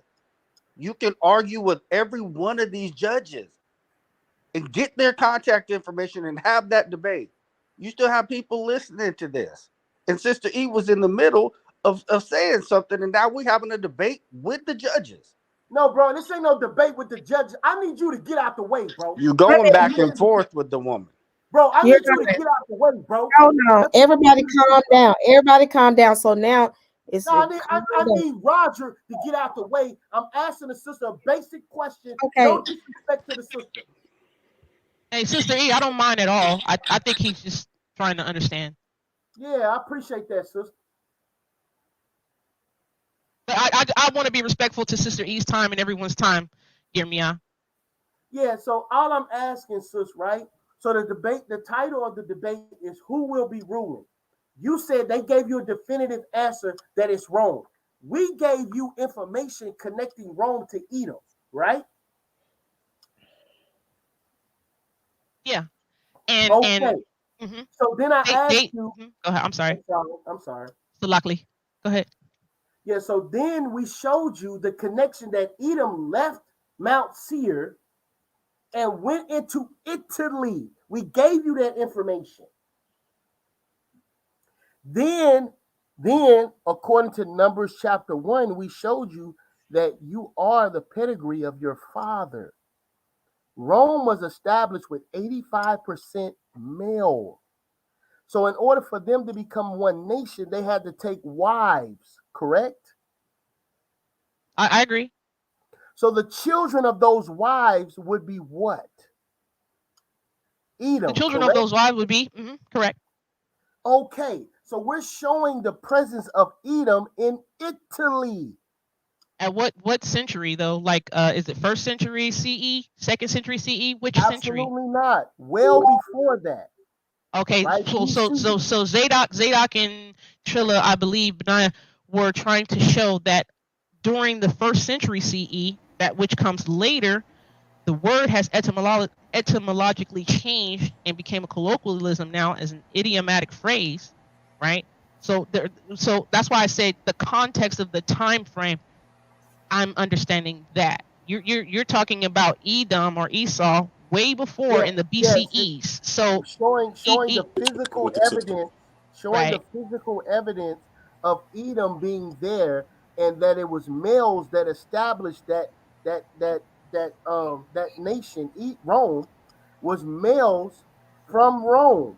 If they had children, then if you go 100 years after that and they're still being called Rome's, what would those children be? Hittim or Edom?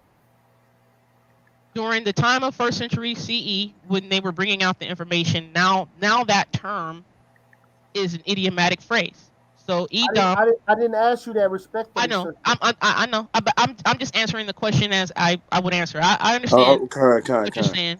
So I'm just answering. I'm answering the question as far as my understanding of Right, we're looking at physical descendancy, right? So if the physical descendants of the original establishment of Rome was Edomites, Edomite males, and they had children, and you just admitted that those children would be Edom, what would the nation of Rome be, sister? Certain of the Romans would be ethnically, they would still be Edom. Yes. So this don't have nothing to do with some colloquial speech concerning a nation that is ethnically Edom. Did you see? Yeah. Well, I know what you're saying, but maybe understand what I was saying by the word conglomerate. You know what the word conglomerate means? It means that they all. Let me just say this, YirmeYah. It means they all amalgamated together and just became one people, right? But the issue with that is the prophecy we read in Psalms 83, where it individualized them: Edom, Ishmael, so on and so forth. That's prophecy, so they can't just be all amalgamated into one people, or the Bible wouldn't have separated them like that. That's why we stuck to prophecy. But it's all good, sis. We appreciate you answering the questions. I mean, what is this? What's the format? What are we doing right now? Hey, Trilla, hold on. Trilla, hold on. So we're gonna end it here. Katrina sent her vote as well. She voted for Zay and Trilla. So it's gonna be 4-1. Can we ask her a question? We're gonna have to do this on the YirmeYah. Hey, I'm not on Clubhouse. Hey, Sister E, Salakli, I'm not on Clubhouse. I refuse to get on there. But Sister E, if the peoples want to get a hold of me, you know, I'm the sis who always teaches with Brother BA. If you all want to definitely have a talk on the understanding of, you know, what we judged on. I didn't judge on based on any of believing who Esau physically is or not. I just judged based on who brought the content, how they presented it, right? How they, you know, went about putting things on the table to go ahead with their all argument. So yeah, if you guys want to talk with me further, I'm definitely available. We can do a StreamYard, we could do a Zoom or anything like that. I'm just offering that for any. Can I say, hey, can I say one thing, Sister E? I just want to say I judged on truth. When you judging on truth, you got to. I think that's something that edifies the people. If you just judge on a way somebody brought something out, but what is the truth? I mean, Obadiah only got one chapter, verse 21 tells you that the saviors are come to destroy the mount of Esau. But we can't find nowhere in the Bible that says that Man, that's talking about John Hyrcanus, man. What's the format? What's going on, man? No, it's not. Bro, let the judge speak, Jack. Hold on. Everybody has made an agreement that we've made an agreement that the winner is Trilla and Zaydok. Now people do. Hey, we appreciate it. We won, nigga. You ain't finna. You can't turn the judges. It's over. No, it's they're all not good. Hey, turning Sister on E, can I say? Let me just say this on the record, Sister E. Hold up, 1 second. 1 second. 1 second. Nobody's turning on the judges. Shanti agreed to answer a question that they had, and Shanti answered their question, and everybody's good. So Trilla, nobody's turning on the judges because I'm not allowing that. Does any judge feel as if I'm leaving you out there to cause you to get I guess badgered? Anybody feel that way? No. Mm-mm. Okay then. Thanks all. So we can continue on with the discussion. So ultimately, any questions that any of them has, I have no problem answering it. I'm gonna tell you where you went wrong at. Hold on, because I'm not judging based off of fact or truth or what I know out of the Bible. I'm looking at argumentation. I debate. I've been debating for 2 years in a structured, formal, collegiate type setting. Okay, so what I'm looking for you to make your argument. That should be the easiest point to make. Where you become more strong at is where you rebut your opponent's information. To be honest with you, what you call it, YirmeYah them, they didn't really touch some of the stuff Zaydok brought out, like Daniel 2:36, Daniel 7:8, Revelation 13:1, Revelation 16:14, Joel chapter 3, Zechariah 14:2, and Zechariah 14:16. They didn't really rebut any of what Zaydok had brought up. I did bring out scriptures. I almost forgot they were saying they ain't heard no damn. But see, Zaydok and them did rebut. No, stop. Hold on. You can finish what he's saying now. When they came time for their rebuttal, they spent their rebuttal defending their source. Am I lying, Azza? Am I lying, Ashanti? Them boys came out weak as hell. Stop, Trilla. Am I lying? When they had their chance, they had 2 chances to rebuttal or whatever. They spent their rebuttal on that second one defending their source with that Esau is that they're literally talking about Esau. So they was on the defense then when they should have been going at Trilla them. They should have been striking them, killing them, eating them, just attack, bombing them. They didn't do that. They was trying to defend what they brought out. You understand what I'm saying? It had nothing to do with preconceived notions. And YirmeYah, y'all threw away y'all cross-examination. Y'all threw it away, bro. You got carried away with him changing his answer. It's too many outbursts. Like, you should have been a pit bull. You know how to debate, YirmeYah. You run a league. You should have been attacking that dude, bro. You should have been biting at him and Zaydok, just biting at him. Y'all didn't take, to me, it just seemed like y'all didn't take that cross-examination round serious. Y'all didn't. I know what you can do, and I don't think you did what you are capable of doing in that rebuttal round. So with that, I yield. Hey, can I ask you a question if you don't mind? Go ahead. Did they rebuttal any of the scriptures and disprove us at any point in them scriptures? Yes or no? To be honest with you, that's not what caught my eye with them. They touched on something. Not did they catch your eye. I'm saying not what caught your eye. I'm saying did they do it? Yes or no? Not what caught your eye. They touched on some of the scriptures you brought out, but what their strong can finish, brother. Let me answer. Their strongest point is when y'all brought them sources out. And these cats came back with the same sources. That was, man, that's very strong. You ask any person who doesn't say debate, bro. That jump, man, I had you guys up then. But when they came behind you, they stole it from you, bro. By bringing out them sources, and they use your own sources against you. That's very strong in the debate, bro. I yield. Yeah, I'm not a debater, but I just want to say this. Wait, hold on, is because I'm just conversating with the judge, please, bro. And then I'm going after you. I'm not waiting 10 more minutes. And we gotta let Kadar go as well. Yeah. So. Okay, yes, right. Yeah, they definitely didn't. We never claimed the sources weren't anything that they weren't. It was rabbinic literature. For some reason, y'all didn't catch us saying these are the extra biblical sources. But then when they read our extra biblical sources, you act like they was against us, when in actuality they was using our sources to substantiate our point. That's what was happening. But it's all good. I appreciate the conversation. I yield. I just want to say that, the years I have listened to a lot of debates, I've seen people who have had facts that were true to the book, but they still lost because of their presentation. And I think that's what everybody is saying. It may not be because you didn't have the right facts. It was the presentation. And YirmeYah, I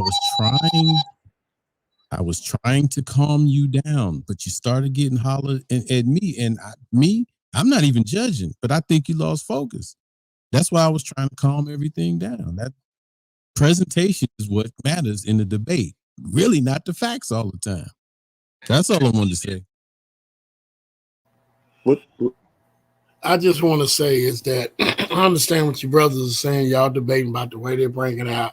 And YirmeYah, I understand you because I used to be just like that. And sometimes you get passionate and you can get kind of out of hand. But however, if you stick with the truth, and that's what y'all did, and that's what I'm saying, this is what edifies the people. It's the truth. If we get on here and say, well, they didn't do this and they do that, well, what is the truth? So you got to show. The brothers, Zaydok, they did a good job. They said Gentiles. I agree. But when you look at Psalms 83, ain't Esau a Gentile? Yes. So it all goes hand in hand, number one. But when you look at the book of Obadiah, the book of Malachi 3, Romans 9:13, who did it hate? Who is the main villain of Israel? It's Esau. Edom. There's no way out of that. There's no way in the world nobody on this panel gonna read these scriptures and say Esau is not the main villain. So when you look at that and say Gentile means nations. That could be Esau, the Hamites, the Hittites, whoever. That's what it could be. But when you look at the book of Obadiah, it's a clear point. He says he's sending his savior to destroy the mountain of Esau. So have the Messiah come back to destroy the mountain of Esau yet? In the book of Isaiah, Isaiah said the same thing. That haven't happened yet. So I'm not basing on how somebody brought a debate out. I've been in tons of debates, many of years. Love going on Berean's channel and completely destroying them with truth. They didn't like the way I brought my message, but guess what? They could not deny the truth. And I think the truth stands more than anything. I understand we can get emotional, we can get loud. That's why I really don't like debating no more, because people, they'll say, well, he's too emotional, he's too loud. And I was looking at the chat, and to me, it's kind of biased. It's kind of biased. People's mind is already made up. And I'm looking for something that can change my mind. Hey, Zaydok did a good job. Guess what? They said Esau. Guess what? I don't disagree with that. But these boys they said Gentiles. I don't disagree with that. But these guys, I didn't mean to say boys like that. I'm not like that. But these guys, they brought out Esau. When you look at Psalms 83, who was at the beginning? Esau. So to me, that's why I say they won it. But guess what? Zaydok had a good point. Gentiles go hands in hand. So I'm not being biased. I'm being truthful. And that's what I stand for. I really don't care how you bring it out, as long as you ain't calling nobody's mother, this and that, but y'all know what I mean. Yeah, like okay, so let me just show you that I took notes. Let me bring out the scriptures that you guys have brought out. Y'all brought out let me see. Genesis, Romans 4:13, Genesis 25:26. You know what I'm saying? And I think this is when y'all was trying to get into it. Y'all was trying to set the tone to, I guess, to build up towards Esau. Genesis 27:29. You know what I'm saying? Genesis 27:39. Genesis 27:40. Ecclesiastics 44:19. Second Ezra 6, 7, and 13. And to be honest with you, I think y'all should have just started off with Second Ezra until when you say Esau is the beginning of the Esau's the end of the world or this age or whatever, and then y'all did touch on Jubilee in that beginning round. I think y'all took took too long to get into your premise, and I guess what I'm saying, y'all guys was just trying to set it up or warm it up in that first round. But I took notes. I listened to you guys. I listened to both sides and took notes on both y'all sides. So with that, I yield.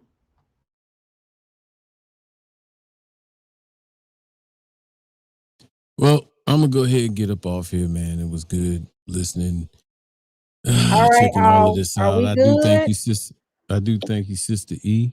You're welcome. Can y'all hear me? Yeah. I can hear you. Sorry I couldn't be here from the very beginning, up on the stage, but I was listening, and I think everything went well.